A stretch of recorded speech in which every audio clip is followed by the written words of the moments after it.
ಸುವರ್ಣ.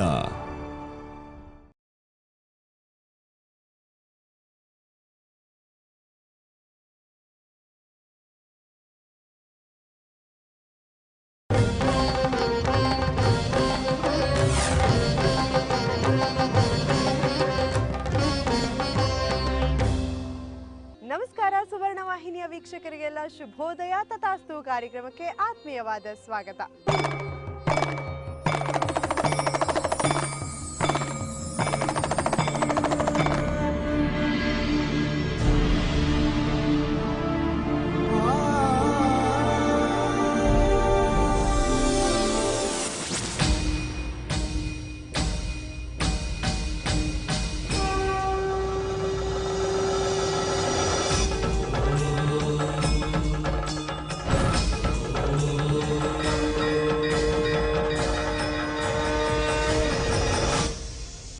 ಎಲ್ಲಾ ಸಮಸ್ಯೆಗಳಿಗೆ ಪರಿಹಾರವನ್ನ ನೀಡಿ ನಮ್ಮ ಜೀವನವನ್ನ ಸುಗಮವಾದ ಹಾದಿಯಲ್ಲಿ ಕೊಂಡೊಯ್ಯೋದಕ್ಕೆ ನಮ್ಮೊಂದಿಗಿದ್ದಾರೆ ನಿಮ್ಮೆಲ್ಲರ ಅಚ್ಚುಮೆಚ್ಚಿನ ಗುರುಗಳು, ಪ್ರಖ್ಯಾತ ಜ್ಯೋತಿಷಿಗಳು, ವಾಸ್ತು ತಜ್ಞರು ಹಾಗೂ ಆಧ್ಯಾತ್ಮಿಕ ಚಿಂತಕರು ಆಗಿರುವಂತಹ ಶ್ರೀಯುತ ಕವಿಯಾಡಿ ಜಯರಾಮ್ ಆಚಾರ್ಯ ಗುರುಗಳು ನಮ್ಮೊಂದಿಗಿದ್ದಾರೆ.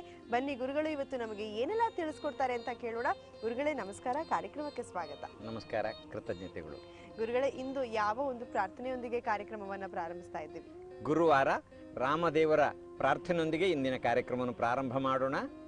ಓಂ ರಾಮಾಯ ರಾಮಭದ್ರಾಯ ರಾಮಚಂದ್ರಾಯ ವೇಧಸೆ ರಘುನಾಥಾಯ ನಾಥಾಯ ಸೀತಾಯ ಪತಯೇ ನಮಃ. ರಾಮಚಂದ್ರನ ಪ್ರಾರ್ಥನೆಯನ್ನ ಮಾಡಿದ್ದೀವಿ. ಪ್ರತಿದಿನ ನಿಮಗೆಲ್ಲರಿಗೂ ಗೊತ್ತೇ ಇರೋ ಹಾಗೆ ನಮ್ಮ ಗುರುಗಳು ಅನೇಕ ಮಾಹಿತಿಯನ್ನ ನೀಡ್ತಾರೆ. ಯಾವ ರೀತಿ ನಮ್ಮ ಜೀವನವನ್ನ ನಾವು ನಡೆಸ್ಕೊಂಡು ಹೋಗಬೇಕು, ನಮ್ಮ ಜೀವನದಲ್ಲಿ ಯಾವೆಲ್ಲ ಸಿದ್ಧಾಂತಗಳನ್ನ ನಾವು ಪಾಲಿಸಬೇಕು, ಮನುಷ್ಯನಾಗಿ ಹುಟ್ಟಿ ಬಂದ ಮೇಲೆ ನಮಗೆ ಈ ಮನುಷ್ಯ ಜನ್ಮವನ್ನ ಕೊಟ್ಟಿರುವಂತಹ ಭಗವಂತನಿಗೆ ಯಾವ ರೀತಿ ಕೃತಜ್ಞತೆಗಳನ್ನೆಲ್ಲ ಸಲ್ಲಿಸಬೇಕು ಅನ್ನುವಂತಹ ಸಾಕಷ್ಟು ಮಾಹಿತಿಯನ್ನ ಗುರುಗಳಿಂದ ಪಡ್ಕೊಂಡಿದ್ದೀವಿ. ಇನ್ನೂ ಅನೇಕ ಮಾಹಿತಿಯನ್ನ ನೀಡಿ ನಮ್ಮ ಜೀವನವನ್ನ ಧನ್ಯವಾಗಿಸೋದಕ್ಕೆ ಅಂತಾನೆ ಗುರುಗಳು ನಮ್ಮೊಂದಿಗಿದ್ದಾರೆ, ನಮಗೆ ಮಾರ್ಗದರ್ಶನವನ್ನ ನೀಡೋದಕ್ಕೆ. ಬನ್ನಿ, ಇಂದಿನ ನಿತ್ಯ ಪಂಚಾಂಗವನ್ನ ತಿಳ್ಕೊಳ್ಳೋದ್ರ ಜೊತೆಗೆ ಇನ್ನು ಅನೇಕ ಮಾಹಿತಿಯನ್ನು ನಮ್ಮ ಗುರುಗಳು ನೀಡಲಿದ್ದಾರೆ. ಗುರುಗಳೇ, ಇಂದಿನ ನಿತ್ಯ ಪಂಚಾಂಗವನ್ನ ತಿಳಿಸ್ಕೊಡ್ತೀರಾ? ಜುಲೈ ತಿಂಗಳ 17ನೇ ತಾರೀಕು ಗುರುವಾರ, ಜಯನಾಮ ಸಂವತ್ಸರದ ಕರ್ಕಾಟಕ ಮಾಸದ 1ನೆಯ ದಿನ, ಆಷಾಢ ಮಾಸದ ಕೃಷ್ಣ ಪಕ್ಷದ ಷಷ್ಠಿ ತಿಥಿ, ಉತ್ತರಾಭಾದ್ರ ನಿತ್ಯ ನಕ್ಷತ್ರ, ಶೋಭನ ನಾಮಕ ಯೋಗ, ಗರಜ ನಾಮಕ ಕರಣ. ಇವತ್ತಿನಿಂದ ಕರ್ಕಾಟಕ ಮಾಸದ ಪ್ರಾರಂಭ. ಕರ್ಕಾಟಕ ಮಾಸ ಮತ್ತು ಆಷಾಢ ಮಾಸ ಚಾಂದ್ರರಿಗೆ, ಕರ್ಕಾಟಕ ಮಾಸ ಸೌರರಿಗೆ ಧಾರ್ಮಿಕ ಮತ್ತು ಶುಭ ಕಾರ್ಯಗಳನ್ನು ಮಾಡುವುದಕ್ಕೆ ನಿಷಿದ್ಧವಾದಂತಹ ಮಾಸ. ಸೌರ ಸಂಕ್ರಾಂತಿಯನ್ನು ಅಥವಾ ಸೌರ ಯುಗಾದಿಯಿಂದ ಅವರ ವರ್ಷಾರಂಭವನ್ನು ಮಾಡುವಂತಹ ವ್ಯಕ್ತಿಗಳಿಗೆ ಇವತ್ತಿನಿಂದ 1 ತಿಂಗಳ ಕಾಲ, ಅರ್ಥಾತ್ ಆಗಸ್ಟ್ ತಿಂಗಳ ಮಧ್ಯಂತರದವರೆಗೆ ಅವರಿಗೆ ಯಾವುದೇ ಶುಭ ಕಾರ್ಯಗಳನ್ನು ಮಾಡುವುದಕ್ಕೆ ಅಷ್ಟು ವಿಹಿತವಾದ ಸಮಯ ಅಲ್ಲ ಅಂತ ಅವರು ನಂಬುತ್ತಾರೆ. ಆಷಾಢ ಮಾಸದವರಿಗೆ ಇನ್ನೂ ಕೆಲವು ದಿವಸ ಆಷಾಢ ಮಾಸ ಇದೆ. ಸೌರ ಮಾಸದವರಿಗೆ ಇವತ್ತಿನಿಂದ 1 ಮಾಸದ ಪರ್ಯಂತ ಅವರದಂಥ ಆಚರಣೆಗಳಿಗೆ ಕೆಲವಷ್ಟು ನಿಷೇಧ ಇರುವಂತಹ ಮಾಸ. ಈ ಕರ್ಕಾಟಕ ಮಾಸದಲ್ಲಿ ಧಾರ್ಮಿಕ ಶುಭ ಕಾರ್ಯಗಳನ್ನು ಮಾಡುವುದು ನಿಷೇಧವಾದರೂ ದೇವತಾ ಕಾರ್ಯಗಳನ್ನು, ಭಕ್ತಿ ಶ್ರದ್ಧೆಯಿಂದ ದೇವರನ್ನು ಒಲಿಸಿಕೊಳ್ಳುವಂಥ ಧಾರ್ಮಿಕ ಕಾರ್ಯಕ್ರಮಗಳನ್ನು ಮಾಡುವುದಕ್ಕೆ ನಿಷೇಧ ಅಂತಿಲ್ಲ. ಅಂತಹ ಕಾರ್ಯಕ್ರಮ ಮಾಡುವವರು ಮಾಡ್ತಾನೇ ಇರ್ಬೋದು, ಮಾಡುವ ಯೋಗ ಫಲವಿದೆ. ಈ ಕರ್ಕಾಟಕ ಮಾಸವನ್ನು ತವಳವರು ಆಟಿ ಮಾಸ ಅಂತಲೂ ಕರೀತಾರೆ. ಈ ಆಟಿ ಮಾಸದಲ್ಲಿ ಯಾವುದೇ ರೀತಿಯಲ್ಲಿ ಅಲ್ಲಿ ಧಾರ್ಮಿಕ ಕಾರ್ಯಕ್ರಮಗಳು, ವಿಶೇಷವಾದ ಶುಭ ಕಾರ್ಯಕ್ರಮಗಳನ್ನು ಮಾಡುವುದಿಲ್ಲವಾದರೂ ಕೆಲವಷ್ಟು ಆಚರಣೆಗಳ ಸ್ವಾರಸ್ಯ ಇದೆ. ಈ ಆಟಿ ಮಾಸದ ಪ್ರತಿದಿನ ಹೊಸ್ತಿಲ ಪೂಜೆ ಅಂತ ಮಾಡ್ತಾರೆ. ಮೊಳಕೆ ಬಂದ ಧಾನ್ಯವನ್ನು ಹಾಗೂ ಹಲಸಿನ ಬೀಜ ಇತ್ಯಾದಿಗಳನ್ನೆಲ್ಲ ಇಟ್ಟು ಅಲ್ಲಿ ರಂಗವಲ್ಲಿ ಬರೆದು ಅರಸಿನ ಕುಂಕುಮವನ್ನು ಹಚ್ಚಿ ಹೂವನ್ನು ಇಟ್ಟು ಯಾವಾಗಲೂ ದ್ವಾರಲಕ್ಷ್ಮಿಯನ್ನು ಪ್ರಾರ್ಥಿಸಿ, ದೇವಿ ನಮಗೆ ಶುಭವನ್ನು ಮಾಡುವಂಥ ಈ ಮಾಸದಲ್ಲಿ ಪ್ರಾರ್ಥನೆ ಮಾಡುವ ಕ್ರಮವು ನಮ್ಮ ಕರಾವಳಿ ಕರ್ನಾಟಕದಲ್ಲಿದೆ. ಇದನ್ನು ಎಲ್ಲರೂ ರೂಢಿಸಿಕೊಂಡು ಹೋದದ್ರಲ್ಲಿ ಅವರಿಗೂ ಶುಭ ಆಗುವಂಥ ಶುಭಯೋಗದ ಒಂದು ಉತ್ತಮವಾದಂಥ ಆಚರಣೆ ಇದು. ಇವತ್ತು ಮೃತ್ಯುಯೋಗ ಮತ್ತು ದಂಡಯೋಗ ಅಂತಿದೆ. ಗುರುವಾರದ ದಿವಸ ಷಷ್ಠಿ ತಿಥಿ ಮತ್ತು ಉತ್ತರಾಭಾದ್ರ ನಕ್ಷತ್ರ ಬಂದರೆ ಇದಕ್ಕೆ ಮೃತ್ಯುಯೋಗ ಅಂತ. ಈ ಮೃತ್ಯುಯೋಗದ ದಿನ ಸೂರ್ಯೋದಯದ ನಂತರ 1:30 ಗಂಟೆಯವರೆಗೆ ಯಾವುದೇ ಒಳ್ಳೆ ಕೆಲಸವನ್ನು ಮಾಡಬಾರದು. ಅದೇ ಥರ ದಂಡಯೋಗ ಅನ್ನೋದು ಅಶುಭ ಯೋಗ ಆದ್ರಿಂದ ಇದು ಗುರುವಾರದ ದಿವಸ ಉತ್ತರಾಭಾದ್ರ ನಕ್ಷತ್ರ, ಷಷ್ಠಿ ತಿಥಿ ಅಲ್ಲ, ಉತ್ತರಾಭಾದ್ರ ನಕ್ಷತ್ರ ಬಂದರೆ ಬರುವ ಯೋಗ ಆದ್ರಿಂದ ಇದಕ್ಕೂ ಹಾಗೆ ಶುಭ ಕಾರ್ಯ ಸೂರ್ಯೋದಯದಿಂದ 1:30 ಗಂಟೆಯವರೆಗೆ ಏನನ್ನೇ ಒಳ್ಳೆ ಕೆಲಸ ಮಾಡುವಂತಿಲ್ಲ. ಮಾಡುವುದಕ್ಕೆ ಇದು ಅಷ್ಟು ವಿಹಿತವಾದ ದಿನವಲ್ಲ. ಇವತ್ತು ಮತ್ತು ಒಂದು ಸ್ವಾರಸ್ಯ ಇದೆ. ಇವತ್ತು ತಿಲಕ ಜಯಂತಿ. ಭಾರತದ ಸ್ವಾತಂತ್ರ್ಯ ಸಂಗ್ರಾಮದಲ್ಲಿ ತನ್ನದಂತಹ ಮಹತ್ತರವಾದಂತಹ ಕೊಡುಗೆಯನ್ನು ಕೊಟ್ಟಂತಹ ಲೋಕಮಾನ್ಯರೆನಿಸಿದಂತಹ ಬಾಲಗಂಗಾಧರ ತಿಲಕರ ಜನ್ಮದಿನ ಇವತ್ತು. ಜುಲೈ 17ನೇ ತಾರೀಕು ಅವರು ಹುಟ್ಟಿದ ದಿನಾಂಕ. ಅವರು ಈ ದೇಶದ ಸ್ವಾತಂತ್ರ್ಯಕ್ಕಾಗಿ ತನ್ನದಾದಂತಹ ಮಹತ್ತರವಾದಂತಹ ಕೊಡುಗೆಯನ್ನು ನೀಡಿದಂತಹ ವ್ಯಕ್ತಿ. ಅಷ್ಟು ಮಾತ್ರ ಅಲ್ಲ, ನಮ್ಮ ದೇಶದಲ್ಲಿ ಗಣೇಶೋತ್ಸವವನ್ನು ಅರ್ಥಾತ್ ಭಾದ್ರಪದ ಶುಕ್ಲ ಚತುರ್ಥಿಯ ಗಣೇಶೋತ್ಸವವನ್ನು ಒಂದು ಲೋಕದ, ಒಂದು ದೇಶದ, ಒಂದು ಸಮುದಾಯದ ಉತ್ಸವವಾಗಿ ಸಂಘಟಿಸಿ ಸಾರ್ವಜನಿಕವಾಗಿ ಇದನ್ನು ಆಚರಿಸಬೇಕು ಅಂತ ಲೋಕಮುಖಕ್ಕೆ ಸಾದರಪಡಿಸಿ, ಅರ್ಥಾತ್ ಲೋಕದಲ್ಲಿ ಆ ರೀತಿ ಆಚರಣೆ ಮಾಡುವಂತೆ ಜನರನ್ನು ಹುರಿದುಂಬಿಸಿ ಭಾರತದಲ್ಲಿ ಪ್ರಥಮತಃ ಸಾರ್ವಜನಿಕ ಗಣೇಶೋತ್ಸವವನ್ನು ಪ್ರಾರಂಭ ಮಾಡುವುದಕ್ಕೆ ಕಾರಣರಾದಂತಹ ವ್ಯಕ್ತಿ ಇವರು.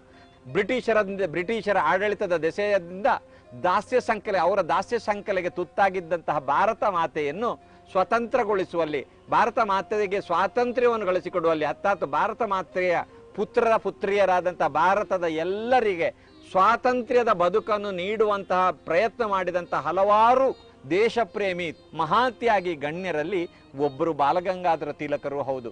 ತಮ್ಮ ಜೀವನದ ಸರ್ವಸ್ವವನ್ನು ತ್ಯಾಗ ಮಾಡಿ ಬ್ರಿಟಿಷರನ್ನು ಭಾರತದಿಂದ ಹೊರಡೆದೋಡಿಸುವುದಕ್ಕೆ ಗಾಂಧೀಜಿಯವರೊಂದಿಗೆ ಸೇರಿ, ಬೇರೆ ಬೇರೆ ರಾಷ್ಟ್ರ ನಾಯಕರೊಂದಿಗೆ ಸೇರಿ ಹಲವಾರು ಚಳವಳಿಗಳನ್ನು, ಹಲವಾರು ದೇಶಪ್ರೇಮಿ ಚಟುವಟಿಕೆಯನ್ನು ಮಾಡಿದಂತಹ ಬಾಲಗಂಗಾಧರ ತಿಲಕರು ಇದಕ್ಕಾಗಿ ಸಾರ್ವಜನಿಕರು ಒಗ್ಗೂಡಬೇಕಾದರೆ ಒಂದು ಧಾರ್ಮಿಕವಾದ ಚೌಕಟ್ಟು ಇದ್ದರೆ ಅದಕ್ಕೆ ಸೌಂದರ್ಯ ಬರ್ತದೆ ಮತ್ತು ಜನವು ಹೆಚ್ಚಾಗಿ ತೊಡಗಿಕೊಳ್ಳುತ್ತಾರೆ ಅನ್ನುವ ಕಾರಣಕ್ಕಾಗಿ ಸಾರ್ವಜನಿಕ ಗಣೇಶೋತ್ಸವದ ಪದ್ಧತಿಯನ್ನು ಇವರು ಮಹಾರಾಷ್ಟ್ರದಲ್ಲಿ ಪ್ರಾರಂಭ ಮಾಡಿದ ದೆಸೆಯಿಂದ ಇವತ್ತು ಪ್ರತಿ ಊರಿನಲ್ಲಿ, ಪ್ರತಿ ಗಲ್ಲಿಯಲ್ಲಿ ಜನ ಸಾರ್ವಜನಿಕ ಗಣೇಶೋತ್ಸವವನ್ನು ಸಂಭ್ರಮದಿಂದ ಜಾತಿ, ಮತ, ಭೇದ, ವಯಸ್ಸಿನ, ಲಿಂಗದ ಭೇದ ಇಲ್ಲದೆ ಎಲ್ಲರೂ ಒಂದುಗೂಡಿ ಸಂಭ್ರಮದಿಂದ ಆಚರಿಸುವಂತಹ ಒಂದು ಅತ್ಯಂತ ಸುಂದರವಾದ, ನಮ್ಮನ್ನು ಸಂತೋಷದಿಂದ ನಾವು ತೊಡಗಿಸಿಕೊಳ್ಳುವಂತಹ ಒಂದು ಕಾರ್ಯಕ್ರಮವಾಗಿ ದೇಶದಾದ್ಯಂತ ಇವತ್ತು ಆ ಕಾರ್ಯಕ್ರಮ ಜರುಗುತ್ತಾ ಇದೆ.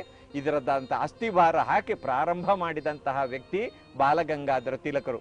ಇದರಿಂದಾಗಿ ಏನಾಯಿತು, ಆ ಕಾಲದಲ್ಲಿ ಭಾರತೀಯರೆಲ್ಲ ಈ ಒಂದು ಉತ್ಸವದ ನೆಪದಲ್ಲಿ ಒಂದಾದಾಗ ಅವರಿಗೆಲ್ಲ ಸರಿಯಾದಂತಹ ಮಾಹಿತಿ, ತಾವು ಎಂತಹ ಪರತಂತ್ರದಲ್ಲಿದ್ದೇವೆ, ಬ್ರಿಟಿಷರಿಂದ ಎಂತಹ ದಬ್ಬಾಳಿಕೆಗೆ ನಾವು ತುತ್ತಾಗಿದ್ದೇವೆ ಎನ್ನುವ ಪೂರ್ಣ ಮಾಹಿತಿ ಭಾರತದ ಪ್ರತಿಯೊಬ್ಬನಿಗೂ ದೊರಕುವುದಕ್ಕೆ ಈ ಉತ್ಸವದ ಕಾರಣದ ನೆಪವನ್ನು ಹಿಡ್ಕೊಂಡು ಬಾಲಗಂಗಾಧರ ತಿಲಕರು ದೇಶವ್ಯಾಪಿ ಚಳವಳಿಗೆ ಬೇಕಾಗುವಂತಹ ತಳಹದಿಯನ್ನು, ಬೇಕಾಗುವ ಸಿದ್ಧತೆಯನ್ನು ಈ ಒಂದು ಸಾರ್ವಜನಿಕ ಗಣೇಶೋತ್ಸವದ ಮುಖಾಂತರ ಮಾಡಿಸಿದ್ರು.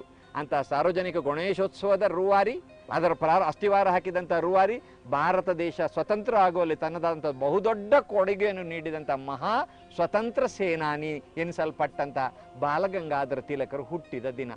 ಜ್ಯೋತಿಷ್ಯದ ಕಾರ್ಯಕ್ರಮದಲ್ಲಿ, ಆಧ್ಯಾತ್ಮಿಕ ಕಾರ್ಯಕ್ರಮದಲ್ಲಿ ಯಾರದೋ ಒಬ್ಬ ರಾಷ್ಟ್ರಪುರುಷನ ಹೆಸರನ್ನು, ಅವನದಾದಂಥ ವ್ಯಕ್ತಿತ್ವದ ಬಗ್ಗೆ ಯಾಕೆ ಹೇಳಬೇಕು? ನಮ್ಮ ಮಕ್ಕಳಿಗೆ ಇಂತಹದಾದಂಥ ವಿಷಯವನ್ನು ನಾವು ಹಿರಿಯರು ತಿಳ್ಕೊಂಡು ಮಕ್ಕಳಿಗೆ ತಿಳಿಸ್ತಾ, ಮಕ್ಕಳಿಗೆ ಆ ರೀತಿ ಒಂದು ಧರ್ಮ ಪ್ರಜ್ಞೆ, ಸಾರ್ವಜನಿಕ ಪ್ರಜ್ಞೆ, ದೇಶ ಪ್ರೇಮದ ಪ್ರಜ್ಞೆ, ಇಂಥವರು ಹೀಗೆ ಮಾಡಿ ಇಂತಹ ಮಹಾಪುರುಷರೆನಿಸಿ ಇವತ್ತಿಗೂ ಅವರ ಜನ್ಮದಿನಾಚರಣೆಯನ್ನು ಭಾರತದಲ್ಲಿ ಆಚರಿಸ್ತಾರೆ. ಅವರು ಎಲ್ಲರಿಗೂ ಬೇಕಾಗುವ ಪ್ರಯೋಜನ ಮಾಡಿದ್ದಾರೆ. ವ್ಯಕ್ತಿ ಹೀಗೆ ಬಾಳಿದರೆ ಅವನ ಜೀವನ ಲೋಕಮುಖಕ್ಕೆ ಪ್ರಯೋಜಕವಾಗ್ತದೆ. ಅದರಿಂದಾಗಿ ಅವ ಒಳ್ಳೆ ವ್ಯಕ್ತಿ ಅನಿಸಿಕೊಳ್ಳುವುದಕ್ಕಾಗ್ತದೆ. ಜನ 100 ಕಾಲ ಅವರನ್ನು ನೆನಪಿಸ್ತಾರೆ ಅಂತ. ತಿಲಕರು ಕಾಲವಾಗಿ ಎಷ್ಟೋ ಸಮಯ ಆದರೂ ಇವತ್ತಿಗೂ ನಾವು ಅವರನ್ನು ನೆನಪಿಸ್ತೇವೆ.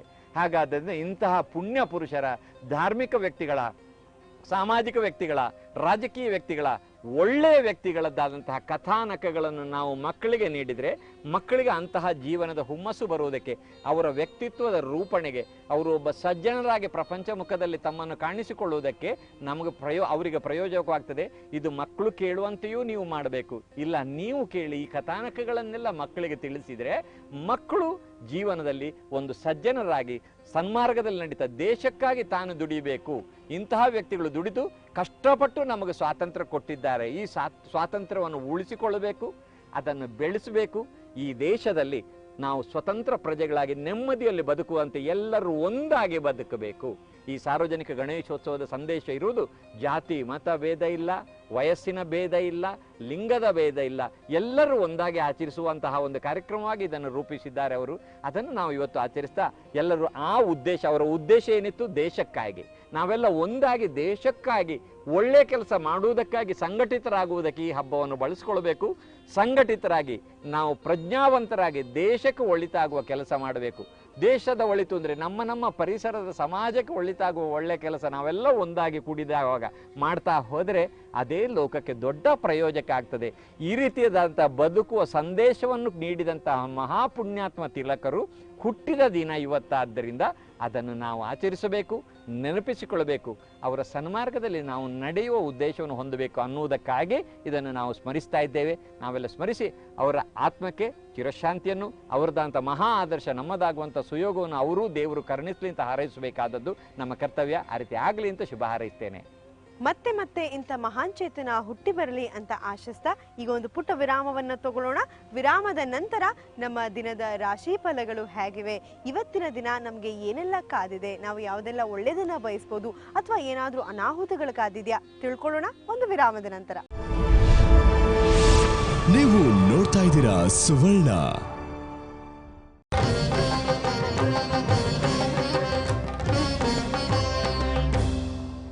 ವಿರಾಮದ ನಂತರ ನಿಮ್ಮೆಲ್ಲರಿಗೂ ಕಾರ್ಯಕ್ರಮಕ್ಕೆ ಸ್ವಾಗತ. ಈಗ ನಮ್ಮ ರಾಶಿ ಫಲಗಳನ್ನ ತಿಳ್ಕೊಳ್ಳುವಂತಹ ಸಮಯ. ಗುರುಗಳೇ, ಮೊದಲಿಗೆ ಮೇಷರಾಶಿಯ ರಾಶಿ ಫಲ ಇವತ್ತು ಹೇಗಿದೆ?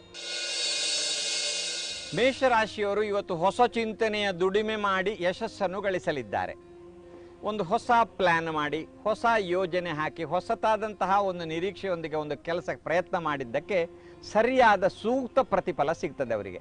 ಅವರು ಏನು ಪ್ಲ್ಯಾನ್ ಮಾಡಿದ್ದಾರೆ ಆ ಹೊಸ ಪ್ಲ್ಯಾನ್ ಅತ್ಯಂತ ಯಶಸ್ವಿ ಆಗ್ತದೆ. ಅದಕ್ಕೆ ಆ ಕೆಲಸ ಕರೆಕ್ಟಾಗಿ ಸಿದ್ಧಿ ಆಗ್ತದೆ. ಅದರಿಂದಾಗಿ ಒಳ್ಳೆಯದಾದಂಥ ಪ್ರತಿಫಲ ಸಿಗ್ತದೆ. ಅವರಿಗೂ ಸಂತೋಷ ಮತ್ತು ಸಂಬಂಧಪಟ್ಟವರಿಗೂ ಖುಷಿ ಆಗುವಂಥ ಒಳ್ಳೆ ದಿನವಾಗ್ತದೆ ಅವರಿಗೆ ಈ ಒಂದು ಕ್ರಮದಲ್ಲಿ. ಹಾಗೆಯೇ ಆರ್ಥಿಕ ಅವ್ಯವಸ್ಥೆಯಿಂದ ತೊಂದರೆಗೊಳಗಾಗುವಿರಿ. ಒಂದು ಹೊಸ ಪ್ರಯತ್ನ ಮಾಡಿ ಏನೋ ಪ್ರಯೋಜನವನ್ನು ಪಡೆದರೂ ಯಶಸ್ವಿ ಆದರು. ಯಾವುದೋ ಒಂದು ರೀತಿಯ ಆರ್ಥಿಕ ಅವ್ಯವಸ್ಥೆಯ ನಿರ್ಣಯ, ಯಾರಿಗೋ ಕಡ ಕೊಡುವುದು ಅಂತ ನಿರ್ಣಯ ಮಾಡೋದು, ಅಥವಾ ಯಾರಿಗೋ ಈಗ ಕೊಡ್ತೇನೆ ನನಗೆ ಮತ್ತೆ ಬೇಕು ಅಂತ ಹೇಳಿದ್ದಾರೆ, ಅವರಿಗೆ ಕೊಟ್ಟಿದ್ದಾರೆ, ಅವರು ಇವತ್ತು ತರ್ತೇನೆ ಅಂತ ಹೇಳಿದ್ದಾರೆ, ಅದು ಬರಲಿಲ್ಲ. ಹಾಗಾದ್ರಿಂದ ಆರ್ಥಿಕವಾದಂಥ ಅವ್ಯವಸ್ಥೆ ಉಂಟಾಯ್ತು. ಇವತ್ತು ವ್ಯವಸ್ಥಿತವಾಗಿ ಇವತ್ತು ದೊರಕಬೇಕಾಗಿತ್ತು, ದೊರಕುವಂತೆ ಅವರು ಕೊಡುವ ಜವಾಬ್ದಾರಿಯವರೆಲ್ಲ ಇವರಿಗೆ ಸಿಗಲಿಲ್ಲ. ಈ ರೀತಿ ಆರ್ಥಿಕ ಅವ್ಯವಸ್ಥೆಯ ಅಡಚಣೆಯ ದೆಸೆಯಿಂದಾಗಿ ಮನಸ್ಸಿನಲ್ಲಿ ಖೇದವನ್ನು ಅನುಭವಿಸುವ ಯೋಗ ಫಲ ಇವತ್ತು ಮೇಷರಾಶಿಯವರಿಗಿದೆ. ಆರ್ಥಿಕ ಅವ್ಯವಸ್ಥೆಯಿಂದ ತೊಡಕು ಬರುವಂಥ ಈ ಸಮಸ್ಯೆಯ ಪರಿಹಾರಕ್ಕೆ ಇವತ್ತು ಅವರು ಗಣಪತಿಯ ಮಂತ್ರವನ್ನು ಧ್ಯಾನಿಸುವುದು. ಓಂ ಗಣಪತಯೇ ನಮಃ ಎಂದು ಗಣಪತಿಗೆ 21 ಗರಿಕೆಯನ್ನು ಎರಡೆರಡಾಗಿ 10 ಬಾರಿ, ಒಂದಾಗಿ 1 ಬಾರಿ, ಹೀಗೆ 21 ಗರಿಕೆಯನ್ನು ಗಣಪತಿಗೆ ಅರ್ಪಿಸಿ ಓಂ ಗಣಪತಯೇ ನಮಃ ಎಂದು ಗಣಪತಿಯನ್ನು ಧ್ಯಾನಿಸಿದರೆ ಗಣಪತಿಯ ಅನುಗ್ರಹ ಸಿದ್ಧಿಸಿ ಅವರ ಕಷ್ಟ ಪರಿಹಾರ ಆಗ್ತದೆ. ವಿಘ್ನೇಶ್ವರನನ್ನ ಪ್ರಾರ್ಥಿಸೋದ್ರಿಂದ ಎಲ್ಲ ವಿಘ್ನಗಳು ದೂರವಾಗುತ್ತೆ ಅಂತ ತಿಳಿತಲ್ವಾ? ಹಾಗಾದ್ರೆ ವಿಘ್ನೇಶ್ವರನನ್ನ ಪ್ರಾರ್ಥಿಸಿ ಅಂತ ಹೇಳ್ತಾ ಈಗ ಮುಂದಿನದು ವೃಷಭ ರಾಶಿ. ಬನ್ನಿ ವೃಷಭ ರಾಶಿ ಬಗ್ಗೆ ತಿಳ್ಕೊಳ್ಳೋಣ. ವೃಷಭ ರಾಶಿಯವರ ಚಾಣಾಕ್ಷ ತಂತ್ರಗಾರಿಕೆಯ ನಡೆ ಅವರ ಕಷ್ಟವನ್ನು ಪಾರು ಮಾಡಲಿದೆ. ಅವರು ಯಾವುದೋ ಒಂದು ತೊಂದರೆಯನ್ನು ಅನುಭವಿಸ್ತಾ ಇದ್ದಾರೆ. ಯಾರೋದೋ ವ್ಯಕ್ತಿಯಿಂದ ಅಥವಾ ಯಾವುದೋ ಆ ವ್ಯವಸ್ಥೆಯಿಂದ ತೊಂದರೆ ಅನುಭವಿಸ್ತಾ ಇದ್ದಾರೆ. ಆ ತೊಂದರೆ ಕೊಡುವಲ್ಲವರು ಅಥವಾ ತೊಂದರೆ ಮಾಡಬಹುದಾದವರು ತುಂಬ ಸಮರ್ಥರು.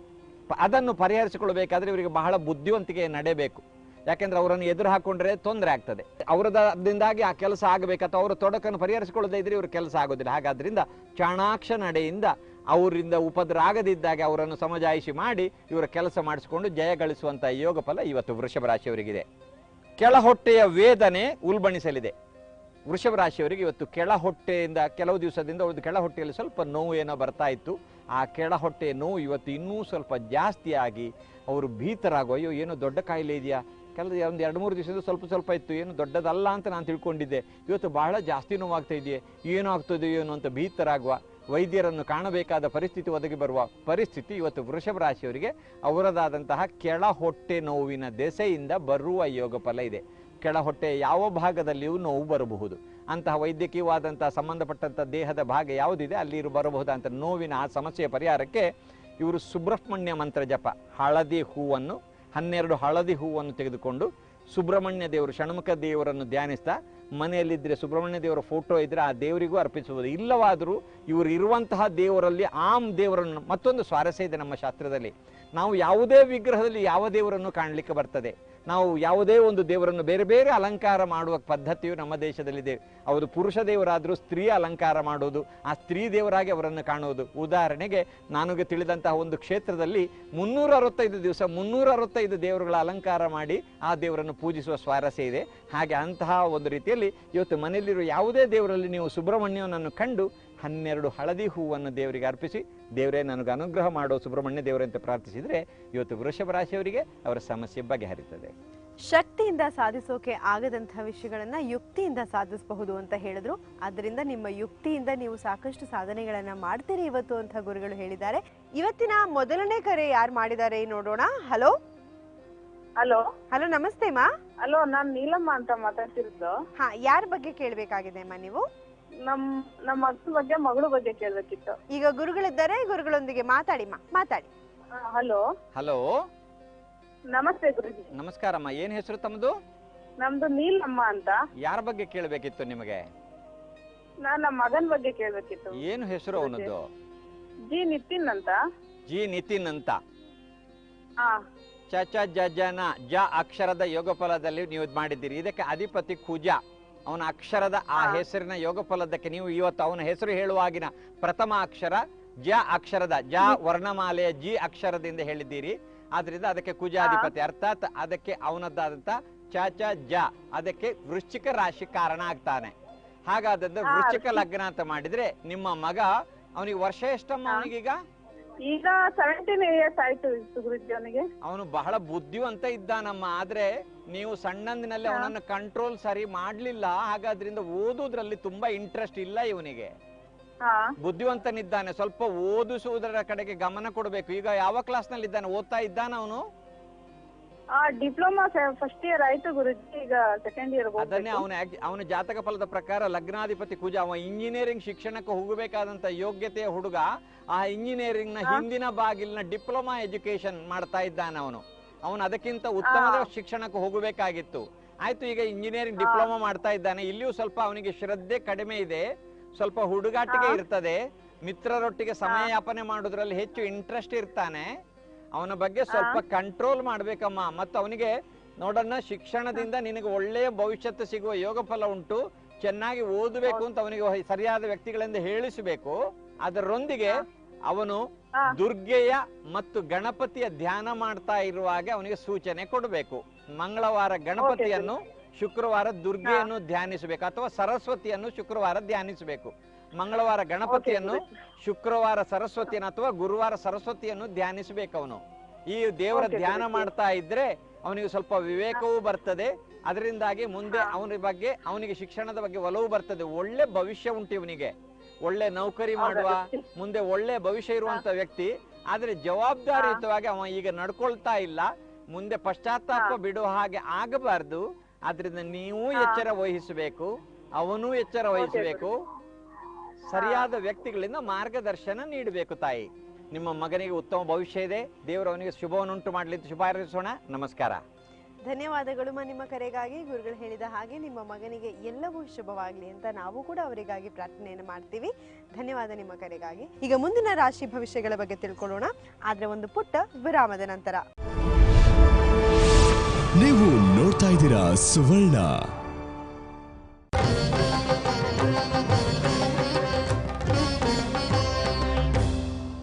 ವಿರಾಮದ ನಂತರ ಮತ್ತೊಮ್ಮೆ ನಿಮ್ಮೆಲ್ಲರಿಗೂ ತಥಾಸ್ತು ಕಾರ್ಯಕ್ರಮಕ್ಕೆ ಆತ್ಮೀಯವಾದ ಸ್ವಾಗತ. ಬನ್ನಿ ಮಿಥುನ ರಾಶಿಯ ಬಗ್ಗೆ ತಿಳ್ಕೊಳ್ಳೋಣ. ಗುರುಗಳೇ, ಮಿಥುನ ರಾಶಿಯ ಬಗ್ಗೆ ತಿಳಿಸ್ಕೊಡಿ. ಮಿಥುನ ರಾಶಿಯವರು ಹೊಳೆಯುವ ವಸ್ತುವಿನ ವ್ಯಾಪಾರದಲ್ಲಿ ಇವತ್ತು ಲಾಭ ಗಳಿಸಲಿದ್ದಾರೆ. ಮಿಥುನ ರಾಶಿಯವರು ಯಾವುದೋ ಹೊಳೆಯುವ ವಸ್ತುಗಳ ವ್ಯಾಪಾರಿಗಳಾಗಿದ್ದಾರೆ. ಆಭರಣದ ವ್ಯಾಪಾರಿ ಆಗಿರ್ಬೋದು, ಅಥವಾ ರತ್ನದ ವ್ಯಾಪಾರಿ ಆಗಿರ್ಬೋದು, ಅಥವಾ ಫಳಫಳ ಹೊಳೆಯುವ ಪಾತ್ರೆ ಪರಡಿಗಳ ವ್ಯಾಪಾರಿಯೂ ಆಗಿರ್ಬೋದು. ಹೀಗೆ ಹೊಳೆಯುವ ವಸ್ತುಗಳ ವ್ಯಾಪಾರಿಗಳಾಗಿದ್ದ ಮಿಥುನ ರಾಶಿಯವರಿಗೆ ಇವತ್ತು ವ್ಯಾಪಾರದಲ್ಲಿ ಒಳ್ಳೆಯ ಲಾಭ ಬರುವಂತಹ ಯೋಗ ಫಲ, ಖುಷಿ ಪಡುವಂತಹ ಯೋಗ ಫಲ ಇದೆ. ಕೊಟ್ಟ ಹಣ ಸಮಯಕ್ಕೆ ಸರಿಯಾಗಿ ಮರಳಿ ಬಾರದೆ ದುಃಖಿಸುವರೆ. ಮಿಥುನ ರಾಶಿಯವರಿಗೂ ಇವತ್ತು ಯಾರಿಗೋ ಸಾಲ ಕೊಟ್ಟದ್ದು ಇವತ್ತು ಬರ್ತದೆ ಅಂತ ತಿಳ್ಕೊಂಡು ಇವರು ಯಾವುದೋ ಒಂದು ಪ್ಲಾನ್ ಹಾಕಿದ್ದಾರೆ. ಆ ಪ್ಲಾನಿನಂತೆ ಇವರಿಗೆ ಹಣ ಬರೋದಿಲ್ಲ, ಇವರ ಪ್ಲಾನಿನಂತೆ ಕೆಲಸ ಮಾಡ್ಲಿಕ್ಕೆ ಆಗುದಿಲ್ಲ. ಇವರ ದುಡ್ಡಿದ್ದು ಇವರಿಗೆ ಆರ್ಥಿಕ ಅಡಚಣೆ. ಯಾರಿಗೂ ಕೊಟ್ಟದ್ರಿಂದ ಇವರ ದುಡ್ಡು ನಿಜವಾಗಿ ಇವರ ಹತ್ರ ಇರಬಹುದಾಗಿದ್ದದ್ದನ್ನು ಕೊಟ್ಟು ತುಪ್ಪಿ ಹಾಕಿಕೊಂಡು ಆರ್ಥಿಕ ಅಡಚಣೆಯಿಂದ ಇವತ್ತು ಬಳಲುವ ಯೋಗ ಫಲ ಮಿಥುನ ರಾಶಿಯವರಿಗಿದೆ. ಹಾಗಾದ್ರಿಂದ ಇಂಥ ಸಮಸ್ಯೆ ಇದೆ ಅಂತ ಗೊತ್ತಿರೋದ್ರಿಂದ ಆರ್ಥಿಕವಾದಂಥ ವ್ಯವಹಾರದಲ್ಲಿ ಮಿಥುನ ರಾಶಿಯವರು ಯಾವಾಗಲೂ ಜಾಗ್ರತೆ ಮಾಡಬೇಕು, ಈಗ ಸದ್ಯ ಭವಿಷ್ಯತ್ತಿನಲ್ಲಿ ಕೆಲವು ಸಮಯದವರೆಗೂ. ಹಾಗೂ ಈ ಸಮಸ್ಯೆಯ ಪರಿಹಾರಕ್ಕೆ ಲಕ್ಷ್ಮಿಯ ಮಂತ್ರವನ್ನು ಧ್ಯಾನ ಮಾಡೋದು. ಲಕ್ಷ್ಮಿಗೆ ಕೆಂಪು ಹೂವನ್ನು 12 ಕೆಂಪು ಹೂವನ್ನು ಹಿಡಿದುಕೊಂಡು ಮನೆಯಲ್ಲಿ ಲಕ್ಷ್ಮಿಯ ಭಾವಚಿತ್ರ ಅಥವಾ ವಿಗ್ರಹ ಇದ್ದರೆ ಅದರ ಎದುರಿನಲ್ಲಿ ಓಂ ಲಕ್ಷ್ಮೀ ನಮಃ ಅಂತ 12 ಸಲ ಆ ಕೆಂಪು ಹೂವನ್ನು ದೇವಿಗೆ ಅರ್ಚಿಸಿ, ದೇವಿ ನನಗೆ ಅನುಗ್ರಹ ಮಾಡುವಂಥ ಬೆಳಿಗ್ಗೆ ಮತ್ತು ಸಾಯಂಕಾಲ 2 ಹೊತ್ತು ಇದನ್ನು ಮಾಡೋದರಿಂದ ಆರ್ಥಿಕ ಸಮಸ್ಯೆ ನೀಗಿ ಮಿಥುನ ರಾಶಿಯವರಿಗೆ ಪ್ರಯೋಜನ ಬರುವಂತಹ ಯೋಗ ಫಲ ಇವತ್ತಿದೆ.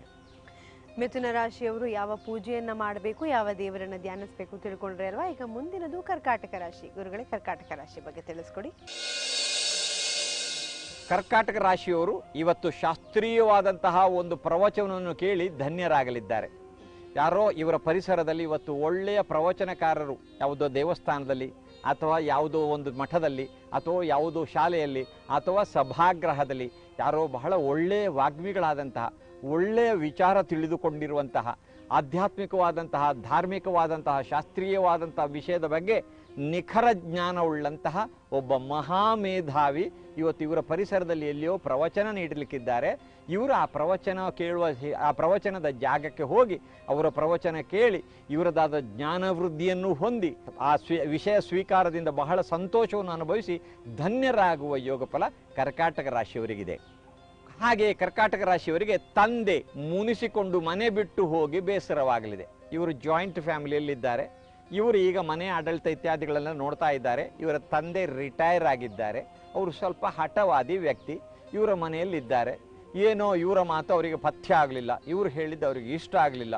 ಒಂದು ದೊಡ್ಡ ಚರ್ಚೆ ಹಾಕ್ಕೊಂಡು ಜಗಳ ಹಾಕ್ಕೊಂಡು ನಾನು ಮನೆ ಬಿಟ್ಟು ಹೊರಟೆ ಅಂತ ಅವರು ಮನೆಯಿಂದ ಹೊರಟು ಬಿಡ್ತೇನೆ, ಎಲ್ಲಿಗಾದರೂ ಹೋಗ್ತೇನೆ, ಮಠಕ್ಕಾಗೂ ಹೋಗ್ತೇನೆ, ತೀರ್ಥಕ್ಷೇತ್ರಕ್ಕೆ ಹೋಗ್ತೇನೆ, ಅಥವಾ ನನ್ನದಾದ ಇನ್ನೊಂದು ಮನೆ ಉಂಟು ಅಲ್ಲಿ ಹೋಗಿರ್ತೇನೆ ಅಂತ ಹೇಳ್ಕೊಂಡು ಸಿಟ್ಟು ಮಾಡಿಕೊಂಡು ಎದ್ದು ಮನೆಯಿಂದ ಹೊರಗೆ ಹೋಗಿ ಬಿಡುವಂಥ ಪರಿಸ್ಥಿತಿ ಬಂದು ಇವರು ಕಂಗಾಲಾಗುವ, ವಿಹ್ವಲರಾಗುವ ಅಥವಾ ಬೇಸರವನ್ನು ಹೊಂದುವಂಥ ಯೋಗ ಫಲ ಇವತ್ತು ಕರ್ಕಾಟಕ ರಾಶಿಯವರಿಗೆ ಅವರ ಹಿರಿಯರ ದೆಸೆಯಿಂದ ಉಂಟಾಗಲಿಕ್ಕಿದೆ.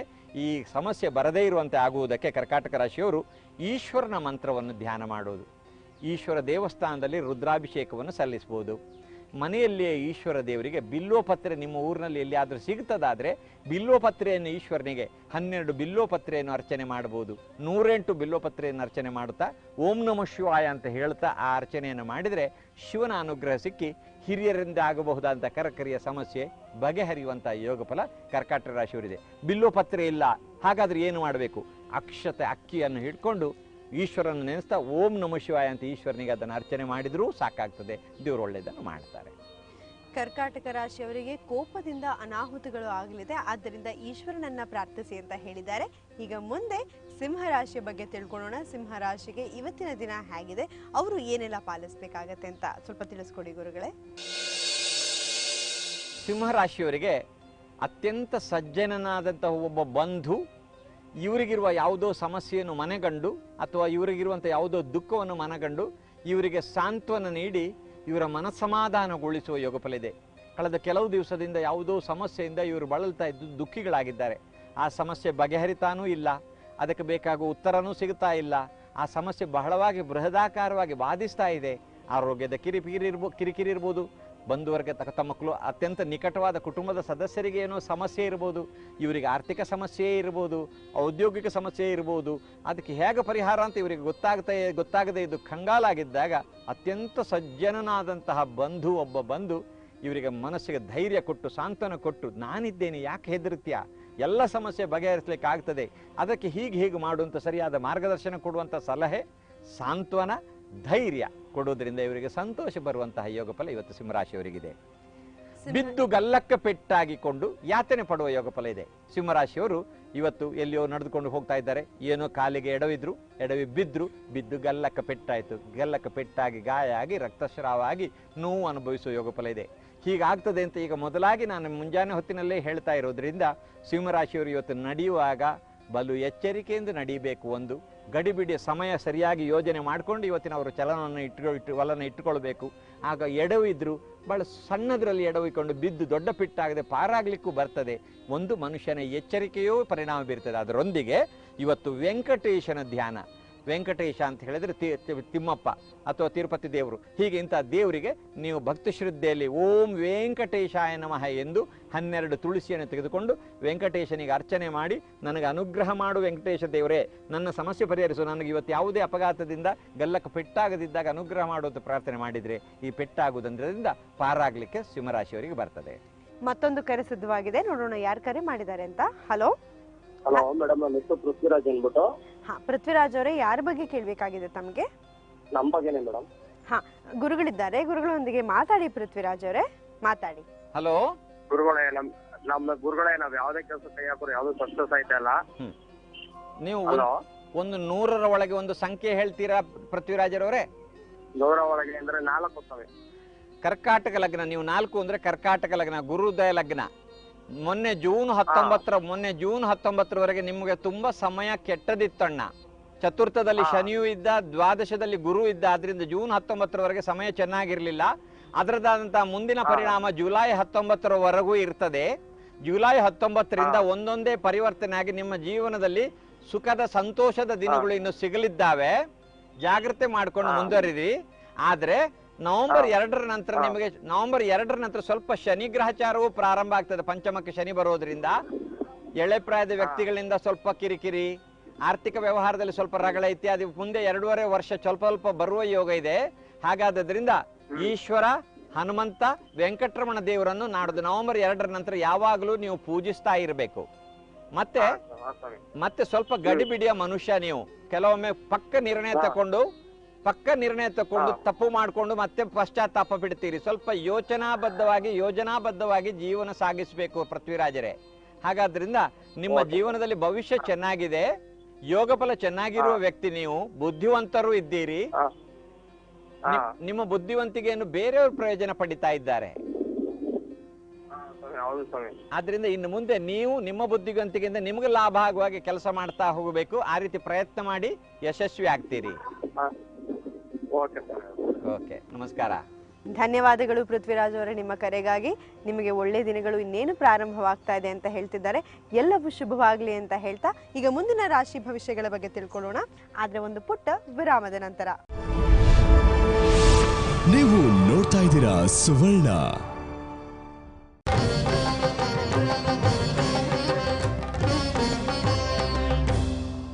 ವಿರಾಮದ ನಂತರ ಮತ್ತೊಮ್ಮೆ ನಿಮ್ಮೆಲ್ಲರಿಗೂ ತಥಾಸ್ತು ಕಾರ್ಯಕ್ರಮಕ್ಕೆ ಆತ್ಮೀಯವಾದ ಸ್ವಾಗತ. ಸಿಂಹ ರಾಶಿಯ ಬಗ್ಗೆ ತಿಳ್ಕೊಂಡಿದ್ದೀವಿ. ಈಗ ಮುಂದೆ ಕನ್ಯಾ ರಾಶಿಯ ಬಗ್ಗೆ ತಿಳ್ಕೊಳ್ಳುವಂತಹ ಸಮಯ. ಗುರುಗಳೇ, ಕನ್ಯಾ ರಾಶಿಗೆ ಇವತ್ತು ಹೇಗಿದೆ ದಿನ? ಕನ್ಯಾ ರಾಶಿಯವರಿಗೆ ಉನ್ನತಾಧಿಕಾರಿಯ ಬೆಂಬಲದಿಂದ ಸಮಸ್ಯೆ ನೀಗಲಿದೆ. ಕನ್ಯಾ ರಾಶಿಯವರು ನೌಕರಿಯಲ್ಲಿದ್ದಾರೆ, ಅವರಿಗೊಬ್ಬ ಉನ್ನತ ಅಧಿಕಾರಿ ಇದ್ದಾರೆ. ಉನ್ನತ ಅಧಿಕಾರಿ ಇವರು ಒಳ್ಳೆಯ ವ್ಯಕ್ತಿ. ಇವರ ಒಳ್ಳೆತನದಿಂದ ಇವರು ಯಾವುದೋ ಒಂದು ಸಮಸ್ಯೆ, ಅವರದಾದಂಥ ನೌಕರಿಗೆ ಸಂಬಂಧಪಟ್ಟಂತೆ ಯಾವುದೋ ಒಂದು ಅಡಚಣೆಯನ್ನು ನೀಗಿಸುವುದು ಹೇಗೆ ಅಂತ ಇವರಿಗೆ ಸರಿಯಾದಂಥ ಯೋಜನೆ ಹೊಳಿತಾ ಇಲ್ಲ. ಹಾಗೆಂತ ಅದು ನೀಗದೇ ಇದ್ದರೆ ಇವರಿಗೆ ಕುತ್ತಿಗೆಗೂ ಬರ್ತದೆ, ಕೆಲಸವೂ ಸಸೂತ್ರ ಆಗೋದಿಲ್ಲ. ಹೀಗಾಗಿ ಇವರು ಒಂದು ರೀತಿ ವಿಫಲರಾಗಿದ್ದಾಗ ಮೇಲಧಿಕಾರಿ ಬಹಳ ಬುದ್ಧಿವಂತರಾಗಿ ಸಾಮರ್ಥ್ಯದಿಂದ ಮೇಲಧಿಕಾರಿ ಅನ್ನಿಸಿದಂತಹ ಮೇಲಧಿಕಾರಿ ಒದಗಿ ಬಂದು ಏನು ಸಮಸ್ಯೆ ಅಂತ ಇವ್ರ ಹತ್ರ ವಿಚಾರಿಸಿ, ಇವರು ಒಳ್ಳೆತನ ಅವರಿಗೆ ಗೊತ್ತಿರೋದ್ರಿಂದ ನೋಡಯ್ಯ ಹೀಗೆ ಮಾಡ್ಬೋದಲ್ಲ, ನೀನು ಇದಕ್ಕೆ ಈ ರೀತಿ ಮಾಡಿದರೆ ಈ ಸಮಸ್ಯೆ ಬಗೆಹರಿತದೆ, ಈ ರೀತಿ ಪ್ರಯತ್ನ ಮಾಡು ಅಂತ ಇವರಿಗೆ ಸೂಚನೆ ಕೊಟ್ಟದ್ರಿಂದ ಅವರ ಸೂಚನೆ ಅಂತ ಇವರು ನಡೆದು ಇವರ ಸಮಸ್ಯೆ ಬಗೆಹರಿದು ಸಂಭ್ರಮವನ್ನು ಅನುಭವಿಸುವ ಯೋಗ ಫಲ ಇವತ್ತು ಕನ್ಯಾ ರಾಶಿಯವರಿಗಿದೆ. ಅದರೊಂದಿಗೆ ಭೂ ವಿವಾದ ಬಿಗಡಾಯಿಸಿ ಚಿಂತೆಗೊಳಗಾಗುವಿರಿ. ಕನ್ಯಾ ರಾಶಿಯವರಿಗೆ ಯಾವುದೋ ಒಂದು ತುಂಡು ಭೂಮಿ ಇದೆ, ಅದರಲ್ಲಿ ಪಕ್ಕದವರಿಗೆ ಇವರ ದಾಯಾದಿಗಳಿರ್ಬೋದು ಅಥವಾ ನೆರೆಕರೆಯವರು ಇರ್ಬೋದು, ಅಂತಹ ಯಾರೊಂದಿಗೋ ಒಂದು ಭೂ ವಿವಾದ ಕಳೆದ ಕೆಲವು ದಿವಸದಿಂದ ಸಣ್ಣ ಪುಟ್ಟ ಒಂದು ರೀತಿ ಬೂದಿ ಮುಚ್ಚಿದ ಕೆಂಡದ ಹಾಗೆ ಇತ್ತು. ಅದು ಇವತ್ತು ಬಿಗಡಾಯಿಸಿ ಅವರು ಹೋರಾಟಕ್ಕೆ ಬಂದು ಏನು ಮಾಡ್ತೀರಿ ನೋಡಿ ಬಿಡ್ತೇನೆ, ನಿಮಗೆ ಅದು ಮಾಡ್ಲಿಕ್ಕೆ ಬಿಡೋದಿಲ್ಲ, ಇದು ಮಾಡ್ಲಿಕ್ಕೆ ಬಿಡೋದಿಲ್ಲ ಅಂತ ಮಾತಿನಿಂದ ಜಗಳವನ್ನೇ ಖ್ಯಾತೆಯನ್ನೇ ತೆಗೆದು ಇವರಿಗೆ ಮಾನಸಿಕ ಹಿಂಸೆ ಆಗುವಂಥ ಯೋಗಫಲ, ಭೂ ವಿವಾದದ ಬಿಗಡಾಯಿಸಿ ಕಿರಿಕಿರಿ ಆಗುವ ಯೋಗಫಲ ಇವತ್ತು ಕನ್ಯಾ ರಾಶಿಯವರಿಗಿದೆ. ಕನ್ಯಾ ರಾಶಿಯವರಿಗೆ ಈ ರೀತಿ ಭೂ ವಿವಾದದ ಸಮಸ್ಯೆ ಬರುವಂಥ ಈ ಅವ್ಯವಸ್ಥೆಯನ್ನು ಪರಿಹರಿಸಿಕೊಳ್ಳುವುದಕ್ಕೆ ನರಸಿಂಹನ ಮಂತ್ರವನ್ನು ಜಪ ಮಾಡೋದು.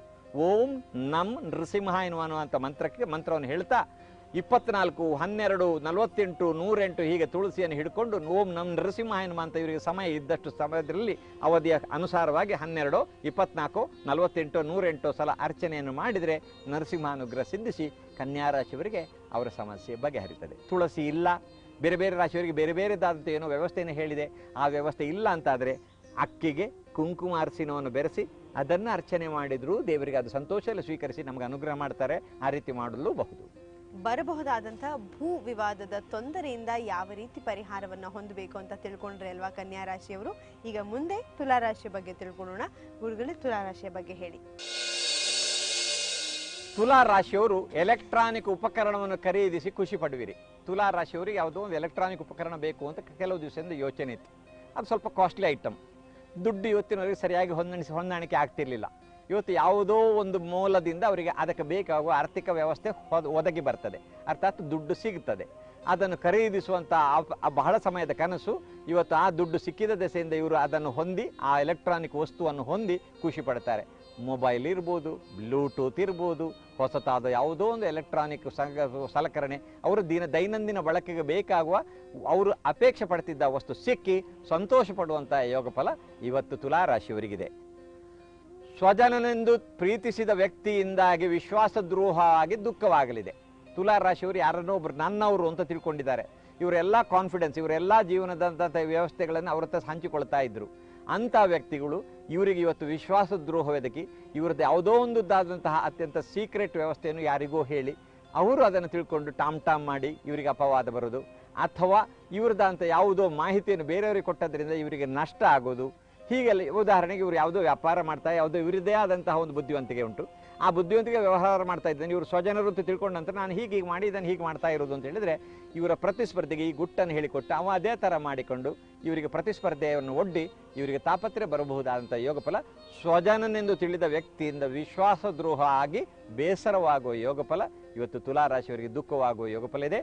ಈ ಸಮಸ್ಯೆಯ ಪರಿಹಾರಕ್ಕೆ ಓಂ ನಮೋ ನಾರಾಯಣಾಯ ಎಂಬ ನಾರಾಯಣ ಅಷ್ಟಾಕ್ಷರಿ ಜಪವನ್ನು ತುಳಸಿ ಅರ್ಚನೆಯೊಂದಿಗೆ ಮಾಡಿದರೆ ಇವತ್ತು ಅನುಗ್ರಹ ಬರ್ತದೆ. ಅದು 108 ಬಾರಿ, 48 ಬಾರಿ, 24 ಬಾರಿ, 12 ಬಾರಿ ಅಥವಾ 1001 ಬಾರಿ ವಿಷ್ಣು ಸಹಸ್ರನಾಮ ಹೇಳ್ತಾ ಓಂ ವಿಶ್ವಂ ವಿಷ್ಣು ವಷಟ್ಕಾರೋ ಇತ್ಯಾದಿ ಅನ್ನುವಂಥ ವಿಷ್ಣು ಸಹಸ್ರನಾಮ ಇದೆ. ಆ ಮಂತ್ರವನ್ನು ಹೇಳ್ತಾ ವಿಷ್ಣುವಿನ ವಿಶ್ವಾಯನ ಇತ್ಯಾದಿ ಮಂತ್ರಗಳನ್ನು ಹೇಳ್ತಾ ಅರ್ಚನೆ ಮಾಡ್ತಾ ವಿಷ್ಣು ಅನುಗ್ರಹನು ಗೊತ್ತಿದ್ರೆ ಮಾಡ್ತಾ ಅನುಗ್ರಹ ಪಡಿಬೋದು.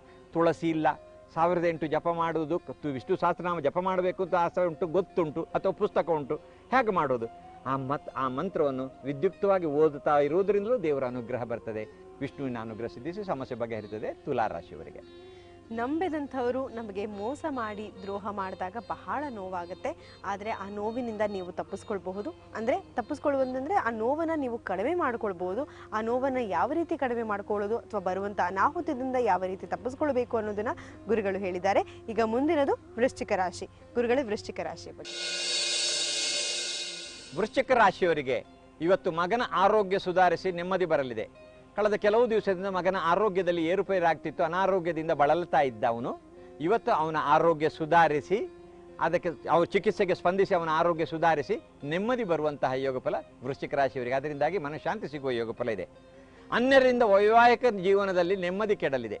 ಮೂರನೇ ವ್ಯಕ್ತಿ ಏನೋ ಇವರು ಕಿವಿಗೆ ಏನೋ ಚುಚ್ಚುತ್ತಾರೆ, ನಿಮ್ಮ ಹೆಂಡತಿ ಹಾಗೆ ಅಂತ, ಅಥವಾ ಹೆಂಗಸರ ಹತ್ರ ನಿಮ್ಮ ಗಂಡ ಹೀಗೆ ಅಂತ ಚುಚ್ಚುತ್ತಾರೆ. ಹೌದಾ ಅಲ್ಲ ಅಂತ ಇವರು ವಿಮರ್ಶೆ ಮಾಡದೆ ಅದನ್ನು ಹೌದು ಅಂತ ತಿಳ್ಕೊಂಡು ಆ ತಮ್ಮದಾದಂಥ ದಾಂಪತ್ಯ ಜೀವನದ ಸಹಯೋಗಿಯೊಂದಿಗೆ, ಅರ್ಥಾತ್ ಹೆಂಗಸರಾಗಿದ್ದರೆ ಗಂಡನೊಂದಿಗೆ, ಗಂಡಸರಾಗಿದ್ದರೆ ಹೆಂಡತಿಯೊಂದಿಗೆ ಅನಗತ್ಯವಾಗಿ ನೀನು ಹಾಗಂತೆ ಅವ್ರು ಹೇಳಿದ್ರು ಹೌದಾ ಹಾಗೆ ಹೀಗೆ ಅಂತ ಚರ್ಚೆ ಮಾಡ್ತಾ, ಹೌದಾ ಅಂತ ವಿಮರ್ಶೆ ಅಲ್ಲ ಚರ್ಚೆ ಮಾಡ್ತಾ ಅದು ಮುಂದೆ ಹೋಗ್ತಾ ಬೈತಾ ಇರೋದು. ಅದರಿಂದಾಗಿ ಇವರು ವಿಚಾರಿಸದೆ ಸರಿಯಾಗಿ ವಿಮರ್ಶಿಸದೆ ಯಾರದೋ ಮಾತು ಕೇಳಿ ತಪ್ಪು ನಿರ್ಣಯದಲ್ಲಿದ್ದಾರೆ ಅಂತ ಸಂಬಂಧಪಟ್ಟಂತಹ ವ್ಯಕ್ತಿಗೆ ಬೇಸರ ಆಗುವ, ಗಂಡ ಆದರೆ ಹೆಂಡತಿಗೆ, ಹೆಂಡತಿ ಆದರೆ ಗಂಡನಿಗೆ ಇವತ್ತು ಬೇಸರವಾಗುವಂತಹ ಯೋಗಫಲ ವೃಶ್ಚಿಕ ರಾಶಿಯವರಿಗಿದೆ. ವೃಶ್ಚಿಕ ರಾಶಿಯವರಿಗೆ ದಾಂಪತ್ಯ ಜೀವನದಲ್ಲಿ ಬೇರೆಯವರದ್ದಾದಂಥ ದೆಸೆಯಿಂದ ಬರಬಹುದಾದಂಥ ಕರಕರಿಯ ಈ ಸಮಸ್ಯೆಯ ಬಗೆಹರಿಸುವಿಕೆಗೆ ದುರ್ಗೆಯ ಮಂತ್ರವನ್ನು ಜಪಿಸುವುದು. ಓಂ ದುರ್ಗಾಯಿ ನಮಃ ಎಂದು ಕೆಂಪು ಹೂವನ್ನು ಅಥವಾ ಕುಂಕುಮವನ್ನು ದೇವಿಗೆ ಅರ್ಚಿಸುತ್ತಾ ದೇವಿಯನ್ನು ಧ್ಯಾನಿಸಿದರೆ ದೇವಿಯ ಅನುಗ್ರಹ ಬಂದು ದೇವಿಯದಾದಂಥ ಅನುಗ್ರಹದಿಂದ ಆ ಸಮಸ್ಯೆ, ದಾಂಪತ್ಯ ಜೀವನದ ಸಮಸ್ಯೆ ಬಗೆಹರಿತದೆ ಇವತ್ತು ವೃಶ್ಚಿಕ ರಾಶಿಯವರಿಗೆ. ದಾಂಪತ್ಯದಲ್ಲಿ ಏರುಪೇರು ಸಹಜ, ಆದರೆ ಕಷ್ಟ ಬಂದಾಗ ಅದಕ್ಕೆ ಪರಿಹಾರವನ್ನು ಹುಡ್ಕೊಂಡು ಹೋಗಿ ಪರಿಹಾರ ಮಾಡಿ ದಾಂಪತ್ಯ ಜೀವನದಲ್ಲಿ ಸುಖವನ್ನು ತಂದುಕೊಳ್ಳೋದು ಬಹಳ ಮುಖ್ಯವಾಗುತ್ತೆ. ನಿಮ್ಮ ದಾಂಪತ್ಯ ಜೀವನದಲ್ಲಿ ಆಗಬಹುದಾದಂಥ ಅನಾಹುತವನ್ನ ಯಾವ ರೀತಿ ತಪ್ಪಿಸ್ಕೋಬಹುದು ಅಂತ ಗುರುಗಳು ತಿಳಿಸ್ಕೊಟ್ಟಿದ್ದಾರೆ. ಈಗ ಮತ್ತೊಂದು ಕರೆ ಸದ್ದುವಾಗಿದೆ, ನೋಡೋಣ ಯಾರು ಕರೆ ಮಾಡಿದ್ದಾರೆ ಅಂತ. ಹಲೋ ಹಲೋ ಹಲೋ, ನಮಸ್ತೆ. ಯಾರು ಮಾತಾಡೋದು? ರಶ್ಮಿತಾ ಅಂತ. ಏನ್ ಹೆಸರು? ರಶ್ಮಿತಾ. ರಶ್ಮಿತಾ. ರಶ್ಮಿತಾ ಅವರೇ, ಯಾರ ಬಗ್ಗೆ ಕೇಳಬೇಕಾಗಿದೆ ತಾವು? ನನಗೆ ಮದುವೆ ಬಗ್ಗೆ ಕೇಳಲಿಕ್ಕಿತ್ತು. ಹಾ, ಗುರುಗಳಿದ್ದಾರೆ, ಗುರುಗಳೊಂದಿಗೆ ಮಾತಾಡಿ. ರಶ್ಮಿತಾ ರಶ್ಮಿತಾ ಅವರೇ, ಒಂದು 100 ಒಳಗೆ ಒಂದು ಸಂಖ್ಯೆ ಹೇಳ್ತೀರಾ? 68. 12 68 ವೃಶ್ಚಿಕ ಲಗ್ನ. ವೃಶ್ಚಿಕ ಲಗ್ನಕ್ಕೆ ಲಗ್ನಾತ್ ನವಮದಲ್ಲಿ ಗುರು ಇದ್ದಾನೆ. ನಿಮಗೆ 2015ನೇ ಇಸ್ವಿ ಜುಲೈ 13ನೇ ತಾರೀಕಿನ ಒಳಗೆ ಈ ವರ್ಷದ ನವೆಂಬರ್ 2ನೇ ತಾರೀಕಿನ ಬಳಿಕ ಉತ್ತಮವಾದಂಥ ವರ ದೊರಕಿ ವಿವಾಹ ಆಗುವಂತಹ ಯೋಗ ಫಲ ಇದೆಯಮ್ಮ. ನೀವು ಈ ಮೊದಲು 2014ನೇ ಇಸ್ವಿಯ ಪ್ರಾರಂಭಿಕ ಹಂತದಲ್ಲಿ ಒಂದು ಒಳ್ಳೆ ನೆಂಟಸ್ತಿಗೆ ಬಂದಿತ್ತು. ಆ ನಂಟಸ್ತಿಗೆ ಯಾವುದೋ ಕಾರಣಕ್ಕೆ ಅದು ಮುಂದುವರಿಲಿಲ್ಲ. ಅದು ಯಾರ ತಪ್ಪು ಅಂತ ವಿಮರ್ಶೆ ಬಿಟ್ಟು ಬಿಡೋಣ, ಅದಾಗಿ ಹೋಯ್ತು, ಅದರ ಬಗ್ಗೆ ಚಿಂತೆ ಮಾಡಿಯೂ ಪ್ರಯೋಜನ ಇಲ್ಲ. ಈಗ ಇನ್ನು ನಿಮಗೆ ಈ ವರ್ಷ ನವೆಂಬರ್ನ ಬಳಿಕ ಬರುವ ವರ್ಷದ ಜುಲೈ 13ರ ಒಳಗೆ ಉತ್ತಮ ವರ ದೊರಕಿ ವಿವಾಹ ಆಗುವ ಯೋಗ ಫಲ ಇದೆ. ನಿಮ್ಮ ಊರಿನಿಂದ ಪೂರ್ವ ದಿಕ್ಕಿನಲ್ಲಿ ಹುಟ್ಟಿದಂತಹ ಹುಡುಗ ಸುಶಿಕ್ಷಿತನೂ ಆಗಿರ್ತಾನೆ, ಲಕ್ಷಣವಂತನೂ ಆಗಿರ್ತಾನೆ, ವಿದ್ಯಾವಂತನೂ ಆಗಿರ್ತಾನೆ ಮತ್ತು ಒಳ್ಳೆಯ ಉದ್ಯೋಗದಲ್ಲಿ ಇರೋವನಾಗಿರ್ತಾನೆ. ನೀವು ತುಂಬಾ ಆಯ್ಕೆಯ ಗೊಂದಲದಲ್ಲಿದ್ದೀರಿ. ಎಲ್ಲವೂ ಬೇಕು ಅಂತ ಸ್ವಲ್ಪ ವಿಷಯದಲ್ಲಿ ನೀವು ಸ್ವಲ್ಪ ಕಾಂಪ್ರಮೈಸ್ ಮಾಡ್ಕೊಳ್ಬೇಕಮ್ಮ.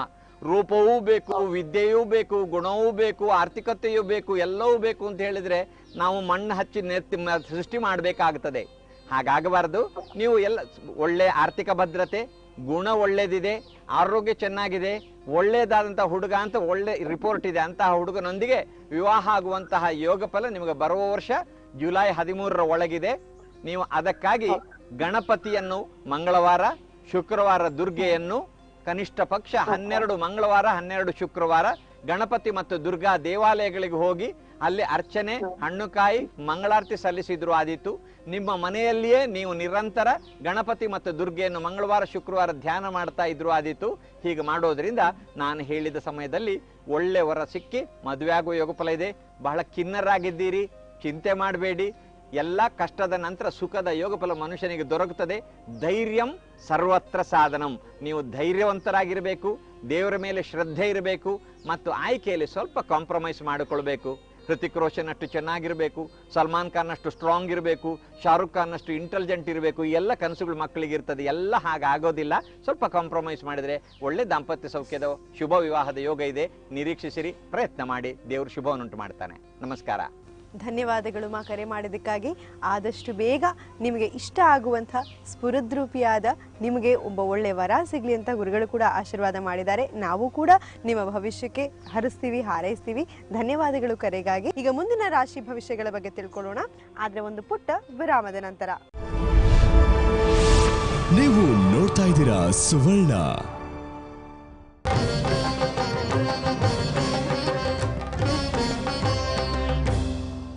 ವಿರಾಮದ ನಂತರ ಮತ್ತೊಮ್ಮೆ ನಿಮ್ಮೆಲ್ಲರಿಗೂ ತಥಾಸ್ತು ಕಾರ್ಯಕ್ರಮಕ್ಕೆ ಆತ್ಮೀಯವಾದ ಸ್ವಾಗತ. ಈಗ ಮುಂದಿನದು ಧನುರಾಶಿ. ಬನ್ನಿ ಧನುರಾಶಿಯ ಬಗ್ಗೆ ತಿಳ್ಕೊಳ್ಳೋಣ. ಗುರುಗಳೇ, ಧನುರಾಶಿಯ ಬಗ್ಗೆ ಹೇಳಿ. ಮಗಳ ಹುಂಬತನದ ನಡವಳಿಕೆಯಿಂದ ಬೇಸರವಾಗಲಿದೆ ಅಥವಾ ಚಿಂತೆಯೊದಗಲಿದೆ. ಧನುರಾಶಿಯವರಿಗೆ ಒಬ್ಳು ಮಗಳಿದ್ದಾಳೆ. ಎಡೋಲಸೆನ್ಸ್ ಪೀರಿಯಡ್ ಅಂತ ಮಕ್ಕಳಿಗೆ ಒಂದಿರ್ತದೆ. ಅರ್ಥಾತ್ ಅವರು ಅತ್ತಲಾಗಿ ಸಣ್ಣ ಮಕ್ಕಳು ಅಲ್ಲ, ಇತ್ತಲಾಗಿಂದ ದೊಡ್ಡ ಹೆಂಗಸರು ಅಲ್ಲ. ಮಧ್ಯಂತರದ ವಯಸ್ಸಿನಲ್ಲಿ ಮೂಗಿನ ನೇರಕ್ಕೆ ಬದುಕುತ್ತಾರೆ ಕೆಲವೊಮ್ಮೆ. ಅಂತಹ ಮೂಗಿನ ನೇರಕ್ಕೆ ಬದುಕುವವರು ಗಡಿಬಿಡಿ ಮಾಡ್ತಾ, ಹೇಳಿದ್ದನ್ನು ಕೇಳದೆ ಉಡಾಪೆಯ ನಡೆ ಮಾಡ್ತಾ ಅಥವಾ ಹುಂಬತನದ ನಡೆ ಮಾಡೋದ್ರಿಂದ ಅಯ್ಯೋ ನನ್ನ ಮಗು ಹೀಗೆ ಮಾಡ್ತಾ ಇದೆ, ಹೇಳಿದರೆ ಕೇಳೋದಿಲ್ಲ. ಇವರು ಹೇಳದೆ ಇರಲಿಕ್ಕೂ ಅಲ್ಲ, ಹೇಳಿದರೆ ಕೇಳೋದು ಇಲ್ಲ. ಆ ಹುಂಬತನ ನಡೆಯಿಂದ ಅವಳು ವಿಮುಖಳಾಗುವುದಿಲ್ಲ. ಹಾಗಾದ್ರಿಂದ ಇವರಿಗೆ ಬೇಸರ ಆಗುವಂತಹ ಯೋಗ ಫಲ ಇವತ್ತು ಧನುರಾಶಿಯವರಿಗಿದೆ. ಪೀಡಕನಾಗಿದ್ದಂಥ ಸಹೋದ್ಯೋಗಿ ದೂರ ಹೋಗಿ ನೆಮ್ಮದಿ ಬರಲಿದೆ. ಇವರಿಗೆ ಸಹೋದ್ಯೋಗಿ ಒಬ್ಬ ಇದ್ದ. ಇವರದ್ದಂಥ ಉತ್ಕರ್ಷವನ್ನು ನೋಡಿ ಅವನಿಗೆ ಅಸೂಯೆ ಯಾವಾಗಲೂ. ಅವ ಒಂದಲ್ಲ ಒಂದು ರೀತಿಯಲ್ಲಿ ಇವರಿಗೆ ಏನಾದರೂ ಒಂದು ಕೀಟ್ಲೆ ಮಾಡೋದು, ಒಂದು ಉಪದ್ರವ ಮಾಡೋದು, ಇವರದಂಥ ಕೆಲಸ ಸಸೂತ್ರ ಆಗದಿದ್ದಾಗಿ ನೋಡ್ಕೊಳ್ಳೋದು, ಮೇಲಧಿಕಾರಿಗಳ ಹತ್ರ ಸುಮ್ಮನೆ ಚುಚ್ಚಿಕೊಡೋದು, ಹೀಗೆ ಏನೇನೋ ಒಂದು ರೀತಿಯಲ್ಲಿ ರಗಳೆ ಮಾಡ್ತಾ ಇವರಿಗೆ ಮಾನಸಿಕ ಹಿಂಸೆ ನೀಡ್ತಾ ಇದ್ದ ವ್ಯಕ್ತಿ ಇವತ್ತು ಅವನು ಟ್ರಾನ್ಸ್ಫರ್ ಆಗಿ ಬೇರೆ ಊರಿಗೆ ಹೋದ. ಅಂತಾಗಿ ಅಯ್ಯಬ್ಬ ಇನ್ನು ಆ ರಗಳೆ ಮುಗಿಯಿತು ಅಂತ ನೆಮ್ಮದಿಯ ಉಸಿರು ಬಿಡುವಂತಹ ಯೋಗ ಫಲವು ಇವತ್ತು ಧನುರಾಶಿಯವರಿಗಿದೆ. ಧನುರಾಶಿಯವರದಂತಹ ಈ ರೀತಿಯಾದಂತಹ ಮಗಳ ಹುಂಬತನದ ನಡೆಯಿಂದ ಆಗಬಹುದಾದಂತಹ ದುಃಖದ ಸನ್ನಿವೇಶದ ಅವ್ಯವಸ್ಥೆ ಬರದಿದ್ದಂತೆ ಮಾಡುವುದಕ್ಕೆ ಅವರು ರಾಮನ ಮಂತ್ರವನ್ನು ಜಪಿಸುವುದು. ಓಂ ರಾಮಚಂದ್ರಾಯ ನಮಃ ಎಂದು ಧ್ಯಾನಿಸುತ್ತಾ ಮನೆಯ ವಿಷ್ಣು ಅಥವಾ ನಾರಾಯಣ ದೇವರ ವಿಗ್ರಹದಲ್ಲೇ ರಾಮನನ್ನು ಕಾಣುತ್ತಾ ತುಳಸಿಯನ್ನು ಅರ್ಚನೆ ಮಾಡಿದರೆ, ಕೃಷ್ಣದೇವರ ವಿಷ್ಣುದೇವರ ಯಾವುದೇ ವಿಗ್ರಹಕ್ಕೆ ತುಳಸಿಯನ್ನು ಅರ್ಚನೆ ಮಾಡಿದರೆ ಅಥವಾ ಭಾವಚಿತ್ರಕ್ಕೆ ತುಳಸಿಯನ್ನು ಅರ್ಚನೆ ಮಾಡಿದರೆ ರಾಮದೇವರ ಅನುಗ್ರಹ ಸಿದ್ಧಿಸಿ ಕಷ್ಟ ಪರಿಹಾರ ಆಗ್ತದೆ. ತುಳಸಿ ಇಲ್ಲ ಅಂದರೆ ಮಂತ್ರಾಕ್ಷತೆಯನ್ನು ಅರ್ಚಿಸಿಯೂ ದೇವರ ಅನುಗ್ರಹಕ್ಕೆ ಪಾತ್ರ ಆಗ್ಲಿಕ್ಕೆ ಬರ್ತದೆ. ಓಂ ರಾಮಚಂದ್ರಾಯ ನಮಃ ಎಂಬ ರಾಮನ ಮಂತ್ರವನ್ನು ಜಪಿಸುವುದು ಅಥವಾ ರಾಮನ ಧ್ಯಾನ ಮಾಡೋದ್ರಿಂದ ಪ್ರಯೋಜನವಾಗ್ತದೆ. ಮಗಳ ಹುಂಬತನವನ್ನ ಯಾವ ರೀತಿ ತಡೆಗಟ್ಟಬೇಕು ಅನ್ನೋದನ್ನ ಗುರುಗಳು ಹೇಳಿದ್ದಾರೆ. ಈಗ ಮುಂದಿನದು ಮಕರ ರಾಶಿ. ಮಕರ ರಾಶಿಯವರಿಗೆ ತಾಯಿಯೊಂದಿಗಿನ ಭಿನ್ನಾಭಿಪ್ರಾಯ ನೀಗಿ ನೆಮ್ಮದಿ ಬರಲಿದೆ. ತಾಯಿ ಮತ್ತು ಇವರಿಗೆ ಕೆಲವು ದಿವಸದಿಂದ ಸ್ವಲ್ಪ ಚರ್ಚೆಯಿಂದ ಬೇಸರ ಆಗಿತ್ತು. ತಾಯಿ ಇವರ ಮನೆಯಲ್ಲೇ ಇದ್ದಾರೆ, ಇವರೊಂದಿಗಿದ್ದಾರೆ, ಎಲ್ಲ ಕೆಲಸ ಕಾರ್ಯಗಳಲ್ಲಿ ಸಹಕಾರ ಮಾಡ್ತಾರೆ, ಮಾತಾಡೋದಿಲ್ಲ. ಅಸಹಕಾರ ಚಳವಳಿ, ಈ ಮಾತಿನ ಮಟ್ಟಿನ ಅಸಹಕಾರ ಚಳವಳಿಯಿಂದಾಗಿ ಇವರಿಗೆ ಒಂದು ರೀತಿ ಮುಜುಗರ ಆಗ್ತಾ ಇತ್ತು. ತಾನು ತಪ್ಪು ಮಾಡಿದ್ದೇನೆ ಅಂತ ಉಂಟು ಇವರಿಗೆ, ಆದರೆ ಅದನ್ನು ಕ್ಷಮೆ ಕೇಳಲಿಕ್ಕೆ ಅಹಂಕಾರ ಬಿಡ್ತಾ ಇರಲಿಲ್ಲ. ಹಾಗಾಗಿ ಕಳೆದ 2-3 ದಿವಸದಿಂದ ಈ ಸಮಸ್ಯೆ ತಾಯಿ ಮಗನ ಮಧ್ಯೆ ಅಥವಾ ತಾಯಿ ಮಗಳ ಮಧ್ಯೆ ಸ್ವಲ್ಪ ಕಿರಿಕಿರಿತ್ತು. ಇವತ್ತು ಇಬ್ಬರು ಯಾವುದೋ ಒಂದು ಸನ್ನಿವೇಶದಲ್ಲಿ ತಮ್ಮದಂಥ ಈ ಅವ್ಯವಸ್ಥೆಯನ್ನು ಪರಿಹರಿಸಿಕೊಂಡು ನೆಮ್ಮದಿಯನ್ನು ಹೊಂದುವಂಥ ಯೋಗಫಲ ಇದೆ. ಶಸ್ತ್ರಕ್ರಿಯೆ ಸುಸೂತ್ರವಾಗದೆ ನೋವನ್ನು ಅನುಭವಿಸುವ ಯೋಗಫಲ. ಯಾವುದೋ ಶಸ್ತ್ರಕ್ರಿಯೆ, ಸಣ್ಣದಾದಂಥ ಶಸ್ತ್ರಕ್ರಿಯೆಗೆ ಕಳೆದ 2-3 ದಿವಸದ ಹಿಂದೆ ಅಥವಾ ನಿನ್ನೆ ದಿವಸದಲ್ಲಿ ಇವರು ಪಾತ್ರರಾಗಿದ್ದರು. ಆ ಶಸ್ತ್ರಕ್ರಿಯೆ ಸರಿಯಾಗಲಿಲ್ಲ ಅಂತ ಡಾಕ್ಟರು ಇವತ್ತು ಬಂದು ನೋಡಿದವರು ಏನೋ ಒಂದು ಒಪಿನಿಯನ್ ಕೊಟ್ಟೋದ್ರಿಂದ ಅಯ್ಯೋ ದೇವರು ಪುನಃ ಶಸ್ತ್ರಕ್ರಿಯೆ ಆಗಬೇಕೋ, ಅದು ಸರಿಯಾಗಲಿಲ್ವೋ, ನೋವು ಹಾಗೆ ಉಂಟೋ, ಸಮಸ್ಯೆ ಹೀಗೆ ಉಂಟು ಅಂತ ಇವರಿಗೆ ಅನುಭವಿಸ್ತಾ ಹೆದರುವ ವಿಫಲರಾಗುವಂತಹ ಯೋಗಫಲ ಇವತ್ತು ಮಕರ ರಾಶಿಯವರಿಗಿದೆ. ಈ ಶಸ್ತ್ರಕ್ರಿಯೆ ಸರಿಯಾಗದೆ ಚಿಂತಿತರಾಗಬಹುದಂತ ಈ ಪರಿಸ್ಥಿತಿಯ ಪರಿಹಾರಕ್ಕಾಗಿ ಮಹಾಕಾಳಿಯ ಮಂತ್ರವನ್ನು ಧ್ಯಾನಿಸುವುದರಿಂದ ಇವರಿಗೆ ಅನುಗ್ರಹ ಬರ್ತದೆ. ಓಂ ಮಹಾಕಾಳಿಯೇ ನಮಃ ಎಂದು ದೇವಿಗೆ ಕುಂಕುಮಾರ್ಚನೆಯನ್ನು ಅರ್ಪಿಸುವುದು ಅಥವಾ ಕೆಂಪು ಹೂವನ್ನು ಅರ್ಪಿಸುವುದು ಮಾಡೋದ್ರಿಂದ ದೇವಿಯ ಅನುಗ್ರಹ ಸಿದ್ಧಿಸಿ ಕಷ್ಟ ಪರಿಹಾರ ಆಗ್ತದೆ ಮಕರ ರಾಶಿಯವರಿಗೆ. ಮಕರ ರಾಶಿಯವರಿಗೆ ಕಾಳಿ ದೇವಿಯ ಅನುಗ್ರಹ ಬೇಕು ಅಂತ ಗುರುಗಳು ಹೇಳ್ತಿದ್ದಾರೆ. ಈಗ ಮುಂದಿನದು ಕುಂಭರಾಶಿ. ಕುಂಭರಾಶಿಯವರಿಗೆ ಸಭ್ಯನಾದಂತಹ ಒಬ್ಬ ಒಳ್ಳೆಯ ವ್ಯಕ್ತಿ ಭೇಟಿಯಾಗಿ ಖುಷಿ ಆಗಲಿಕ್ಕಿದೆ. ಇವತ್ತು ಇವರು ಎಲ್ಲಿಯೋ ಒಂದು ಕಡೆಗೆ ಪ್ರಯಾಣ ಹೋಗ್ತಾ ಇದ್ದಾರೆ. ಇವರ ಸಹ ಪ್ರಯಾಣಿಕ ಮಾತಿನಲ್ಲಿ ಪರಿಚಿತನಾಗ್ತಾರೆ. ಆ ವ್ಯಕ್ತಿಯ ಯೋಗ್ಯತೆ ಬಹಳ ಒಳ್ಳೆಯದಿದೆ ಅಂತ ಗೊತ್ತಾಗ್ತದೆ ಇವರಿಗೆ. ಅವಳು ಅತ್ಯಂತ ಸಜ್ಜನ ಮತ್ತು ಸಹೃದಯಿ ವ್ಯಕ್ತಿ ಅಂತ ಗೊತ್ತಾಗ್ತದೆ. ಆ ಗೊತ್ತಾದ ದೆಸೆಯಿಂದಾಗಿ ಅವನದ್ದಂಥ ಒಡನಾಟ ಇವರಿಗೆ ಖುಷಿ ಆಗ್ತದೆ. ಆ ಮಾತನಾಡುವಾಗ ಇವರದ್ದಂಥ ವೇವ್ ಲೆಂತ್ ಅಂತ ಮಾನಸಿಕವಾದಂಥ ಕಲ್ಪನೆಗಳು ಹೇಗಿದೆ ಅದಕ್ಕೆ ಸರಿಯಾಗಿ ಅವನದ್ದಂಥ ಕಲ್ಪನೆಯೂ ಇದೆ. ಇಬ್ಬರು ಸಮಾನ ಮನಸ್ಕರಾಗಿರ್ತಾರೆ. ಅವನದಂತಹ ನಡವಳಿಕೆ, ಅವನದಂಥ ಒಡನಾಟ ಅಥವಾ ಖುಷಿ ಆಗುವ ಯೋಗಫಲ ಇದೆ. ಇದು ಹೆಂಗಸರಿಗೆ ಹೆಂಗಸರು ಆಗ್ಬೋದು. ಅವನು ಹೇಳಿದ ಕೂಡಲೇ ಗಂಡಸೇ ಆಗಬೇಕಾ ಏನೂ ಇಲ್ಲ. ಕುಂಭರಾಶಿಯವರು ಹೆಂಗಸರಾಗಿದ್ದರೆ ಹೆಂಗಸಿನ ಒಡನಾಟದಿಂದ ಈ ರೀತಿಯಾದಂಥ ಸಂತೋಷ ಬರುವಂತಹ ಯೋಗಫಲ ಇದೆ. ಸಜ್ಜನ ಸಹಪ್ರಯಾಣಿಕನ ಅಥವಾ ಸಜ್ಜನನಾದಂಥ ವ್ಯಕ್ತಿಯ ಭೇಟಿ ಆತ್ಮೀಯತೆಗೆ ತಿರುಗಿ ಸಂತೋಷವಾಗುವ ಯೋಗಫಲ ಇವತ್ತು ಕುಂಭರಾಶಿಯವರಿಗಿದೆ.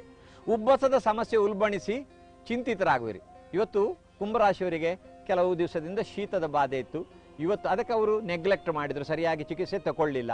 ಅದು ಇವತ್ತು ತುಂಬ ಗೂರಲು ಥರ ಒಂದು ರೀತಿಯಲ್ಲಿ ಶಬ್ದ ಸಹಿತವಾದಂಥ ಉಸಿರಾಟಕ್ಕೆ ಸ್ವಲ್ಪ ತೊಂದರೆ ಆಗೋದು, ಉಬ್ಬಸದಂತಹ ಪರಿಣಾಮ ಕಾಣುವುದು, ಡಾಕ್ಟರ್ ಹತ್ರ ಹೋದಾಗ ಸ್ವಲ್ಪ ಉಬ್ಬಸ ಶುರುವಾಗಿದೆ ನಿಮಗೆ ಅಂತ ಹೇಳುವುದು, ಈ ರೀತಿಯಾದಂಥ ಉಬ್ಬಸದ ಲಕ್ಷಣ ಕಾಣಿಸಿ ಚಿಂತಿತರಾಗುವಂತಹ ಯೋಗಫಲ ಕುಂಭರಾಶಿಯವರಿಗೆ ಇವತ್ತು ಅವರದಾದಂಥ ಹುಂಬತನದಿಂದ ಇದೆ. ಆ ರೀತಿ ಆಗದೇ ಇರುವಂತೆ ಆಗುವುದಕ್ಕೆ ಗೌರಿಯ ಮಂತ್ರವನ್ನು ಜಪಿಸಬೇಕು. ಇವರು ಓಂ ಗೌರಿಯೇ ನಮಃ ಎಂದು ಗೌರಿಯ ಮಂತ್ರವನ್ನು ಜಪಿಸುತ್ತಾ ದೇವಿಗೆ ಹಳದಿ, ಬಿಳಿ ಅಥವಾ ಕೆಂಪಿನ ಹೂವನ್ನು ಅರ್ಚನೆ ಮಾಡೋದು, ಕುಂಕುಮವನ್ನು ಅರ್ಚನೆ ಮಾಡೋದು ಅಥವಾ ಮಂತ್ರಾಕ್ಷತೆಯನ್ನು ಅರ್ಚನೆ ಮಾಡೋದು ಮಾಡ್ತಾ ದೇವಿಯ ಮಂತ್ರ ಜಪಿಸಿದರೆ ಕಷ್ಟ ಪರಿಹಾರವಾಗಿ ಇಷ್ಟ ಸಿದ್ಧಿಸ್ತದೆ ಇವತ್ತು ಕುಂಭರಾಶಿಯವರಿಗೆ. ಕುಂಭರಾಶಿಯವರಿಗೆ ಗೌರಿಯ ಅನುಗ್ರಹ ಇದ್ದಿದ್ದೇ ಆದರೆ ಕಷ್ಟ ಪರಿಹಾರವಾಗಿ ಇಷ್ಟ ಸಿದ್ಧಿಸ್ತದೆ ಅಂತ ಹೇಳ್ತಿದ್ದಾರೆ. ಈಗ ಕೊನೆಯದಾಗಿ ಈ ರಾಶಿ ಫಲಗಳಲ್ಲಿ ಕೊನೆಯದಾಗಿ ನಾವೀಗ ತಿಳ್ಕೊಬೇಕಾಗಿರೋದು ಮೀನರಾಶಿಯ ಬಗ್ಗೆ. ಬನ್ನಿ ಮೀನರಾಶಿಯ ಬಗ್ಗೆ ನಮ್ಮ ಗುರುಗಳೇನು ಹೇಳ್ತಾರೆ ಕೇಳೋಣ.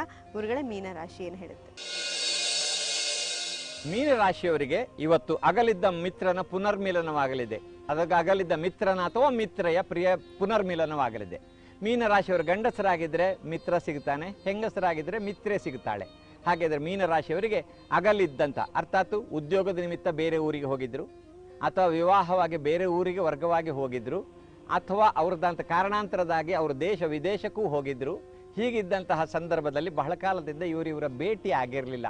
ಅಂತಹ ಒಬ್ಬ ಬಹಳ ಪ್ರಿಯಪಾತ್ರರಾದಂತಹ ಸ್ನೇಹಿತ ಅಥವಾ ಸ್ನೇಹಿತೆ ಇವತ್ತು ಇವರಿಗೆ ಆಕಸ್ಮಿಕವಾಗಿ ಭೇಟಿಯಾಗಿ ಅವರು ಊರಿಗೆ ಬಂದಿದ್ದು ಇವರನ್ನು ಭೇಟಿಯಾಗಿ ಬಹಳ ಸಂಭ್ರಮ ಪಡುವಂತಹ ಯೋಗಫಲ ಇದೆ. ಅಂತಹ ಖುಷಿ ಆಗುವಂತಹ ಯೋಗಫಲ ಇವತ್ತು ಮಿತ್ರನ ಪುನರ್ಮಿಲನ, ಮಿತ್ರೆಯ ಪುನರ್ಮಿಲನದಿಂದ ಮೀನರಾಶಿಯವರಿಗಿದೆ. ಶ್ರದ್ಧಾವಂತ ಮನೆಯ ನೌಕರ ಮನೆ ಬಿಟ್ಟು ಹೋಗಿ ಬೇಸರವಾಗಲಿದೆ. ಮೀನರಾಶಿಯವರ ಮನೆಯಲ್ಲಿ ಒಬ್ಬ ಅತ್ಯಂತ ಪ್ರಾಮಾಣಿಕನಾದಂಥ, ಅಧಿಕ ಪ್ರಸಂಗವಿಲ್ಲದೇ ಇದ್ದಂತಹ ಒಳ್ಳೆಯ ಕೆಲಸ ಮಾಡುವ ಕೆಲಸದವಳಿದ್ದ. ಒಂದು ಅನಾರೋಗ್ಯದ ನಿಮಿತ್ತ ಅವ ಮನೆ ಬಿಟ್ಟು ಹೋದ, ಅಥವಾ ಕೌಟುಂಬಿಕವಾದ ಸಮಸ್ಯೆ ನಿಮಿತ್ತ ಮನೆ ಬಿಟ್ಟು ಹೋದ, ಅಥವಾ ಇವರದಾದಂಥ ಯಾವುದೋ ಚಟುವಟಿಕೆ ಅವನಿಗೆ ಮನಸ್ಸಿಗೆ ಖುಷಿಯಾಗದೆ ಅವ ಬಿಟ್ಟು ಹೋದ. ಹೀಗಾದ ಕಾರಣದ ದೆಸೆಯಿಂದಾಗಿ ಅವರಿಗೆ ಆ ಒಳ್ಳೆಯ ನೌಕರ ಮನೆ ಬಿಟ್ಟು ಹೋದದ್ರಿಂದ ಒಂದು ಕೆಲಸಕ್ಕೆ ಜನ ಇಲ್ಲ ರಗಳೆ, ಅದು ಅಷ್ಟು ಒಳ್ಳೆಯವರು ಇನ್ನು ಸಿಗುವುದೂ ಕಷ್ಟ. ಅಂಥ ಒಳ್ಳೆಯವನಾಗಿದ್ದ ಅಂಥವನು ಬಿಟ್ಟು ಹೋಗಿ ಇವತ್ತು ಬೇಸರವಾಗುವ ಯೋಗಫಲ ಮೀನರಾಶಿಯವರಿಗೆ. ಶ್ರದ್ಧಾವಂತನ ನೌಕರನ ವಿಯೋಗದಿಂದ ಬೇಸರ ಆಗುವ ಯೋಗಫಲ ಇದೆ. ಈ ಸಮಸ್ಯೆಯ ಪರಿಹಾರಕ್ಕೆ ಹನುಮದ್ ಮಂತ್ರವನ್ನು ಜಪಿಸುವುದು. ಓಂ ಆಂಜನೇಯಾಯ ನಮಃ ಅಥವಾ ಓಂ ಹನುಮತೇ ನಮಃ ಅಥವಾ ಓಂ ಹನುಮಂತಾಯ ನಮಃ ಎಂಬ ಹನುಮಂತನ ಮಂತ್ರವನ್ನು ಜಪಿಸುವುದರಿಂದ, ಹನುಮಂತನ ಮಂತ್ರ ಹೇಳ್ತಾ ಹನುಮಂತನ ವಿಗ್ರಹಕ್ಕೋ ಅಥವಾ ಮನೆಯಲ್ಲಿರುವ ಹನುಮಂತನ ಭಾವಚಿತ್ರಕ್ಕೋ ಅರ್ಚನೆಯನ್ನು, ಮಂತ್ರಾಕ್ಷತೆಯನ್ನು ಅರ್ಚನೆ ಮಾಡ್ಬೋದು, ತುಳಸಿನ ಅರ್ಚನೆ ಮಾಡ್ಬೋದು, ಬಿಳಿ ಹೂವನ್ನು ಅರ್ಚನೆ ಮಾಡ್ಬೋದು, ಹಳದಿ ಹೂವನ್ನು ಅರ್ಚನೆ ಮಾಡುವುದು ಮಾಡ್ತಾ ಇರೋದ್ರಿಂದ ಹನುಮಾನುಗ್ರಹ ಸಿದ್ಧಿಸಿ ಮೀನರಾಶಿಯವರಿಗೆ ಈ ರೀತಿಯಾದಂಥ ನೌಕರನ ವಿಯೋಗದ ಸಮಸ್ಯೆ ಪರಿಹಾರ ಆಗುವಂಥ ಯೋಗಫಲ ಇದೆ. ದೇವರು ಅನುಗ್ರಹಿಸ್ತಾನೆ. ಎಲ್ಲ ರಾಶಿ ಫಲಗಳ ಬಗ್ಗೆ ತಿಳ್ಕೊಂಡಿದ್ದೀವಿ. ಪ್ರತಿಯೊಂದು ರಾಶಿಗೂ ಇವತ್ತಿನ ದಿನ ಹೇಗಿದೆ, ನಾವು ಏನೆಲ್ಲ ಪಾಲಿಸಬೇಕು. ಜೀವನದಲ್ಲಿ ಕಷ್ಟಗಳು ಬರ್ತವೆ, ಆದರೆ ಆ ಕಷ್ಟವನ್ನು ನೋಡಿ ನಾವು ಹೆದರಬಾರದು. ಏನೇ ಇದ್ರೂ ಕೂಡ ನಾವು ಧೈರ್ಯವಾಗಿ ಮುನ್ನುಗ್ಗಬೇಕು. ಧೈರ್ಯ ಹೊಂದಿದ್ದರೆ ಸಾಕು, ಎಲ್ಲವೂ ಬರುತ್ತೆ ಅನ್ನುವಂಥ ಧೈರ್ಯದ ಮಾತುಗಳನ್ನು, ಬುದ್ಧಿ ಮಾತುಗಳನ್ನು ಗುರುಗಳು ಹೇಳಿದ್ದಾರೆ. ಈಗ ಒಂದು ಪುಟ್ಟ ವಿರಾಮ ತಗೊಳ್ಳೋಣ. ವಿರಾಮದ ನಂತರ ಇಂದಿನ ಗುರುಮಂತ್ರವನ್ನು ತಿಳ್ಕೊಳ್ಳೋಣ. ಒಂದು ವಿರಾಮ. ನೀವು ನೋಡ್ತಾ ಇದ್ದೀರಾ ಸುವರ್ಣ.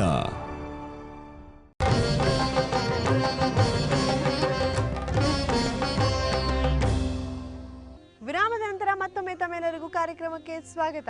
ಗುರುಗಳೇ, ಸಾಕಷ್ಟು ಜನ ತಾಯಂದಿರು ಕರೆ ಮಾಡ್ತಾರೆ.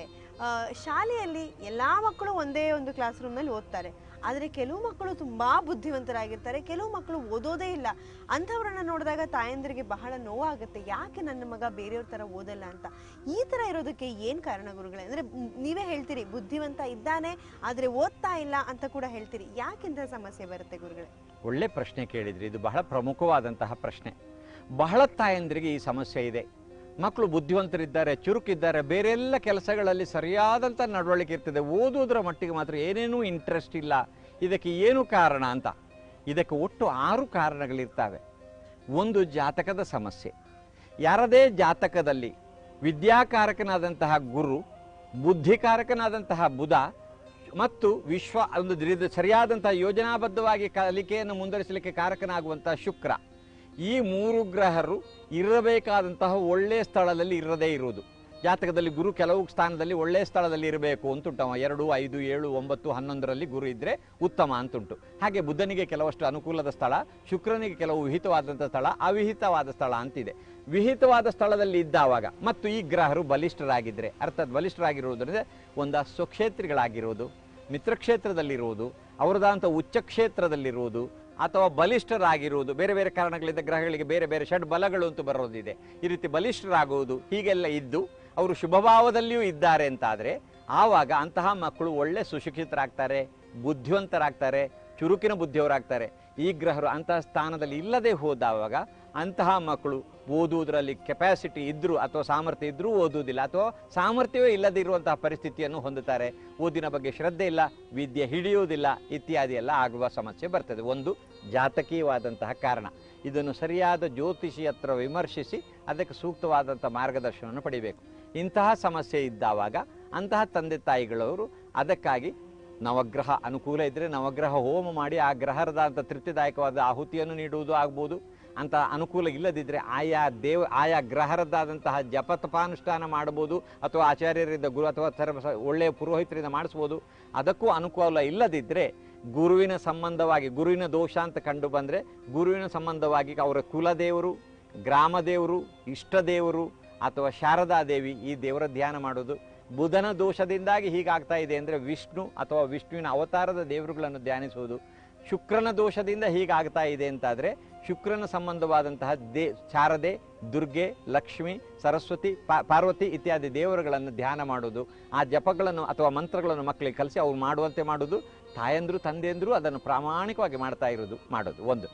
ಮತ್ತು ಇಂತಹ ಜಾತಕೀಯ ದೋಷ ಇದ್ದಂಥ ಮಕ್ಕಳಿಗೆ ಹಿರಿಯರು ಕೆಲವಷ್ಟು ಎಚ್ಚರಿಕೆ. ಎರಡನೇದು ಕಾರಣ, ಹಿರಿಯರು ಇಂತಹ ಸಮಸ್ಯೆ ಇರ್ತದೆ, ಅದಕ್ಕೆ ಸರಿಯಾಗಿ ಅವರು ಪೂರ್ಣ ಉಪೇಕ್ಷೆ ಮಾಡಿಬಿಡ್ತಾರೆ ಮಕ್ಕಳನ್ನು. ಮಕ್ಕಳು ಓದೋದಿಲ್ಲ ಅಂತ ಹೇಳೋದ್ರ ಮತ್ತೆ ಅವ್ರ ಬಗ್ಗೆ ತಿರಸ್ಕಾರ ಮಾಡ್ತಾರೆ, ಅಥವಾ ಅವ್ರ ಬಗ್ಗೆ ಒಂದು ರೀತಿ ಭರ್ತ್ಸನೆಯನ್ನು ಮಾಡ್ತಾರೆ, ಅಥವಾ ತಮ್ಮ ಇನ್ನೊಂದು ಮಕ್ಕಳೊಟ್ಟಿಗೆ ಅವರನ್ನು ತುಲನೆ ಮಾಡಿಕೊಂಡು ಇವರನ್ನು ಕೀಳು ಮಾಡ್ತಾರೆ. ಆವಾಗ ಇದರಿಂದಾಗಿ ಆ ಮಕ್ಕಳ ಮನಸ್ಸಿನ ಮೇಲೆ ಇನ್ನೂ ಪರಿಣಾಮ ಆಗ್ತದೆ. ಆದ್ದರಿಂದ ಹಿರಿಯರು ಈ ಸಮಸ್ಯೆಯಲ್ಲಿ ಜಾಗ್ರತೆ ಮಾಡಬೇಕು. ಮಕ್ಕಳನ್ನು ತುಲನೆ ಮಾಡಬಾರದು. ಸಾಮರ್ಥ್ಯ ಇದೆ ನಿನಗೆ, ನೀನು ಕೆಪಾಸಿಟಿ ಇದೆ ಅಥವಾ ನಿನ್ನಲ್ಲಿ ಯೋಗ್ಯತೆ ಇದೆ ಅಂತ ಹುರಿದುಂಬಿಸ್ತಾ ಇರಬೇಕು. ಮತ್ತು ಅವರದ ತಪ್ಪುಗಳನ್ನು ಕ್ಷಮಿಸ್ತಾನೂ ಇರಬೇಕು. ಅದರೊಂದಿಗೆ ತಿದ್ದುವಂತಹ ವಿಶೇಷವಾದ ಪ್ರಯತ್ನವೂ ಮಾಡ್ತಾ ಎಳೆವರೆಯದಲ್ಲೇ ಮಾಡಬೇಕು. ಗಿಡವಾಗಿ ಬಗ್ಗದ್ದು ಮರವಾಗಿ ಬಗ್ಗದ್ದು. ಆದ್ದರಿಂದ ಎಳೆಯ ಪ್ರಾಯದಲ್ಲಿ ಅವರು ಆ ರೀತಿ ಇದ್ದಾಗ ಪ್ರಯತ್ನ ಮಾಡ್ತಾ ಮುಂದುವರಿತಾ ಹೋಗಬೇಕು. ಕೆಲವು ಮಕ್ಕಳು ತುಂಬ ಸಿಟ್ಟು, ಕುಜನ ದೋಷ ಇದೆ, ಇದೆಲ್ಲ ಯೋಗಫಲಗಳಿದ್ದು ಕುಜಗ್ರಹನು ಸರಿ ಇಲ್ಲದಿದ್ದರೆ ಸಿಟ್ಟು, ಕುಜ ಅಥವಾ ಶನಿ ಗ್ರಹರು ಸರಿ ಇಲ್ಲದಿದ್ದರೆ ಸಿಟ್ಟು, ಹಠವಾದಿಗಳಾಗಿರ್ತಾರೆ. ಅಂಥ ಕಾರಣ ಏನು ಅಂತ ತಿಳ್ಕೊಂಡು ಆ ಗ್ರಹರಿಗೆ ಸಂಬಂಧಪಟ್ಟ ದೇವರು, ಕುಜನಿಗಾದರೆ ಮಹಾಕಾಳಿ, ನರಸಿಂಹ ಇತ್ಯಾದಿ ದೇವರುಗಳನ್ನು ಧ್ಯಾನಿಸಬೇಕು. ಶನಿ ಆದರೆ ವೆಂಕಟರಮಣ, ಈಶ್ವರ, ಹನುಮಂತ ದೇವರನ್ನು ಧ್ಯಾನಿಸಬೇಕು. ಆ ದೇವರುಗಳಿಗೆ ಸಂಬಂಧಪಟ್ಟ ಪೂಜೆ ಮಾಡಬೇಕು. ಅನುಕೂಲ ಇದ್ದರೆ ನವಗ್ರಹ ಹೋಮ ಮಾಡೋದು, ನವಗ್ರಹ ಪೂಜೆ ಮಾಡೋದು ಇತ್ಯಾದಿಗಳನ್ನು ಮಾಡಬಹುದಾಗ್ತದೆ. ಇದು ಎರಡನೆಯದಾಗಿ ಹಿರಿಯರದ್ದಾದಂಥ ಮನೆಯ ಸದಸ್ಯರದ್ದಾದಂಥ ಹುಂಬತನದ ನಡವಳಿಕೆ. ಇಲ್ಲಿ ಅವರು ಎಚ್ಚರಿಕೆಯನ್ನು ಹೊಂದಬೇಕು, ಆ ಗ್ರಹರ ತೃಪ್ತಿಗೆ ಬೇಕಾಗುವ ಕೆಲಸವನ್ನು ಮಾಡಬೇಕು, ಮತ್ತು ಆ ದೇವರ ಧ್ಯಾನ ಮಕ್ಕಳು ಇವರು ಮಾಡುವಂತೆಯೂ ಮಾಡಬೇಕು, ಇವರ ಚಟುವಟಿಕೆಯಲ್ಲಿಯೂ ಜಾಗ್ರತೆ ಮಾಡಿಕೊಳ್ಬೇಕು. ಒಳ್ಳೆಯ ಶಿಕ್ಷಣ ಸಂಸ್ಥೆಯಲ್ಲಿ ಅವರದಂಥ ಶಿಕ್ಷಣ ಸಿಗುವಂತೆಯೂ ಒಳ್ಳೆಯ ಅಧ್ಯಾಪಕರಿಂದ ಮಾರ್ಗದರ್ಶನ ಸಿಗುವಂತೆ ಮಾಡಬೇಕು. ಕೆಲವೊಮ್ಮೆ ಮಕ್ಕಳು ಮನೆ ಮಂದಿ ಹೇಳಿದ್ದನ್ನು ಕೇಳೋದಿಲ್ಲ, ಮೂರನೇ ವ್ಯಕ್ತಿ ಹೇಳಿದ್ದನ್ನು ಕೇಳ್ತಾರೆ. ಅಂತಹ ಮೂರನೇ ವ್ಯಕ್ತಿಗಳ ಮುಖಾಂತರ ಮಕ್ಕಳಿಗೆ ಸರಿಯಾದಂಥ ಮಾರ್ಗದರ್ಶನವನ್ನು ಕೊಡಬೇಕು. ಒಂದು, ಮನೆಯಲ್ಲಿ ಗಂಡ ಹೆಂಡತಿ ನಿತ್ಯ ಜಗಳ ಮಾಡ್ತಾ ತಕರಾರು ಮಾಡ್ತಾ ಇದ್ದರೆ ಮಕ್ಕಳಿಗೆ ಅದರಿಂದಾಗಿ ಒಂದು ರೀತಿ ಜಿಗುಪ್ಸೆ ಬಂದು ಯಾವುದರಲ್ಲಿ ಆಸಕ್ತಿ ಹೊರಟೋಗ್ತದೆ. ಹಿರಿಯರಾದವರು ನಾವು ಜಾಗೃತರಾಗಿರಬೇಕಾದಂಥ ಅಗತ್ಯ ಇದೆ. ಇದು ಒಂದಾಯಿತು. ಮೂರನೇದಾಗಿ ಇದ್ಯಾವುದು ಅಲ್ಲ, ನಾವು ಸರಿ ಇದ್ದೇವೆ, ಗ್ರಹಚಾರ ಜ್ಯೋತಿಷಿಗಳ ಹತ್ರ ಸೇರಿದಾಗ ಸರಿ ಇದೆ ಅಂತ ಹೇಳ್ತಾರೆ, ಆದರೂ ನನ್ನ ಮಗ ಸರಿಯಾಗಿಲ್ಲ. ಮತ್ತು 3 ಕಾರಣಗಳಿಂದ ಹೀಗಾಗ್ತದೆ. ಒಂದು, ಪಿತೃಶಾಪ, ಅಂದರೆ ಕುಟುಂಬದ ಹಿರಿಯರದಾದಂಥ ಮನಸ್ಸನ್ನು ಇವರು ನೋಯಿಸಿ ಅವರ ಶಾಪದಿಂದಾಗಿ ನಿನ್ನ ಸಂತಾನ ಬರ್ಕತ್ ಒಳ್ಳೆಯದಾಗದೇ ಹೋಗಲಿ ಅಂತ ಅವರು ಶಾಪಿಸಿದರೆ, ಅವರಿಗೆ ನಿಜವಾಗಿ ಇವರಿಂದ ಅನ್ಯಾಯ ಆಗಿ ಅವರ ಶಾಪ ಬಂದಿದ್ದರೆ ಆವಾಗ ಮಕ್ಕಳು ಓದೋದಿಲ್ಲ. ಅಂತಹ ಪಿತೃಶಾಪದಿಂದಲೂ ದೋಷ ಬರುವ ಯೋಗಫಲಿದೆ. ಇದು ಪ್ರಶ್ನೆಶಾಸ್ತ್ರದಿಂದ ಪಿತೃಶಾಪದ ಬಗ್ಗೆ ಜ್ಞಾನದ ಬರ್ತದೆ. ಸರಿಯಾದ ತಿಳಿದ ಜ್ಯೋತಿಷಿಯಿಂದ ಪ್ರಶ್ನೆಯನ್ನು ಇಟ್ಟು, ಆ ಪ್ರಶ್ನೆಶಾಸ್ತ್ರ ಕವಡೆ ವರಾಟಿಕಾದ ಮುಖಾಂತರ ಪ್ರಶ್ನೆಯನ್ನು ಇಟ್ಟು ಆ ಪಿತೃಶಾಪ ಇದೆಯೇ ಅಂತ ತಿಳ್ಕೊಂಡು, ಮಾತೃಶಾಪ ಅಥವಾ ಪಿತೃಶಾಪ ಅಂಥ ಶಾಪ ಇದೆಯೇ ಅಂತ ತಿಳ್ಕೊಂಡು ಅಂತಹ ಶಾಪ ವಿಮೋಚನೆಗೆ ಆ ಹಿರಿಯರು ಜೀವಂತವಾಗಿದ್ದರೆ ಅವರಲ್ಲಿ ಕ್ಷಮೆ ಕೇಳಿ, ನನ್ನಿಂದ ತಪ್ಪಾಯಿತು ಅಂತ ಕ್ಷಮೆ ಕೇಳಿ ಕುಲದೇವರಲ್ಲಿ ಅವರನ್ನು ಕರ್ಕೊಂಡು ಹೋಗಿ ಅಲ್ಲಿ ಕಾಣಿಕೆಯನ್ನು ಅರ್ಪಿಸಿ, ದೇವರಲ್ಲಿ ನಾವೇ ನಮ್ಮ ತಪ್ಪನ್ನು ನಮ್ಮನ್ನು ಕ್ಷಮಿಸಬೇಕು, ನಾನು ಹಿರಿಯರಿಗೆ ಮಾಡಿದ ಅನ್ಯಾಯಕ್ಕಾಗಿ ಪಶ್ಚಾತ್ತಾಪ ಪಟ್ಟಿದ್ದೇನೆ, ಅವರ ಅನುಗ್ರಹ ಅವರ ಆಶೀರ್ವಾದ ಸಿಗುವಂತೆ ಮಾಡುತ್ತಾ ದೇವರ ಹತ್ರ ಪ್ರಾರ್ಥಿಸಿ ಅವರ ಕಾಲು ಮುಟ್ಟಿ ನಮಸ್ಕರಿಸಬೇಕು. ಮತ್ತು ಕೆಲವರಿಗೆ ಅನ್ನದಾನವನ್ನು ಮಾಡಿ ಅವರೆಲ್ಲ ಸರಿ ನಿನಗಿನ್ನು ಒಳ್ಳೆಯದಾಗಲಿ ಅಂತ ಶುಭ ಹಾರೈಸಬೇಕು. ಆಗ ಆ ಪಿತೃಶಾಪ ಪರಿಹಾರ ಆಗ್ತದೆ. ಪಿತೃಶಾಪಕ್ಕೆ ಹೀಗೆ ಕ್ರಮ ಮಾಡಬೇಕು. ಪಿತೃಗಳು ಇಲ್ಲ, ಇವರು ಅನ್ಯಾಯ ಮಾಡಿದ್ದಾರೆ, ಅವರು ತೀರಿ ಹೋಗಿದ್ದಾರೆ ಅಂದರೆ ಅವರ ಆತ್ಮಕ್ಕೆ ಸದ್ಗತಿ ಆಗುವಂತಹ ತಿಲಹೋಮ, ಪಿಂಡದಾನಾದಿ ಕಾರ್ಯಕ್ರಮಗಳನ್ನು ಕ್ಷೇತ್ರದಲ್ಲೇ ಮಾಡಿ ತೃಪ್ತಿ ಆಗುವಂತೆ ಕಾರ್ಯಕ್ರಮವನ್ನು ಮಾಡಿ ಅನಂತರ ಅನ್ನದಾನವನ್ನು ಮಾಡಿ ಆ ಸಮಸ್ಯೆಯನ್ನು ಬಗೆಹರಿಸಿಕೊಳ್ಬೇಕು. ಹೀಗೆ ಪಿತೃಶಾಪದಿಂದಲೂ ಸಮಸ್ಯೆ ಬರ್ತದೆ. 4ನೇದಾಗಿ ವಾಮಾಚಾರದ ದೋಷ. ಯಾರೋ ಇವರಿಗೆ ಆಗದಂಥ ಶತ್ರುಗಳು ಇವರ ಮನೆ ಮಂದಿಯಲ್ಲೆಲ್ಲ ತೊಂದರೆ ಬರಬೇಕು ಅಂತ ಹೇಳ್ಕೊಂಡು ವಾಮಾಚಾರದ ದೋಷವನ್ನು ಮಾಡಿಯೂ ಮಕ್ಕಳ ವಿದ್ಯೆಯನ್ನು ಕುಂಠಿತಗೊಳಿಸುವಂಥ ಯೋಗಫಲಿದೆ. ಇದರ ಪತ್ತೆ ಹೇಗೆ? ಜ್ಯೋತಿಷಾಸ್ತ್ರದಲ್ಲಿ ಪ್ರಶ್ನೆಶಾಸ್ತ್ರದ ಮುಖಾಂತರ, ವರಾಟಿಕಾದ ಮುಖಾಂತರ ಬಾಧಾಸ್ಥಾನ, ಶತ್ರುಸ್ಥಾನಾಧಿಪ ಬಾಧಾಧಿಪತಿಗಳ ಯೋಗ, ಮಾಂದಿಕೇಂದ್ರ, ಶನಿಕೇಂದ್ರ ಇತ್ಯಾದಿಗಳದ ಬೇರೆ ಬೇರೆ ಬೇರೆದಂಥ ಲಕ್ಷಣಗಳಿದ್ದಾವೆ. ಆ ಲಕ್ಷಣ ತಿಳಿದ ಜ್ಯೋತಿಷ್, ಸಮರ್ಥನಾಗಿ ತಿಳಿದ ಜ್ಯೋತಿಷಿ ಹತ್ರ ವಿಚಾರ ಮಾಡಿಕೊಂಡು ಆ ಕಾರಣದಿಂದ ಮಕ್ಕಳು ಓದ್ತಾ ಇಲ್ಲವೋ ಎನ್ನುವುದನ್ನು ತಿಳಿದುಕೊಂಡು ಆ ನಿಟ್ಟಿನಲ್ಲಿ ಅದು ಹೌದು ಅಂತ ಕಂಡು ಬಂದರೆ ಅದಕ್ಕೆ ಸೂಕ್ತವಾದಂತಹ ಪರಿಹಾರ ಮಾಡಬೇಕು. ಸೂಕ್ತವಾದ ಪರಿಹಾರ, ಅದಕ್ಕೆ ಉಚ್ಚಾಟನ ಸಹಿತ ಹೋಮಗಳನ್ನು ಮಾಡಬೇಕು. ಅದು ಮಾಡಲಿಕ್ಕೆ ಅನುಕೂಲ ಇಲ್ಲ, ಸಮಸ್ಯೆ ಇದೆ ಅಂತ ಗೊತ್ತಾಗಿದೆ. ವಿಶೇಷವಾಗಿ ದುರ್ಗೆಯನ್ನು, ಶಿವನನ್ನು ವಿಶೇಷವಾಗಿ ಪೂಜಿಸುವುದರಿಂದ, ವಿಷ್ಣು, ದುರ್ಗೆ, ಶಿವ ಈ ದೇವರುಗಳ ವಿಶೇಷ ಪೂಜೆಯನ್ನು ಮಾಡೋದರಿಂದ, ಅರ್ಥಾತ್ ಮನೆಯಲ್ಲೇ ಇವರೇ ಭಕ್ತಿ ಶ್ರದ್ಧೆಯಿಂದ ನಿರಂತರ ಪೂಜೆ ಮಾಡ್ತಾ ಇದ್ದರೂ ಇಂತಹ ಬಾಧೆಗಳನ್ನು ಪರಿಹಾರ ಮಾಡಿಕೊಳ್ಳಿಕ್ಕೆ ಬರ್ತದೆ. ಅದರದ್ದಂಥ ಸರಿಯಾದಂಥ ಆಚೆ ಒಬ್ಬರು ಗುರುಗಳಿಂದ ಅದರದ್ದಂಥ ಮಾರ್ಗದರ್ಶನ ಪಡೆದು ಆ ರೀತಿಯ ಜಪವನ್ನು ಮಾಡಬಹುದು. ಅಥವಾ ಅಂತಹ ಕ್ಷೇತ್ರ ಮನೆಯ ಸಮೀಪ ಇದ್ದರೆ ಆ ದೇವರುಗಳಲ್ಲಿ ನನ್ನದಾದಂಥ ಸಮಸ್ಯೆಯನ್ನು ದೇವರೇ ಬಗೆಹರಿಸಿಕೊಡುವಂಥ ಪ್ರಾರ್ಥನೆ ಮಾಡಿ ವಿಶೇಷ ಪೂಜೆ ಸಲ್ಲಿಸಿ ಆ ಪ್ರಸಾದವನ್ನು ಸದಾ ಹಚ್ಚಿಕೊಳ್ತಾ ಇದ್ದರೆ, ಮಗುವಿಗೂ ಹಚ್ಚಿಸ್ತಾ ಇದ್ದರೆ ಮಗುವಿನ ಆ ಸಮಸ್ಯೆ ಬಗೆಹರಿತದೆ. ವಾಮಾಚಾರದ ದೋಷ, ಪಿತೃಶಾಪ, ಮಾತೃಶಾಪ, ಗ್ರಹಚಾರದ ದೋಷ, ಮನೆ ಮಂದಿಯದಾದ ಬೇಜವಾಬ್ದಾರಿಯ ಅಥವಾ ಚಟುವಟಿಕೆಯ ತಪ್ಪು ಕಲ್ಪನೆಯ ಧೋರಣೆಗಳು. ಇನ್ನು 6ನೇದಾಗಿ ಪ್ರೇತ ಬಾಧೆ ಅಂತ. ಮೃತಾತ್ಮಗಳಾಗಿ ಕುಟುಂಬದಲ್ಲಿ ಯಾರೋ ಒಂದು ಹಿರಿಯರಿದ್ದರು, ತೀರಿ ಹೋಗಿದ್ದಾರೆ. ಈ ಮಗು ಜೀವಂತ ಇದ್ದಾಗ ಬಹಳ ಪ್ರಿಯ ಪಾತ್ರವಾಗಿತ್ತು. ಹಾಗಿದ್ದಾಗ ಆ ಮೃತಾತ್ಮದ ಪ್ರೇತ, ಅವು ವಯಸ್ಸು ತೀರದೆ ಅವರು ತೀರಿ ಹೋಗಿದ್ರೆ ಅಂತಹ ಆತ್ಮಗಳಿಗೆ ಪ್ರೇತಾತ್ಮವಾಗುವಂತಹ ಯೋಗಫಲ ಇದೆ ಅಂತ ಜ್ಯೋತಿಷಾಸ್ತ್ರ ನಂಬುತ್ತದೆ, ಧರ್ಮಶಾಸ್ತ್ರ ನಂಬುತ್ತದೆ. ಇವತ್ತು ನಂಬದಿದ್ದವರಿಗೆ ಇದು ಯಾವುದು ಸರಿ ಉತ್ತರ ಇಲ್ಲ ಇದಕ್ಕೆ, ಅಂತೂ ನಂಬುವವರಿಗೆ ಇದು ಎಂಥ ಪ್ರೇತ ಬಾಧೆ ಅನ್ನೋದಿದೆ ಅಂತ ಸದ್ಗತಿ ಹೊಂದಲಾಗದೆ. ಯಾಕಂದರೆ ಒಬ್ಬ ಮನುಷ್ಯ ಆಯುಷ್ದು ತೀರಿ ಹೋದರೆ ಅವನ ಆತ್ಮಕ್ಕೆ ಮತ್ತೆ ಇನ್ನೊಂದು ಶರೀರ ಪ್ರವೇಶವೋ ಅಥವಾ ಬೇರೆ ಮಾರ್ಗವೋ ಮೋಕ್ಷವೋ ಇತ್ಯಾದಿ ಯೋಗ ಇದೆ. ಆಯುಸ್ಸು ತೀರದೆ, ಆಯುಸ್ಸು ಇದೆ ಅಂತ ಜ್ಯೋತಿಷಾಸ್ತ್ರದಲ್ಲಿ ಕಂಡು ಬರ್ತದೆ. ಆಕಸ್ಮಿಕ ಮರಣವನ್ನು ಹೊಂದುತ್ತಾರೆ, ಕೊಲೆ ಆಗ್ತಾರೆ, ಅಥವಾ ಯಾವುದೋ ಒಂದು ಗಂಡಾಂತರದಿಂದ ತೀರಿ ಹೋಗ್ತಾರೆ. ಅವರು ತೀರಿ ಹೋಗಬೇಕಾದಂಥ ಅವ್ರದ್ದಂಥ ವಯಸ್ಸು ಇನ್ನೂ ಇದೆ ಅನ್ನೋದು ಅವರು ಎಲ್ಲ ಸರಿ ಇದ್ದಂಥ ಇಂಥದ್ದವರಿಗೆ ಆವಾಗ ಅವರ ಆತ್ಮಕ್ಕೆ ಇನ್ನೊಂದು ದೇಹ ಪ್ರವೇಶಿಸುವ ಅಥವಾ ಮೋಕ್ಷವನ್ನು ಹೊಂದುವ ಕಾಲ ಬಂದಿರೋದಿಲ್ಲ.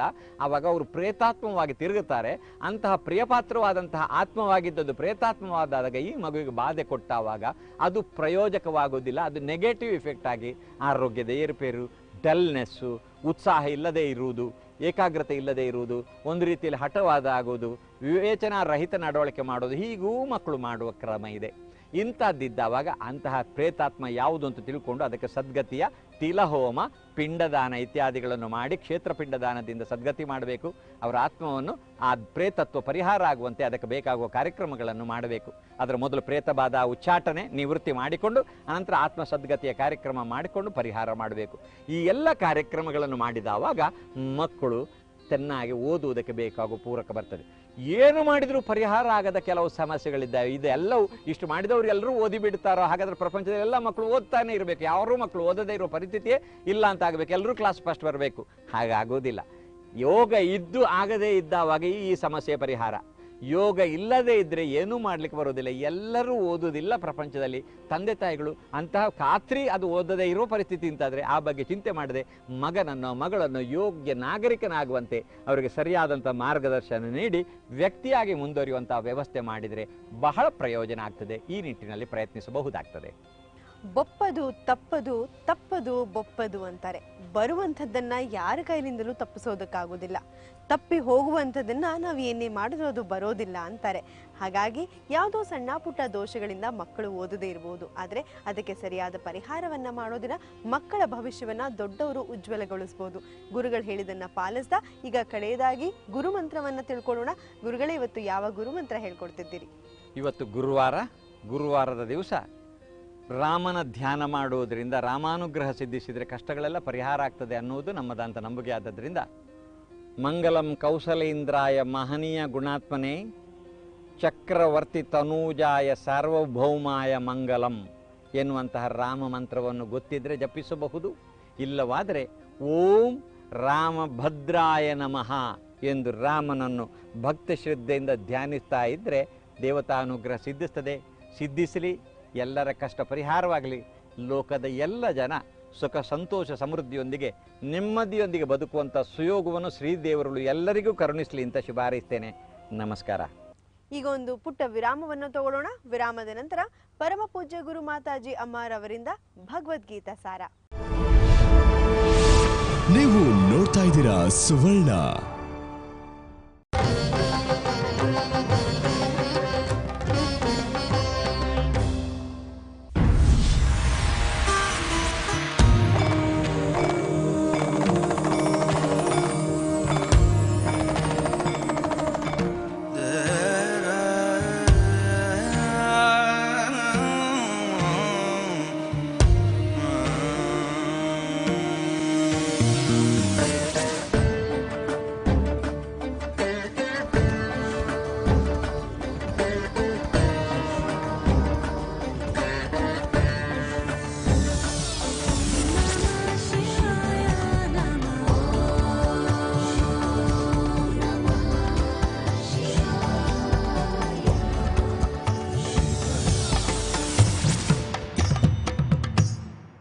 नमः शांताय दिव्याय सत्य धर्म स्वरूपिणे स्वानंदामृत तृप्ताय ಶ್ರೀಧರಾಯ ನಮೋ ನಮಃ.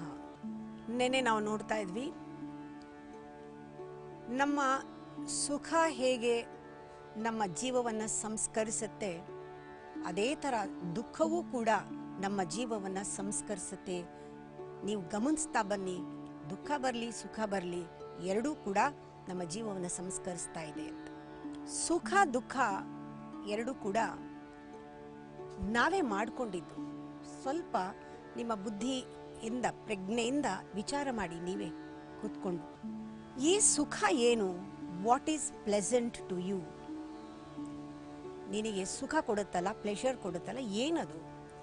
ನಿನಗೆ ಬೇಕಾದದ್ದು, ಬೇಕಾದ್ದನ್ನು ನಾವು ಸುಖ ಅಂತೀವಿ. ನಮಗೆ ಯಾವುದು ಬೇಡ, ನಮ್ಮ ಮನಸ್ಸಿಗೆ ಯಾವುದು ಬೇಡ ಅದನ್ನು ದುಃಖ ಅಂತೀವಿ.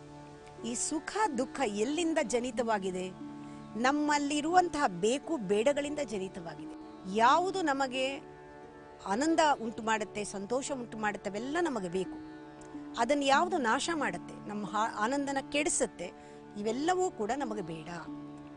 ಸುಖ ದುಃಖ ಅನ್ನೋದು ನಮ್ಮ ಬೇಕು ಬೇಡಗಳಿಂದ. ಯಾಕೆ? ಯಾರ ಬೇಕದು? ನನ್ನ ಅಹಂಕಾರ. ನನ್ನ ಅಹಂಕಾರದಲ್ಲಿ ನನಗೆ ಇದಿದ್ರೆ ಚಂದ, ಇದೇ ನನಗೆ ಸರಿ, ಇದು ಸಿಕ್ಕರೆ ನಾನು ಸುಖವಾಗಿರ್ತೇನೆ, ಇದು ನನಗೆ ಕಷ್ಟ ಬೇಡ, ಇದು ನಾನು ಅನ್ನೋದ್ರಿಂದ, ನನಗೆ ಬೇಕು ಬೇಡ ಅನ್ನೋದ್ರಿಂದ ನನ್ನ ಸುಖ ನನ್ನ ದುಃಖಗಳು ಬಂದಿದೆ. ನಾನು ಆವಾಗಲೇ ಹೇಳಿದೆ, ನಾನು ಅನ್ನೋ ಅಹಂಕಾರದಿಂದ ಇದು ಉತ್ಪತ್ತಿ ಆಗಿರೋದ್ರಿಂದ, ಅಹಂಕಾರ ಅನ್ನೋದು ಯಾವುದು ಬರೀ ಆರೋಪವೋ, ಸುಖ ದುಃಖವೂ ಮನಸ್ಸಿನ ಆರೋಪವಷ್ಟೇ. There is no such thing like pleasure and pain. ಸುಖ ದುಃಖ ಅನ್ನೋದು ಇಲ್ಲ. ಆದರೆ ನಾವು ಅನುಭವಿಸ್ತಾ ಇದ್ದೀವಲ್ಲ, ಅದೇನು ಸುಖ ಅಲ್ವೇ? ಮನಸ್ಸಿಗೆ ನೋವಾಗುತ್ತಲ್ಲ, ಇದನ್ನು ಮಿಸರಿ ಅಂತ ಹೇಳ್ತೀವಿ. ಈ ಸುಖ ದುಃಖ ಎರಡೂ ಕೂಡ ನಮ್ಮ ಮನಸ್ಸಿನ ಇಂಟರ್ಪ್ರಿಟೇಷನ್ ಅಂತ. ಈ ಇಂಟರ್ಪ್ರಿಟೇಷನ್ ನಾವೇ ಮಾಡ್ಕೊಂಡಿರೋದು. ನಮಗೆ ಬೇಕಾದ್ದನ್ನು ಸುಖ, ಇಲ್ಲದಿರೋದನ್ನು ದುಃಖ ಅಂತ. ಈ ಸುಖ ದುಃಖ is desire for pleasure and fear of pain. ಯಾವಾಗಲೂ ಈ ಸುಖ ದುಃಖದಿಂದ ನಮ್ಮಲ್ಲಿ ಏನಿದೆ? ಈ ಡಿಸೈರ್ ಆ್ಯಂಡ್ ಫಿಯರ್ ಅನ್ನೋದಿದೆ. ಡಿಸೈರ್ ಫಾರ್ ಪ್ಲೆಷರ್, ಆ ಡಿಸೈರ್ ಅನ್ನೋದು ಭವ ಅಂತ ಹೇಳ್ತೀವಿ, ಫಿಯರ್ ಅನ್ನ ಭಯ ಅಂತ ಹೇಳ್ತೀವಿ. ಈ ಭವ ಭಯ ಇದೊಂದು ಮನಸ್ಸಿನ ರೋಗ. ಭವ ಭಯ ರೋಗದಿಂದ, desire for pleasure and fear of pain, ಈ ಭವ ಭಯ ರೋಗದಿಂದ ನಾವು ಯಾವಾಗಲೂ ಕೂಡ ಪರ್ಸ್ಯೂ ಮಾಡೋದು ಏನನ್ನ? ಅಹಂಕಾರದಲ್ಲಿ ನನಗೆ ದುಃಖ ಬೇಡ. We continuously avoid, we are desire to avoid pain. ನಮಗೇನು ಬೇಕು? ಯಾವಾಗಲೂ ಸುಖನೇ ಬೇಕು. We pursue pleasure.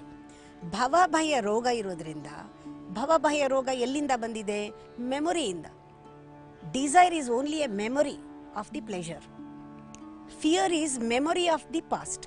This fear and desire, ಭವ ಭಯ ರೋಗ ನಮ್ಮ ಪುರಾತನದಿಂದ ಬಂದಿದ್ದು, ನಮ್ಮ ಹಿಂದಿನಿಂದ ಬಂದಿರೋದು, ನಮ್ಮ ಮೆಮೊರಿಯಿಂದ ಬಂದಿರೋದು. What is memory? Memory is your mind. ಎಲ್ಲ ಇಂಪ್ರೆಷನ್ಸ್ ಏನೇನಿದೆ ಎಲ್ಲನೂ ಭವ ಭಯ ರೋಗ ತುಂಬಿಕೊಂಡಿದೆ. ಆ ಭವ ಭಯ ಅನ್ನೋ ರೋಗ ಯಾಕೆ ಬಂದಿದೆ? Because of the past. ನಮ್ಮ ಎಕ್ಸ್ಪೀರಿಯನ್ಸ್ ಮೇಲೆ ಇದು ನನಗೆ ಸುಖ ಅಂತ ಅದ್ರ ಹಿಂದೆ ಹೋಗ್ತೀವಿ. We pursue the pleasure continuously.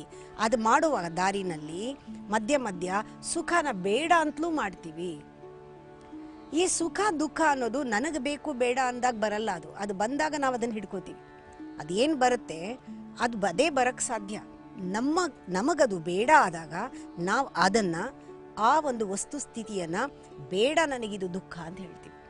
ಆ ವಸ್ತುಸ್ಥಿತಿ ಏನು ಬರಬೇಕೋ ಎಕ್ಸಿಸ್ಟೆನ್ಷಿಯಲ್ ಆಗಿ ಅದೇ ಬಂದಿರುತ್ತೆ. ನಮಗೆ ಆ ಸಂದರ್ಭದಲ್ಲಿ ನಮ್ಮ ಮನಸ್ಸಿಗೆ, ಅಹಂಕಾರಕ್ಕೆ, ನಮಗೆ ಒಳಗಿರುವಂತಹ ಭವಭಯ ಪೀಡಿತರಾಗಿರೋದ್ರಿಂದ ಮನಸ್ಸು ಇದನ್ನು ಬೇಡ ಅಂತೀವಿ. ಬೇರೆಯವ್ರಿಗೆ ಸುಖ ಆಗಿರುತ್ತೆ, ನಮಗೆ ಯಾವಾಗಲೂ ಇದು ಕೆಟ್ಟ ಅನುಭವ ಕೊಟ್ಟಿರೋದ್ರಿಂದ ನಮಗಿದು ಬೇಡ ಅಂತೀವಿ. ಭಯ, ನಮಗೆ ಭಯ ಮತ್ತೆ ಭವ, ಇದರಿಂದ ನಮ್ಮಲ್ಲಿ ಆ ಸುಖ ದುಃಖಗಳು ನಡೀತಾ ಇದೆ. ಆದರೆ ನಾವು ಯಾವಾಗಲೂ ಕೂಡ ಏನು ಮಾಡ್ತೀವಿ? ಕಾನ್ಸ್ಟೆಂಟ್ಲಿ ನಮಗೆ ದುಃಖ ಬೇಡ ಅನ್ನೋ ಆ ಪ್ರಾಸೆಸ್ನಲ್ಲಿ ವಿ ಡಿವೈಡ್ ಸುಖ ದುಃಖ ಅಂತ. ಆ ಪ್ರಾಸೆಸ್ನಲ್ಲಿ ಸಫರಿಂಗ್ ಜಾಸ್ತಿ ಆಗುತ್ತೆ. ಸಫರಿಂಗ್ ಅನ್ನೋದೇನು? ದುಃಖ, ಕಷ್ಟ becomes more. The very division, ಯಾವಾಗ ನೀನು ಡಿವೈಡ್ ಮಾಡ್ತೀಯಾ, ನನಗೆ ಬೇಕು ಬೇಡ ಅನ್ನೋದ್ರಿಂದ ಸುಖ ದುಃಖನ, ಆ ಡಿವೈಡ್ ಮಾಡೋ ಪ್ರಾಸೆಸ್ನಲ್ಲಿ ಸಫರಿಂಗ್ ಇನ್ಕ್ರೀಸಸ್. ಇವಾಗ ಕೃಷ್ಣ ಏನು ಹೇಳ್ತಾನೆ? ಈ ಸಫರಿಂಗ್ ಅನ್ನೋದು ಯಾಕೆ ನಿಂಗೆ ಜಾಸ್ತಿ ಆಗ್ತಾ ಇದೆ, ಮಿಸರಿ ಅನ್ನೋದು ಜೀವನದಲ್ಲಿ ಯಾಕೆ ಜಾಸ್ತಿ ಆಗ್ತಾ ಇದೆ? The very choice. ಈ ಚಾಯ್ಸ್ ಅನ್ನೋದನ್ನು ಇದೆಯಲ್ಲ, ಆಯ್ಕೆ ಇದೆಯಲ್ಲ, ನನಗೆ ಬೇಕು ಬೇಡ ಅನ್ನೋದನ್ನು ಬಿಟ್ಟುಬಿಡು. ನನಗಿದು ಬೇಕಾದ್ದೇ ಸರಿ ಅನ್ನೋದನ್ನು ಬಿಟ್ಟುಬಿಡು. ನನಗಿದು ಸಿಕ್ಕರೇನೆ ಸುಖ ಅನ್ನೋದನ್ನು ಬಿಟ್ಟುಬಿಡು. ಚಾಯ್ಸ್ ಇಲ್ಲ. ಏನು ಬಂದಿದೆ, ಸುಖ ಅಂತಲೂ ಅನ್ಬೇಡ, ದುಃಖ ಅಂತಲೂ ಅನ್ಬೇಡ. ಚಾಯ್ಸ್ಲೆಸ್ಲಿ ಆಕ್ಸೆಪ್ಟ್. ದುಃಖ ಬೇಡ ಅಂತ ಮಾಡಕ್ಕೆ ಹೋದರೆ ಸಫರಿಂಗ್ ಜಾಸ್ತಿ ಆಗುತ್ತೆ. ಯಾವುದು ಬಂದಿದೆಯೋ ಕಷ್ಟ ಅನ್ನಿಸ್ಬೋದು ಜೀವಕ್ಕೆ, ಆದರೆ ಪರವಾಗಿಲ್ಲ, ಇದು ಸಂಸ್ಕಾರ ಆಗ್ತಾ ಇದೆ ಅಂತ ತಿಳ್ಕೊ. ದಿಸ್ ಇಸ್ ಹೌ ಇಂಟ್ರಾಸ್ಪೆಕ್ಷನ್ ಮಾಡುವಾಗ, ಆತ್ಮ ಸಂಶೋಧನೆ ಮಾಡುವಾಗ, ಕೃಷ್ಣನ ಒಂದು ತತ್ವವನ್ನು ಅರ್ಥ ಮಾಡ್ಕೊಳ್ಳುವಾಗ ನಮಗೆ ಕರೆಕ್ಟಾಗಿ ಗೊತ್ತಾಗಬೇಕು. ಏನಂತ ಗೊತ್ತಾಗಬೇಕು? ಈ ದುಃಖ ಅಂತ ಏನು ಬರ್ತಾ ಇದೆ ಅದನ್ನು ನಾನೇ ಮಾಡಿಕೊಂಡಿದ್ದು, ಆದರೆ ಈ ಕಷ್ಟ ಆಗ್ತಾ ಇದೆ, ಇಟ್ಸ್ ಎ ಫ್ಯಾಕ್ಟ್. ಬಟ್ ಇದು ನನ್ನ ಜೀವವನ್ನು ಸಂಸ್ಕರಿಸ್ತಾ ಇದೆ, ಅದರಿಂದ ಬೇಡ ಅನ್ನೋದಿಲ್ಲ ನಾನು. Let me wait, let me watch, let me be witness ನಾನು ಇದಕ್ಕೆ ಸಾಕ್ಷಿಯಾಗಿರ್ತೇನೆ ಅಂದಾಗ you can go beyond pain. ಇದನ್ನೇ ಕೃಷ್ಣ ಹೇಳ್ಕೊಳ್ಳೋದು. Choicelessly when you accept you can go beyond duality. ಸುಖ ದುಃಖ ಅನ್ನೋದು ಡ್ಯುಯಾಲಿಟಿ. ನೀನು ಯಾವುದನ್ನು ಚೂಸ್ ಮಾಡಿಬಿಡ್ತೀಯಾ ಆವಾಗ ಇನ್ನೊಂದು ನೀನು ಹಿಂದೆ ಅಟ್ಟಿಸ್ಕೊಂಬರುತ್ತೆ. ನೋಡಿ, ಬೇಕಾದರೆ ಸುಖ ಅಂತ ಹಿಡ್ಕೊಳಕ್ಕೆ ಹೋಗಿ. When you pursue pleasure and cling to the pleasure, go on clinging, go on following the pleasure, ಅವಾಗ ಏನಾಗುತ್ತೆ, ಅದು ನಿನ್ನ ಕೈಗೆ ಸಿಗದೆ ಹೋಗುತ್ತೆ. ಓಡಿಸ್ಕೋ, ಇನ್ನು ಮುಂದೆ ಹೋಗುತ್ತದು, ನಿನ್ನ ಕೈಗೆ ಸಿಗೋದಿಲ್ಲ. ಪರ್ಸ್ಯೂ ಮಾಡ್ತಾ ಇದ್ದಷ್ಟು ಅದು ದೂರ ದೂರ ಹೋಗುತ್ತೆ. ನೀವು ಬೇಕಾದ್ರೆ ಹಿಂದೆ ಓಡೋಗಿ, ನಿಮಗೆ ಗೊತ್ತಾಗುತ್ತೆ ಅದು ನೀವು ಅಟ್ಟಿಸ್ಕೊಂಡು ಹೋಗೋ ಹಂಗೆ ಮಾಡುತ್ತೆ. ಬೇಡ ಅನ್ನೋದನ್ನು ಬಿಡ್ತೀರಲ್ಲ, ಅದು ನಿಮ್ಮ ಹಿಂದೆ ಅಟ್ಟಿಸ್ಕೊಂಡು ಬರುತ್ತೆ. ಇದೇ ಜೀವನ. ನಾವು ಸುಖ ಬೇಕು ಅಂತ ಹೋದಾಗ ಅದು ದೂರ ದೂರ ಹೋಗ್ತಾ ಇರುತ್ತೆ, ಅದು ಮರೀಚಿಕೆ. ಆಮೇಲೆ ನಮಗೆ ದುಃಖ ಬೇಡ ಅಂದಿದ್ದು ನಮ್ಮ ಬೆನ್ನಟ್ಕೊಂಡು ಬರ್ತಾ ಇರುತ್ತೆ. ಇದು ನಿಜವಾಗ್ಲೂ ಗಮನಿಸ್ಬೇಕಾಗಿರೋದು ನಾವು. ಕೃಷ್ಣ ಏನು ಹೇಳ್ತಾನೆ, ನೀನು ಯಾವಾಗ ದುಃಖ ಬೇಡ ಅಂತೀಯ ಅದು ನಿನ್ನ ಅಟ್ಟಿಸ್ಕೊಂಡು ಬರುತ್ತೆ. ಸುಖ ಬೇಕು ಅಂತ ನೀನು ಹಿಂದೆ ಹೋದಾಗ ಅದು ನಿನಗೆ ತೋರ್ತಾ ಇರುತ್ತೆ ಮರೀಚಿಕೆ ಥರ, ಅದು ಸಿಗೋದಿಲ್ಲ, ಇದು ಬಂದು ನೀನು ಅಂಟ್ಕೊಳ್ಳುತ್ತೆ. ಇದರಿಂದ ಚಾಯ್ಸ್ಲೆಸ್ ಈಸ್ ಯೋಗ. ಚಾಯ್ಸ್ಲೆಸ್ನೆಸ್ ಈಸ್ ಯೋಗ. ನೀನು ಆಯ್ಕೆ ಬೇಡ, ಅದು ವಿವೇಕ. ವಿವೇಕದಲ್ಲಿ ಸುಖ ಬರಲಿ ದುಃಖ ಬರಲಿ ಅದು ನಾನೇ ಮಾಡ್ಕೊಂಡಿರೋದು, ಅದು ಏನು ಬಂದಿದೆಯೋ ಅದೇ ಬಂದಿರಕ್ಕೆ ಸಾಧ್ಯ.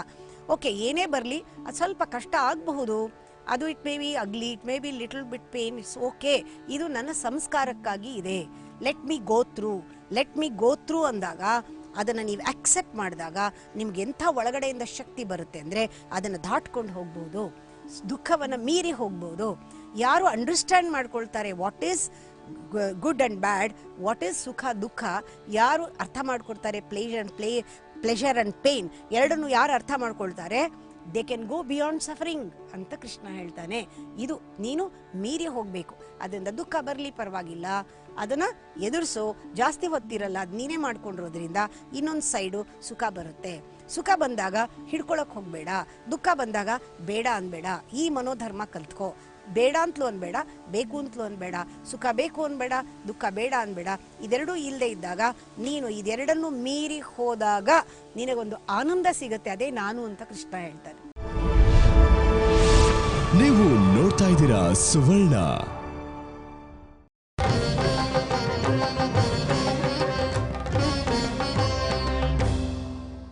I am beyond these two. That is eternity. It is moving into the eternity. It is going beyond the conflict, going beyond the duality. ಇಲ್ಲಿ ನೀನು ಯಾವತ್ತೂ ಕೂಡ ದ್ವಂದ್ವವನ್ನು ಬೆಳೆಸ್ಕೋಬೇಡ, ಇದು ಬೇಕು ಬೇಡ ಅಂತ. ಡ್ಯುಯಾಲಿಟಿ ಇದೆ. ಯಾಕಿದೆ ಅಂದರೆ ಅದು ಒಂದು ನಾಣ್ಯದ ಎರಡು ಮುಖ. ಅದು ನೀನೇ ಮಾಡ್ಕೊಂಡಿರೋದು, ಎರಡು ಮುಖ ಮಾಡ್ಕೊಂಡಿದೀಯ, ಸುಖ ದುಃಖ ಅಂತ. ನೋಡ್ತಾ ಇರೋ ಕೊನೆಯಲ್ಲಿ ಒಂದರಿಂದ ಒಂದಿದೆ. ಇಟ್ ಈಸ್ ಕನ್ವರ್ಟಬಲ್ ಅಂತ ಗೊತ್ತಾಗುತ್ತೆ. ಇದನ್ನ ಚೇಂಜ್ ಮಾಡ್ಬೋದು. It is changeable. ಸುಖ ಇದ್ದಿದ್ದು ದುಃಖ ಆಗುತ್ತೆ, ದುಃಖ ಇದ್ದಿದ್ದು ಸುಖ ಆಗುತ್ತೆ. ನಿನ್ನೆ ಸುಖ ಆಗಿದ್ದು ಇವತ್ತು ದುಃಖ ಆಗಿದ್ದು. ಇದು ನಿಮ್ಮ ಅನುಭವಕ್ಕೆ ಬರಬೇಕು. ಇದನ್ನೇ ಆತ್ಮ ಸಂಶೋಧನೆ ಅನ್ನೋದು. ಪ್ರತಿ ಸಿಚುಯೇಷನ್ನಲ್ಲೂ ನಮಗೆ ಬಂದಾಗ ಗೊತ್ತಾಗತ್ತೆ ಈ ದುಃಖದ ಅನುಭವವೂ ಕೂಡ ಸಂಸ್ಕಾರಕ್ಕೆ ಅವಶ್ಯಕವಾಗಿದೆ. ಆಸೆ ಇಟ್ಕೊಂಡಿದ್ಯಾ, ಮಾಡು ನೋಡು ಆಸೆ ಸ್ವಾರ್ಥದಿಂದ, ಅದರಿಂದ ದುಃಖ ಬಂದೇ ಬರುತ್ತೆ. ನಿಂಗೆ ಗೊತ್ತಾಗಬೇಕು. ಜೀವಕ್ಕೆ ಸಂಸ್ಕಾರ ಆಗಬೇಕಾದ್ರೆ ಅದು ಒಂದು ಅನುಭವ ಆಗಬೇಕು. ಜೀವನ ಅದು ಏನು ಮಾಡುತ್ತೆ, ಪರಿಪಕ್ವ ಮಾಡುತ್ತೆ.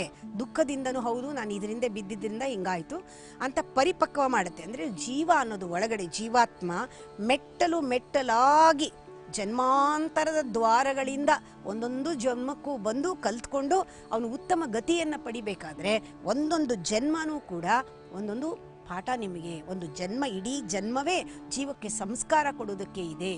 ನಾವು ಬಂದಿರೋದೇ ಸಂಸ್ಕಾರಕ್ಕೋಸ್ಕರ. ನಾವು ಬಂದಿರೋದೇ ಆ ಸಂಸ್ಕಾರದ ಒಂದು ಪ್ರಾಸೆಸ್ನಲ್ಲಿ ನಾವು ಎಷ್ಟೊಂದು ನಮ್ಮ ದೇಹ ಶುದ್ಧಿ ಆಗುತ್ತೆ, ಮನಃಶುದ್ಧಿ ಆಗುತ್ತೆ, ಬುದ್ಧಿ ಶುದ್ಧಿ ಆಗುತ್ತೆ, ಚಿತ್ತ ಶುದ್ಧಿ ಆಗುತ್ತೆ. ಈ ಪ್ಯೂರಿಫಿಕೇಷನ್ನಲ್ಲಿ ಜ್ಞಾನ ಬರುತ್ತೆ, ಪ್ರಜ್ಞೆ ಬರುತ್ತೆ, ನಾವು ಬೆಳಿತೀವಿ. ಇದು ನಮ್ಮಲ್ಲಿ ಆಗ್ತಾ ಹೋಗಬೇಕು. ಕೊನೆಯಲ್ಲಿ ಯಾವತ್ತೂ ನೋಡಿ, ಸನ್ಯಾಸ ಅಂತದ್ದು ಒಂದು ಪದ ಇದೆಯಲ್ಲ, ಅದನ್ನು ತಪ್ಪು ತಿಳ್ಕೊಬೇಡಿ. ಸನ್ಯಾಸನ ಜೀವನದ ಒಂದು ಉದ್ದೇಶ ಮಾಡ್ಕೋಬೇಡಿ. ಸನ್ಯಾಸ is not the object of your life. ಇದೆಲ್ಲ ಸಂಸ್ಕಾರ ಆದಾಗ ರಿಸಲ್ಟ್, ದಿ ಫ್ಲವರಿಂಗ್ ಈಸ್ ಸನ್ಯಾಸ. ಸನ್ಯಾಸ is the flowering in your consciousness. This flowering is freedom. ಸನ್ಯಾಸ ಅಂದರೆ ಬಂಧನ ಅಲ್ಲ, ಸನ್ಯಾಸ ಇಸ್ ಎ ಫ್ರೀಡಮ್. ಫ್ರೀಡಮ್ ಎಲ್ಲಿದೆ? ಒಳಗಡೆ ಬೀಜ ರೂಪವಾಗಿದೆ ಬುದ್ಧಿಯಲ್ಲಿ.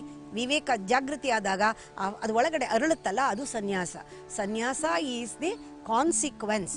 ಯಾವುದರ ಕಾನ್ಸಿಕ್ವೆನ್ಸು? ಕರ್ಮ ಮಾಡು, ಚಿತ್ತಶುದ್ಧಿ ಆಗಲಿ, ಚಿತ್ತಶುದ್ಧಿಯಾಗಿ ಸಮಾಧಾನ ಆಗಲಿ, ಸಮಾಧಾನ ಆದಾಗ ಚಿತ್ತದಲ್ಲಿ ಒಂದು ಜ್ಞಾನ ಬರಲಿ, ಜ್ಞಾನದಿಂದ ವಿವೇಕ ಬರಲಿ, ವಿವೇಕದಿಂದ ಪ್ರಜ್ಞೆ ಉಂಟಾಗಿ, ಆ ವಿವೇಕದಿಂದ ವೈರಾಗ್ಯ ಉಂಟಾಗಲಿ, ವೈರಾಗ್ಯದಿಂದ ಸನ್ಯಾಸ ತಾನೇ ಬರಲಿ. ಯಾಕೆ ಅವಸರ ಪಡಬೇಕು? ಸನ್ಯಾಸ ಸುಲಭ ಅಲ್ಲ, ಆದರೆ ಇದನ್ನು ಒಂದು ಗುರಿ ಇಟ್ಕೊಂಡು ಮಾಡಿದ್ರೆ ಕಷ್ಟ. ಸ್ವಾರ್ಥತ್ಯಾಗ ಸುಲಭ ಅಲ್ಲ, ಅದನ್ನು ಗುರಿ ಇಟ್ಕೋಬಾರ್ದು. ನಿಮ್ಮ ಗುರಿ ಏನು? ಆತ್ಮ ಸಂಶೋಧನೆ. ನಿಮ್ಮ ಗುರಿ ಏನು? ಚಿತ್ತಶುದ್ಧಿ. ನಿಮ್ಮ ಗುರಿ ಏನು? ಸಂಸ್ಕಾರ. ನಿಮ್ಮ ಗುರಿನೇ ಬೇರೆ, ಆದರೆ ರಿಸಲ್ಟಲ್ಲಿ ಇವೆಲ್ಲ ಆಗತ್ತೆ. ಈ ಒಂದು ಸಂಕಲ್ಪ ವರ್ಜನೆ ಮಾಡೋದು, ಸ್ವಾರ್ಥ ಸಂಕಲ್ಪನ, ಈ ಮೂಲಕ ಲೋಕಾನುಭವವನ್ನು ಪಡೆಯೋದು, ಪಾರಮಾರ್ಥವಾಗಿ ಕೆಲಸ ಮಾಡೋದು, ಎಲ್ಲ ಯೋಗ್ಯತೆಗಳು ಬರುತ್ತೆ ಜೀವಕ್ಕೆ ಮತ್ತು ಆತ್ಮಕ್ಕೆ. ಇದು ಶಿಕ್ಷಣ ಆಗಬೇಕು. ಇದು ಕರ್ಮ ಯೋಗ ಅನ್ನೋದು ಭಾರಿ ದೊಡ್ಡ ಒಂದು ಜೀವನದ ಒಂದು ಅಂಶ, ಜೀವನದ ಭಾಗ. It's not a part from life, it is religion. ಧರ್ಮ ಈಸ್ ಪಾರ್ಟ್ ಆಫ್ ಲೈಫ್. ಇದು ಜೀವನ. ಹೇಗೆ ನೀವು ಒಂದು ಬೀಜ ಹಾಕ್ತಿರಲ್ಲ, ಆ ಬೀಜ ಪುನಃ ಒಂದು ದೊಡ್ಡ ಮರ ಆಗೋದಕ್ಕೆ ಎಷ್ಟು ಟೈಮ್ ತಗೊಳುತ್ತೆ? ಒಂದು ಬೀಜ ಮರ ಆಗೋಕ್ಕೆ. ಆ ಮರದಲ್ಲಿ ಪುನಃ ಫಲ ಬಿಟ್ಟು ಒಂದು ಹೂ ಅರಳಿ ಆಗುತ್ತಲ್ಲ, ಆ ರೀತಿ ಸನ್ಯಾಸ ಅನ್ನೋದು ನಿಮ್ಮ ಕರ್ಮದ ಬೀಜ ನೀವು ನೆಟ್ಟಾಗ ಸನ್ಯಾಸ ಅನ್ನೋ ಫಲ ಕೊಡಬೇಕು. ಅಷ್ಟು ದೊಡ್ಡ ಪ್ರಾಸೆಸ್ ನಮ್ಮಲ್ಲಿ ಆಗೋದನ್ನೇ ಜೀವಕ್ಕೆ ಸಂಸ್ಕಾರ ಅಂತ ಹೇಳ್ತಾರೆ. ಈಗ ನೀವು ಏನೇನು ಕೆಲಸಗಳನ್ನ ದಿನನಿತ್ಯ ಮಾಡ್ತಾ ಇದ್ದೀರಾ, ಆವಾಗಲೇ ಹೇಳಿದ್ದೀನಿ, ಬದಲಾಯಿಸಬೇಕಾಗಿಲ್ಲ. ಯೋಗಿ ಆಗೋದಕ್ಕೆ ಕರ್ಮಗಳನ್ನು ಬದಲಾಯಿಸಬೇಕಾಗಿಲ್ಲ. ಏನೇ ಮಾಡಿ, ಯಾವುದೇ ಕ್ಷೇತ್ರದಲ್ಲಿ ಕೆಲಸ ಮಾಡಿದ್ರೂ ಕೆಲಸನೇ ಅದು. ಲೌಕಿಕ ಕರ್ಮ ಅಂತ ಹೇಳ್ತಾರೆ, ಪ್ರಪಂಚದಲ್ಲಿ ಮಾಡುವ ಕರ್ಮಗಳು. ಅದನ್ನು ಜೀವಿತ ವ್ಯಾಪಾರಕ್ಕಾಗಿ ಮಾಡುವ ಕರ್ಮಗಳು. ಇದರಲ್ಲಿ ಸ್ನೇಹ ಬಾಂಧವ್ಯಗಳು ಎಲ್ಲ ಬೇಕು. ಒಂದು ಕೆಲಸ ಆಗಬೇಕಾದ್ರೆ ಒಬ್ಬರೇ ಮಾಡೋಕ್ಕಾಗಲ್ಲ, ಎಷ್ಟೊಂದು ಜನ ಬೇಕಾಗತ್ತೆ. ಒಂದು ಸ್ನೇಹ ಬಾಂಧವ್ಯ, ಇದಕ್ಕಾಗಿ ಒಂದು ಋಣ ಎಲ್ಲ ತೀರುತ್ತೆ. ಇದಕ್ಕೆ ದಾನ ಎಲ್ಲವೂ ಕೂಡ ನಾವು ಏನೇನು ಮಾಡ್ತೀವಿ ಪ್ರತಿಯೊಂದು ಕೂಡ ಜೀವಕ್ಕೆ, ನಮ್ಮ ಜೀವಕ್ಕೆ ಒಳಗಡೆ ಇರೋ ಜೀವಾತ್ಮನಿಗೆ ಸಂಸ್ಕಾರವನ್ನು ಕೊಡುತ್ತೆ. ಈಗ ನೋಡೋಣ, ನಮ್ಮ ಕರ್ಮಕ್ಕೆ ಅಧಿಕಾರಿ ಯಾರು? ಯಾರು ಕರ್ಮಾಧಿಕಾರಿ, ಕರ್ಮಾಧ್ಯಕ್ಷ ಯಾರು? ಪ್ರತಿಯೊಬ್ಬನಿಗೂ ಕೂಡ ನೀವೇ ನೋಡ್ಕೊಳ್ಳಿ, ನಮ್ಮೆಲ್ಲರಿಗೂ ಕೂಡ ಪ್ರತಿಯೊಬ್ಬರಿಗೂ ಒಂದು ಶಕ್ತಿ ಇದೆ. ನನ್ನ ಶಕ್ತಿ, ತನ್ನ ಶಕ್ತಿ ಅಂತ. ಪ್ರತಿಯೊಬ್ಬರು ತನ್ನ ಶಕ್ತಿ, ತನ್ನ ಸಾಮರ್ಥ್ಯ ಅಂತ ಹೇಳ್ತಾರೆ ಇದಕ್ಕೆ. ಈ ಶಕ್ತಿಯನ್ನು ಸಾಮರ್ಥ್ಯ ಅಂತ. ಸಾಮರ್ಥ್ಯ ಅಂದ್ರೇನು? ಪ್ರತಿಯೊಂದು ಸಂದರ್ಭಕ್ಕೂ ಕೂಡ ಒಂದು ವಿವೇಕದಿಂದ ನನ್ನ ಕರ್ಮ, ವಿಹಿತ ಕರ್ಮ ಯಾವುದಿದೆ ಕರ್ತವ್ಯ ಅದನ್ನು ಮಾಡೋದು. ಎಲ್ಲರಿಗೂ ಸ್ವಾತಂತ್ರ್ಯವಿಲ್ಲವೇ? ನೋಡ್ಕೊಳ್ಳಿ, ನಿಮಗೆ ಸ್ವಾತಂತ್ರ್ಯವಿಲ್ವಾ? ನಿಮ್ಮ ಕೆಲಸನ ನಿಮ್ಗೆ ಯಾವುದು ಕರ್ತವ್ಯವೋ ಅದು ಮಾಡೋದಕ್ಕೆ ನಿಮ್ಗೆ ಸ್ವಾತಂತ್ರ್ಯ ಇಲ್ವಾ? ಅಕಸ್ಮಾತ್ ಅದು ಇಲ್ಲದೆ ಇದ್ದರೆ ಇಟ್ ಈಸ್ ಶೋಚನೀಯ. I am very sorry for that. ಪ್ರತಿಯೊಬ್ಬರಿಗೂ ಇದೆ, ಆದರೆ ನೀವು ಕಂಡುಕೊಂಡಿಲ್ಲ, ನೀವು ಬಂಧಿಸ್ಕೊಂಡು ಬಿಟ್ಟಿದ್ದೀರಾ ಅಂತ ಅರ್ಥ. ಪ್ರತಿಯೊಬ್ಬರಿಗೂ ಇದೆ ಅಂತ ತಿಳ್ಕೊಳ್ಳಿ, ನೀವು ಕಂಡುಕೊಳ್ಳಿ. ಸ್ವಾತಂತ್ರ್ಯ ಇಲ್ಲದೆ ಇದ್ರೆ ಕಂಡುಕೊಳ್ಳಿ, ಯಾರು ನಿಮ್ಮನ್ನ ಕಟ್ಟಾಕಕ್ಕಾಗಲ್ಲ. ಇದಕ್ಕೆ ಒಂದು ಸುಂದರವಾದ ಶ್ಲೋಕ ಇದೆ. ಉದ್ಧರೇದ್ ಆತ್ಮನಾತ್ಮಾನಾಂ ನ ಆತ್ಮಾನಮಸಾರಯೇತ್ ಆತ್ಮವ್ಯಾತ್ಮೇನೋ ಬಂಧುರಾತ್ಮೈ ಪುರಾತ್ಮನಃ. ನೋಡಿ, ಇದು ಈ ಅರ್ಥ ಎಷ್ಟು ಚೆನ್ನಾಗಿದೆ. ಇದನ್ನ ಹೇಳುವಾಗ ಸಂಸ್ಕೃತ ಸ್ವಲ್ಪ ತೊದಲತ್ತೆ. ಯಾಕೆ ಅಂದರೆ ಇದಕ್ಕೊಂದು ಕತೆ ಹೇಳಿದೆ ಮೊನ್ನೆ, ರಾಮದಾಸರ ಕತೆ. Ramdas Swami Rama is a great scholar. ಅವ್ರ ಕತೆ ಹೇಳಿದ್ದೀನಿ ನಾನು. ಅವ್ರಿಗೆ ಸಂಸ್ಕೃತ ಬರಲ್ಲ, ನಂತರ ನಾನು ಸಂಸ್ಕೃತ ಬರೋದಿಲ್ಲ. ಕನ್ನಡ ನಿರರ್ಗಳವಾಗಿ ಮಾತಾಡ್ತೀನಿ, ಸಂಸ್ಕೃತ ಕಲ್ತಿಲ್ಲ, ಸ್ವಲ್ಪ ಗೊತ್ತು ಶ್ಲೋಕಗಳೆಲ್ಲ. ಯಾರೋ ಕೇಳಿದ್ರಂತೆ, ನೀನು ಇಷ್ಟೆಲ್ಲ ವೇದ ಉಪನಿಷತ್ತೆಲ್ಲ ಹೇಳ್ತೀರಾ? ಪಂಡಿತರು ಕೇಳಿದ್ರಂತೆ, ಸಂಸ್ಕೃತ ಪಂಡಿತರು, ವಿದ್ವಾಂಸರು ಒಂದು ಸಭೆಯಲ್ಲಿ ಸ್ವಾಮಿ ರಾಮನ್ನ ಕೇಳಿದ್ರಂತೆ, ಸಂಸ್ಕೃತ ಗೊತ್ತಿಲ್ವಾ ಅಂತ. ಸ್ವಾಮಿ ರಾಮ ನಿಂತ್ಕೊಂಡು ಹೇಳಿದ್ರಂತೆ, ನನಗೆ ಗೊತ್ತಿಲ್ಲ ಅಂತ. ಮತ್ತೆ ಏನು ವೇದ ಅಂತ ಹೇಳ್ತೀಯಾ, ನಿನಗೆ ಸಂಸ್ಕೃತ ಗೊತ್ತಿಲ್ಲದೆ ಅಂತ. ಆಗ ಸ್ವಾಮಿ ರಾಮ ಏನು ಅನ್ಕೊಂಡಿದ್ರು ಅದು ತಪ್ಪಾಯಿತು. ಈ ಭಾರತ ದೇಶದಲ್ಲಿ ಎಲ್ಲ ಸಂಸ್ಕೃತ ತಿಳಿದಿರೋ ಪಂಡಿತರಿದ್ದಾರೆ, ವೇದ ಅಧ್ಯಯನ ಮಾಡಿದವರಿದ್ದಾರೆ, ಅವ್ರಿಗೆಲ್ಲ ಗೊತ್ತಿದೆ. ನಾನು ನನ್ನ ಆತ್ಮಾನುಭವಗಳನ್ನು ಹೇಳ್ಕೊಂಡ್ರೆ ಅವ್ರು ಅಪ್ರಿಷಿಯೇಟ್ ಮಾಡ್ತಾರೆ, ನಾನು ಸನ್ಯಾಸವನ್ನು ಇಲ್ಲಿ ತೆಗೆದುಕೊಳ್ಬೋದು ಭಾರತದಲ್ಲಿ ಅಂತ ಅಮೆರಿಕಾಯಿಂದ ಬಂದರು. ಅಮೆರಿಕಾದಲ್ಲಿ ಅವ್ರಿಗೆ ಅನುಭವ, ಅವರೆಲ್ಲ ಮುಗ್ಧರಾಗಿ ಅವರ ಆತ್ಮದ ಜ್ಞಾನವನ್ನು ಕೇಳಿ ಎಲ್ಲರೂ ಕೂಡ ದೀಕ್ಷೆಯನ್ನು ಪಡ್ಕೊಂಡು ಅವರೆಲ್ಲರೂ ಕೂಡ ಉದ್ಧಾರ ಆಗ್ತಾ ಇದ್ದಾರೆ.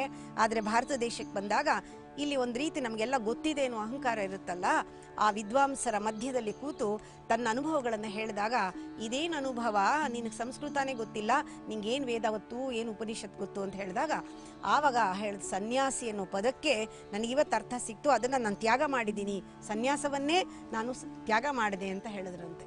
ಹೀಗೆ ಎಷ್ಟೋ ಸತಿ ಭಾಷೆ ಮುಖ್ಯ ಆಗೋದಿಲ್ಲ, ಅದರ ಅಂತರಾಳ ಬಹಳ ಮುಖ್ಯ. ಇವಾಗ ಹೇಳಿದ ಶ್ಲೋಕ ಏನಿದೆ, ನಮ್ಮ ಆತ್ಮವನ್ನು ನಾವೇ ಉದ್ಧಾರ ಮಾಡ್ಕೊಳ್ಬೇಕು. ಉದ್ಧಾರೇದ್ ಆತ್ಮನ ಆತ್ಮಾನ ಅಂದರೆ ಯಾರು ಇದಕ್ಕೆ ನಮ್ಮ ಕರ್ಮಕ್ಕೆ ಅಧಿಕಾರಿ ಅಂತ ತಿಳ್ಕೊಳ್ಳುವಾಗ ಇದು ಗೊತ್ತಾಗತ್ತೆ. ಆತ್ಮ ಉದ್ಧಾರ ಮಾಡಿಕೊಳ್ಳೋ ಸ್ವಾತಂತ್ರ್ಯ ನಮ್ಮೆಲ್ಲರಿಗೂ ಇದೆ. ನಮ್ಮ ಜೀವನವನ್ನು ಚೆನ್ನಾಗಿ ಮಾಡ್ಕೊಳ್ಳೋದಕ್ಕೆ ಯಾರಿಗೆ ರೈಟ್ ಇಲ್ಲ, ಹಕ್ಕಿಲ್ಲ, ಎಲ್ಲರಿಗೂ ಇದೆ. ನಾವು ಅದನ್ನು ಅಪ್ರಿಷಿಯೇಟ್ ಮಾಡಬೇಕು. ನಾವು ಹೇಗೆ ಮುಂದಕ್ಕೆ ಬರಬೇಕು, ಚೆನ್ನಾಗಾಗಬೇಕು, ಏನೇನೆಲ್ಲ ಕನಸಿದೆಯಲ್ಲ, ನೀನು ಪಕ್ಕದಲ್ಲಿರೋನ್ಗಿಲ್ವಾ, ನೀನು ಎದುರಿಗಿರೋನ್ಗಿಲ್ವಾ, ಅವನಿಗಿಲ್ವಾ, ಎಲ್ರಿಗೂ ಇದೆ ಅಲ್ವಾ. ಕನ್ಸರ್ನ್ ಇರಲಿ ನಿನಗೆ, ರೆಸ್ಪೆಕ್ಟ್ ಮಾಡು ಅದನ್ನು ಕೂಡ. ಅದು ಒಂದು ಜೀವ ಭೂಮಿ ಮೇಲೆ, ಅದ್ರ ಕರ್ಮದಲ್ಲಿ ಅದು ಬೆಳ್ಕೊಂಡು ಹೋಗ್ತಾ ಇದೆ. Let me give him A chance, ಅದಕ್ಕೊಂದು ದಾರಿ ಮಾಡಿಕೊಡೋಣ. ಇದು ಲೌಕ ಮೈತ್ರಿ, ಇದು ನಿಜವಾಗ್ಲೂ. ಆತ್ಮ ಉದ್ಧಾರ ಮಾಡ್ಕೊಳ್ಬೇಕಾದ್ರೆ ಅದಕ್ಕೆ ಸ್ವಾತಂತ್ರ್ಯ ಪ್ರತಿಯೊಬ್ಬರಿಗೂ ಇದೆ. ಕರ್ಮ ವಿವೇಕದಲ್ಲಿ ಮಾಡುವ ಸ್ವಾತಂತ್ರ್ಯ ಪ್ರತಿಯೊಬ್ಬ ಮನುಷ್ಯನಿಗೂ ಇದೆ. ನೀವು ನೋಡ್ತಾ ಇದ್ದೀರಾ ಸುವರ್ಣ.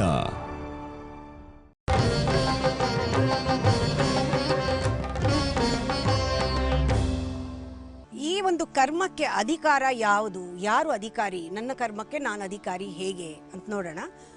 ಪ್ರತಿಯೊಬ್ಬ ಮನುಷ್ಯನ ಈ ಕ್ಷಣ ಅಂದರೆ ಈ ಹೊತ್ತಿನ, ಈ ದಿವಸದ, ಈ ಹೊತ್ತಿನ, ಈಗಿನ ಕ್ಷಣದ ಒಂದು ಸ್ಥಿತಿ ಏನು, ವಸ್ತು ಸ್ಥಿತಿ ಅಂತ ಹೇಳ್ತೀವಿ.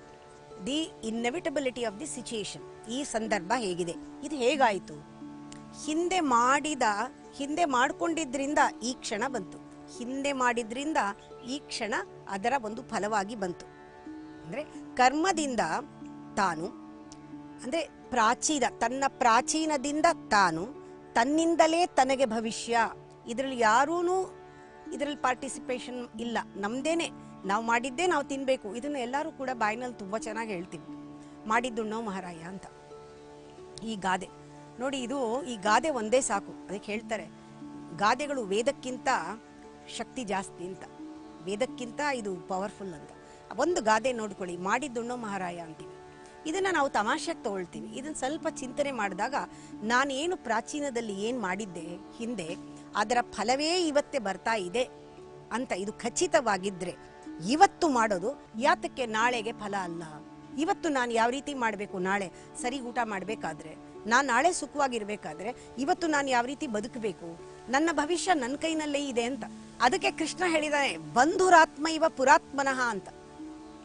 ನನಗೆ ನಾನು ಮಾಡಿದ ಕರ್ಮವೇ ನನ್ನ ಭವಿಷ್ಯಕ್ಕೆ ಕಾರಣ. ಇದು ನಿಶ್ಚಯ ನೋಡಿ, ಇದು ಡಿಕ್ಲರೇಷನ್ ಅಂತ ಹೇಳ್ತೀವಿ. ಇದು ಒಂಥರ ದೃಢ ಅಂತ.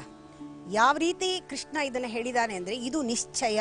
ಇವತ್ತು, ಈಗ, ಇಲ್ಲಿ ನಾವು ಆ ಕರ್ಮ ಮತ್ತು ಅಕರ್ಮ ವಿವೇಕದಿಂದ ಮಾಡಿದ, ಅಂದರೆ ನಮ್ಮ ವಿಹಿತ ಕರ್ಮ ಮಾಡಿದ್ದು ಏನಿದೆ ಅದು ನಾಳೆ ಅದರ ಪರಿಸ್ಥಿತಿ ಅದು ಆಗತ್ತೆ. ಅದು ಉತ್ತಮವಾಗಬೇಕಾದ್ರೆ ಇವತ್ತು ನಾವೇನು ಮಾಡಿದ್ವಿ, ಅದು ಉತ್ತಮವಾಗಿಲ್ಲದೆ ಇದ್ದರೆ ಇವತ್ತು ನಾವೇನು ಮಾಡಿದ್ವಿ ಅನ್ನೋದು ತುಂಬ ಮುಖ್ಯ. ಇವತ್ತು ನಾವು ಹೇಗಿದ್ದೀವಿ ಅನ್ನೋದು ಬಹಳ ಮುಖ್ಯ. ನೋಡಿ, ಈಗ ನಾನು ಹೇಳಿದ್ನಲ್ಲ, ನನ್ನ ಕರ್ಮಕ್ಕೆ ನಾನೇ ಅಧಿಕಾರಿ, ನನ್ನ ಭವಿಷ್ಯಕ್ಕೆ ನಾನೇ ಹೊಣೆ, ನಾನೇ ಜವಾಬ್ದಾರಿ. ನಾನು ಬೇರೆ ಯಾರ ಮೇಲೂ ಕಾರಣ ಹಾಕೋದಿಲ್ಲ. ನಾನೇ ಮಾಡಿದ್ದು ಇದು, ನಾನು ಇವತ್ತು ಈ ರೀತಿ ಮಾಡಿದ್ರಿಂದ ಹೀಗಾಯಿತು, ಹೀಗಾಗಿದ್ದಕ್ಕೆ ನಾನೇ ಕಾರಣ. ಇಷ್ಟೂ ಕೂಡ ಬಹಳ ದೊಡ್ಡ ಒಂದು ಆತ್ಮ ಸಂಶೋಧನೆಯ ವಿಷಯ. ಇದೇ ಕೃಷ್ಣನ ಘೋಷಣೆ ಕೂಡ. ಇದಕ್ಕಿಂತ ಘೋಷಣೆ ಬೇಕಾ? ಡಿಕ್ಲರೇಷನ್ ಅಂತ ಹೇಳ್ತೀವಿ. ಈ ಕ್ಷಣ ನಾಳೆ ಕ್ಷಣಕ್ಕೆ, ನಾಳೆಗೆ ಅಂದರೆ ನೆಕ್ಸ್ಟ್ ಮೊಮೆಂಟ್ಗೆ ಬೀಜ. ಇವತ್ತು ಏನಿದೆ ಅದು ನೆನ್ನೆಯ ಒಂದು ಫಲ. ಲಾಸ್ಟ್ ಮೊಮೆಂಟ್ ಏನಿದೆ, ಕಳೆದು ಹೋದ ಕ್ಷಣ ಏನೋ ಅದರದೇ ಫಲ ಈಗ ತಿಂತಾ ಇರೋದು. ಮತ್ತೆ ಇವಾಗ ತಿಂತಾ ಇರೋದೇ ಬೀಜ, ನಾಳೆಗೆ ಫಲ. ಇವತ್ತು ನೆನ್ನೆಯದರ ಫಲ, ನಾಳೆಯ ಬೀಜ ಒಟ್ಟೊಟ್ಟಿಗೆ. ಇದನ್ನು ನೋಡಿ ಎಷ್ಟು ಚೆನ್ನಾಗಿದೆ, ಒಟ್ಟಿಗೆ ತಿಂತಾ ಇದ್ದೀರಾ. ಇದು ನೆನ್ನೆದರ ಫಲ ತಿಂತಾ ಇದ್ದೀರಾ. ಮತ್ತು ತಿನ್ನುವಾಗ ನೀನೇನಾದರೂ ಇದು ಬೇಡ, ಚೆನ್ನಾಗಿಲ್ಲ, ಹಂಗೆ ಹಿಂಗೆ, ಯಾಕೆ ಹಿಂಗಾಯ್ತು ಅಂತ ನೀನು ರಿಯಾಕ್ಟ್ ಮಾಡಿದ್ರೆ ಬೀಜ ವಿಷ ಆಗತ್ತೆ. ನಾಳೆ ನಿನಗೆ ಫಲ ಬರೋದು ವಿಷ. ಯಾಕೆಂದ್ರೆ ನೀನು ರಿಯಾಕ್ಟ್ ಮಾಡಿದ್ಯಾ. ಪರಮಾತ್ಮ ಕೊಟ್ಟಿದ್ದೇನು ಒಪ್ತಾ ಇಲ್ಲ. ಪರಮಾತ್ಮನೂ ಅವನಿಚ್ಛೆ ಪ್ರಕಾರ ಕೊಟ್ಟಿಲ್ಲ, ನಿನ್ನ ಕರ್ಮದ ಅನುಸಾರವಾಗಿ ಆ ನೇಚರು ಆ ರೀತಿ ನಿನಗೆ ಇವತ್ತು ತಟ್ಟೆನಲ್ಲಿ ಇದು ಬಂದಿದೆ. ಈಗ ನೀನು ಅದು ಹೇಗೇ ಇರಲಿ, ದುಃಖ ಇರಲಿ, ಸುಖ ಇರಲಿ, ನೀನು ಏನಾದರೂ ಕರಿ, ಅದನ್ನ ಚಾಯ್ಸ್ಲೆಸ್ ಆಗಿ ಅದು ನಿನಗೆ ಕಷ್ಟ ಕೊಡ್ಬೋದು, ಅದು ಅಗ್ಲಿ ಇರ್ಬೋದು, ಅದು ನಿನಗೆ ತೊಂದರೆ ಆಗ್ಬೋದು. ಆದರೂ ಕೂಡ ಈ ವಸ್ತುಸ್ಥಿತಿ ಪರಿಸ್ಥಿತಿ ಹೀಗಿದೆ.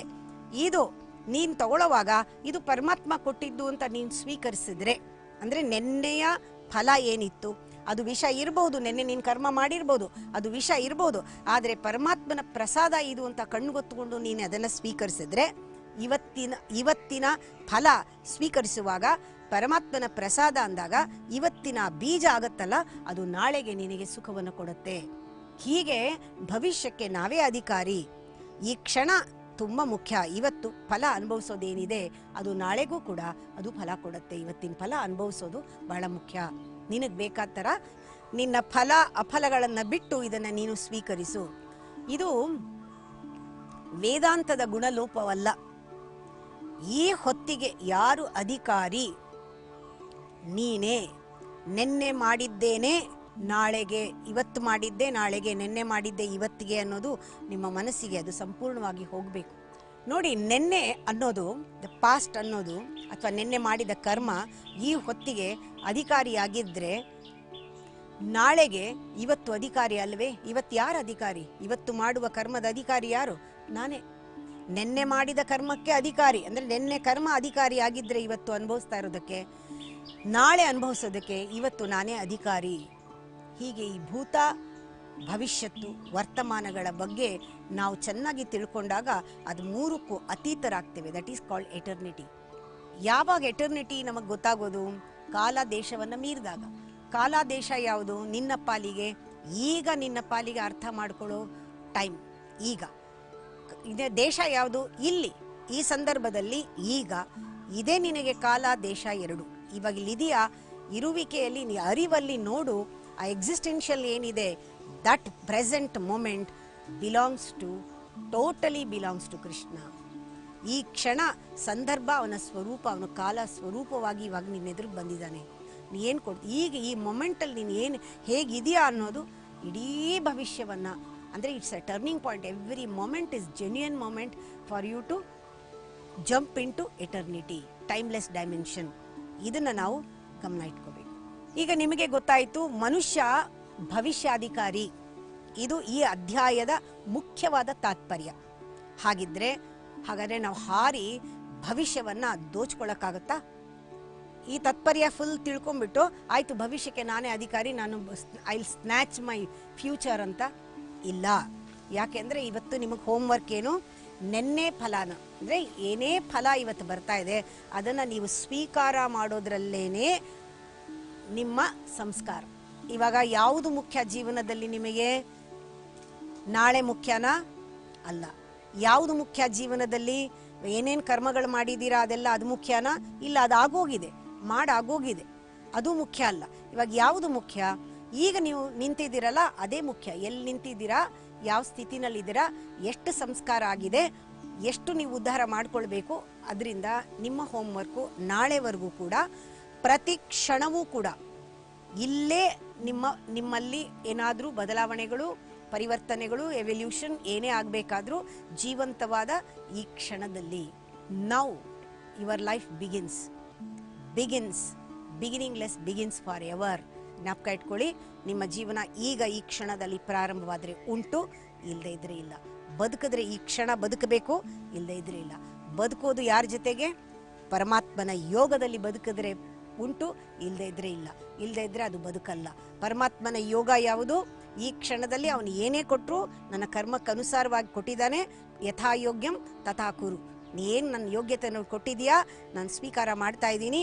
ಇದರಲ್ಲಿ ದುಃಖ ಇರ್ಬೋದು, ನೋವಿರ್ಬೋದು, ಏನೇ ಇರ್ಬೋದು, ಇದರಲ್ಲಿ ನನ್ನ ಭವಿಷ್ಯ ಇದೆ ಅಂತ ತಿಳ್ಕೊಂಡಿದ್ದೀನಿ. ನನ್ನ ಭವಿಷ್ಯ ಈಗ ನನ್ನ ಕೈನಲ್ಲಿದೆ, ನಾನು ಇದನ್ನು ಸ್ವೀಕಾರ ಮಾಡೋದ್ರಲ್ಲಿದೆ ಅಂತ ಪ್ರತಿಯೊಂದನ್ನು ಕ್ಷಣವನ್ನು ನೀವು ಭವಿಷ್ಯ ರೂಪಿಸ್ಕೊಳ್ಳೋದಕ್ಕೆ ಉಪಯೋಗಿಸ್ಕೊಂಡು ನಾಳೆ ಬರ್ತೀರಾ ಅಂದ್ಕೊಂಡಿದ್ದೀನಿ. ನಾಳೆ ನಿಮ್ಮನ್ನು ನೋಡ್ತೀನಿ. ನೀವು ನೋಡ್ತಾ ಇದ್ದೀರಾ ಸುವರ್ಣ.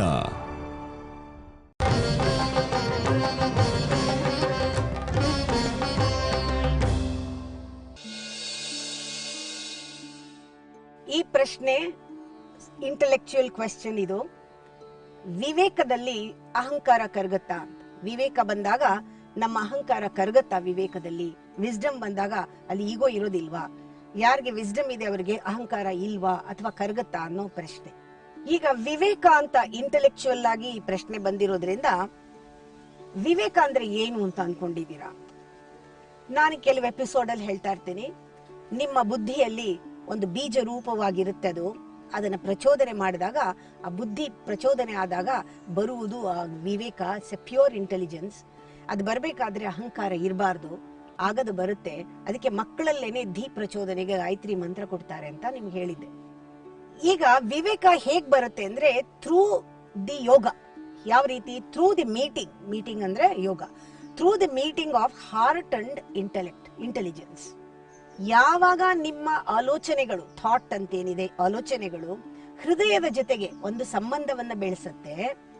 It is a meeting of the heart and the intellect. ಅಂದ್ರೆ ಏನು?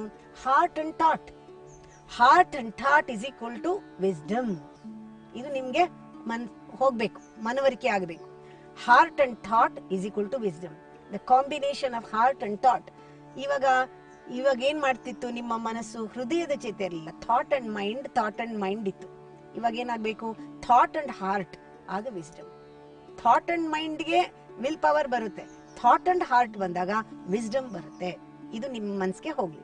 ಇಲ್ಲಿ synchronicity of the heart and the thought. ನೋಡಿ, ಇದಕ್ಕೆ ಈ ವಿವೇಕ ನಮ್ಮಲ್ಲಿ ಜಾಗೃತವಾಗುವುದಕ್ಕೆ ಬರೀ ಗಾಯತ್ರಿ ಮಂತ್ರ 108 ಸತಿ ಹೇಳಿದ್ರೆ ಆ ಪ್ರಯೋಜನ ಇಲ್ಲ ಅಲ್ಲ, ಆಗತ್ತೆ. ಆದ್ರೆ ಇದು ಕೂಡ ಮಾಡಬೇಕು, ಬರೀ ಹೇಳೋದಲ್ಲ.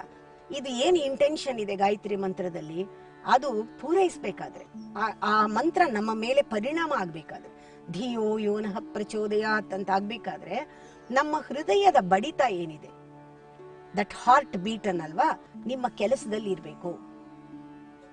Heart beat and working of your intellect. ನೀವು ಕೆಲಸ ಮಾಡುವಾಗ ಆ ಯೋಚನೆನಲ್ಲಿ ತುಡಿತ, ಹೃದಯದ ಬಡಿತ, ಇದು ಈ ರಿದಮ್. ಯಾವಾಗ ಕೆಲಸ ಮಾಡ್ತೀರಾ ಹೃತ್ಪೂರ್ವಕವಾಗಿ ಮಾಡಿ. ನಾನು ಎಷ್ಟೋ ಸತಿ ಹೃದಯದಲ್ಲಿ ಏನಾದ್ರೂ ನೀವು ಬಂದ್ರೆ, ಭಾವ ಬಂದ್ರೆ ಅದು ಕಾರ್ಯಗತವಾಗ್ಬಿಡುತ್ತೆ ಅಂತ ಹೇಳಿದ್ದೀನಿ ನಾನು. ಹೃದಯದಲ್ಲಿ ನಮಗೇನಾದ್ರೂ ಒಂದು ಭಾವ ಬಂದ್ರೆ, ಇಚ್ಛೆ ಬಂದ್ರೆ, ಮಾಡ್ಬೇಕು ಅನ್ನೋದು ಬಂದ್ರೆ, ಹೃದಯದಲ್ಲಿ ಬಂದ್ರೆ, not in the mind, it's not your will, ಒಳಗಡೆ ಬಂದ್ರೆ ಅದು ನಿಮ್ಮ ಎಫರ್ಟೇ ಬೇಡ, ಅದು ಕಾರ್ಯಗತವಾಗ್ಬಿಡುತ್ತೆ. Whatever comes to the heart it becomes action. ಅದು ವಿವೇಕದಲ್ಲಿ ಆಗೋದು. ಹೃದಯದಲ್ಲಿ ಬರುವ ಭಾವ ಅಂದ್ರೆ ಹೃದಯದಲ್ಲಿ ಕೂಡ ಆಲೋಚನೆಗಳು ಏಳುತ್ತೆ. ದಟ್ ಆಲೋಚನೆ is pure thought, pure intelligence. It is not from your ego, it's not from your will. ಅದ್ ನಿಮಗೆ ಚೆನ್ನಾಗಿ ಗೊತ್ತಾಗತ್ತೆ. ಅಂದ್ರೆ ಇದೊಂದು ಮಾಸ್ಟರ್ ಕೀ ತರ. ಯಾರಿಗೆ ಗೊತ್ತಾಗತ್ತೆ ಇದು, ಈ ಕೀ ಯಾರ ಕೈಲಿ ಇರುತ್ತೆ. ನಾನೇನೇ ಕೆಲಸ ಮಾಡಿದ್ರು ಹೃತ್ಪೂರ್ವಕವಾಗಿ ಮಾಡ್ತೀನಿ, ಇಲ್ಲದ್ರೆ ಮಾಡೋದಿಲ್ಲ. ನಾನೇನೇ ಮಾಡಿದ್ರು ನನ್ನ ಹೃದಯದ ಭಾವ ಇಟ್ಟು ಕೊಟ್ಟು ಮಾಡ್ತೀನಿ, ಇಲ್ದೇರೆ ಮಾಡೋದಿಲ್ಲ. ನಮ್ಗೆ ಒಂಥರ ಅಭ್ಯಾಸ ಆಗ್ಬಿಡ್ಬೇಕು. ಆವಾಗ ಏನಾಗುತ್ತೆ, ನಮಗ್ ಗೊತ್ತಾಗತ್ತೆ ಇದು ಮಾಡೋದಾ ಇದು ಬೇಡವಾ ಅನ್ನೋದು. ಒಳಗಡೆಯಿಂದ ಪ್ರೇರಣೆಗೆ ಬರುತ್ತೆ. ಈ ಪ್ರೋಸೆಸ್ ನಲ್ಲಿ ನಿಮ್ಮ ಅಹಂಕಾರ ಕರಗತ್ತೆ. ನಿಮ್ಮ ಪ್ರಶ್ನೆಗೆ ಉತ್ತರ ಸಿಕ್ಕಿದೆ ಅನ್ಕೊಳ್ತೀನಿ. ನೀವೇನ್ ಕೇಳಿದ್ರಿ, ವಿವೇಕದಲ್ಲಿ ಅಹಂಕಾರ ಕರಗತ್ತಾ ಅಂತ. ಈಗೋ ಅನ್ನೋದೇನಿದೆ, ಇದು ಸುಳ್ಳು ವ್ಯಕ್ತಿತ್ವ ಏನಿದೆ, ಯಾವಾಗ ನಾವು ಅದ್ ಗಮನ ಕೊಡೋದಿಲ್ಲ, ಅದರ ಇಚ್ಛೆಗಳನ್ನ ಪೂರೈಸೋದಿಲ್ಲ, ಅದರ ವಿಲ್ ಪವರ್ ನ ಪಕ್ಕಕ್ಕಿಟ್ಟು, okay let me work with God's will, not my will, keep my will there, ನಾನು ಅಲ್ಲಿ ಇಡ್ತೀನಿ, ನನ್ನ ವಿಲ್ ಬೇಡ, ಪರಮಾತ್ಮನ ವಿಲ್ ಕೆಲಸ ಮಾಡ್ಲಿ ಅಂತ ನಾವು ಯಾವಾಗ ಹೃತ್ಪೂರ್ವಕವಾಗಿ ನಾವು ಹೊರಡ್ತೀವೋ, ಆಗ ಅಹಂಕಾರ ಪ್ರಾಸೆಸ್ ನಲ್ಲಿ ಕರ್ಗೋಗ್ಬಿಡುತ್ತೆ. ವಿವೇಕಿಗೆ ಅಹಂಕಾರ ಇರೋಲ್ಲ. ಅಂದ್ರೆ ವ್ಯಕ್ತಿತ್ವ ಇರುತ್ತೆ, ವ್ಯಕ್ತಿತ್ವ ಬೇಕು ಅವನಿಗೆ, ಒಂದು ವ್ಯಕ್ತಿತ್ವ ಬೇಕು, ಅವನು ಗೊತ್ತಿರುತ್ತೆ, ಡಿಸ್ಟೆನ್ಸ್ ಇರುತ್ತೆ. ಎಲ್ಲಿಗೆ? ತನ್ನ ಇಂಡಿವಿಜುವಾಲಿಟಿಗೂ ತನ್ನ ಪರ್ಸನಾಲಿಟಿಗೂ ಒಂದು ಡಿಸ್ಟೆನ್ಸ್ ಇರುತ್ತೆ. ಅವನು ಒಳಗಿಂದ ಅವನು ಕೆಲಸ ಮಾಡ್ತಾನೆ. ಇದು ನಿಮ್ಮ ಪ್ರಶ್ನೆಗೆ ಉತ್ತರ. ಅಹಂಕಾರ ತಾನೇ ಕರಗತ್ತೆ, ನಾವೇನೂ ಮಾಡೋದು ಬೇಡ. ಸ್ವಲ್ಪ ವಿವೇಕದಲ್ಲಿ ಇದ್ದರೆ ನಮ್ಮ ಹೃದಯದ ಬಡಿತ ಮತ್ತು ಯೋಚನೆಯ ತುಡಿತ ಎರಡು ಒಟ್ಟಿಗೆ ಇದ್ದಾಗ ಬರುವ ಒಂದು ಇದೇನೇನೆ ವಿವೇಕ. ಅದು ಒಂದು ದಿವಸದಲ್ಲ, ಕಾನ್ಸ್ಟೆಂಟ್ ಆಗಿದ್ದಾಗ ನಿಮ್ಮಲ್ಲಿ ವಿಪರೀತವಾದ ಬೆಳವಣಿಗೆ ಆಗುತ್ತೆ. You become total, you become complete. ಇದು ನಿಮ್ಮ ಜೀವನದಲ್ಲಾಗ್ಲಿ ಪರಿಪೂರ್ಣ ವ್ಯಕ್ತಿಗಳಾಗಿ ನೀವು ಆ ವ್ಯಕ್ತಿತ್ವನ ಸಂಪೂರ್ಣವಾಗಿ ಬೆಳೆಸಿ, ಒಂದು ಇಂಡಿವಿಜುವಾಲಿಟಿ ಅಂತ ಹೇಳ್ತಾರೆ, ಅದನ್ನ ನೀವು ಪಡ್ಕೊಳ್ಳಿ ಪೂರ್ಣರಾಗಿ, ಸಂಪೂರ್ಣರಾಗಿ ಅಂತ ಹೇಳಿ ಮುಂದಿನ ಪ್ರಶ್ನೆಗೆ ಹೋಗ್ತೇನೆ. ಮಕ್ಕಳು ಓದ್ತಾ ಇಲ್ಲ ಅನ್ನೋ ಸಮಸ್ಯೆ, ಗಂಡ ಹೆಂಡತಿಯರ ನಡುವೆ ಅನ್ಯೋನ್ಯತೆ ಇಲ್ಲ, ಮನೆಯಲ್ಲಿ ಶಾಂತಿ ಇಲ್ಲ, ಆರೋಗ್ಯದಲ್ಲಿ ತೊಂದರೆ, ಇವೆಲ್ಲ ಯಾವ ಕಾರಣಕ್ಕಾಗಿ ಬರುತ್ತೆ ಅಂದ್ರೆ ಇವೆಲ್ಲವೂ ನಮ್ಮ ಪೂರ್ವಜದ ಪಾಪಗಳು. ಈ ಪಾಪಗಳನ್ನ ಕಳ್ಕೊಳ್ಳೋದು ಹೇಗೆ, ಭಗವಂತನ ಕೃಪೆಗೆ ಪಾತ್ರವಾಗೋದು ಹೇಗೆ, ನಮ್ಮ ಈ ಜನ್ಮವನ್ನ ಧನ್ಯವನ್ನಾಗಿ ಮಾಡ್ಕೊಳ್ಳೋದು ಹೇಗೆ ಅನ್ನೋದನ್ನ ಗುರುಗಳು ಮತ್ತು ಪರಮಪೂಜ್ಯ ಗುರು ಮಾತಾಜಿ ಅಮ್ಮಾರವರು ನಮಗೆ ತಿಳಿಸ್ಕೊಟ್ಟಿದ್ದಾರಲ್ವಾ. ಇಷ್ಟನ್ನ ಹೇಳ್ತಾ ಇವತ್ತಿನ ಸಂಚಿಕೆಯನ್ನು ಮುಗಿಸ್ತಾ ಇದ್ದೀವಿ. ಮತ್ತೆ ನಿಮ್ಮೆಲ್ಲರನ್ನ ಭೇಟಿ ಆಗ್ತೀವಿ ಮುಂದಿನ ಸಂಚಿಕೆಯಲ್ಲಿ. ಅಲ್ಲಿವರೆಗೂ ನಮಸ್ಕಾರ.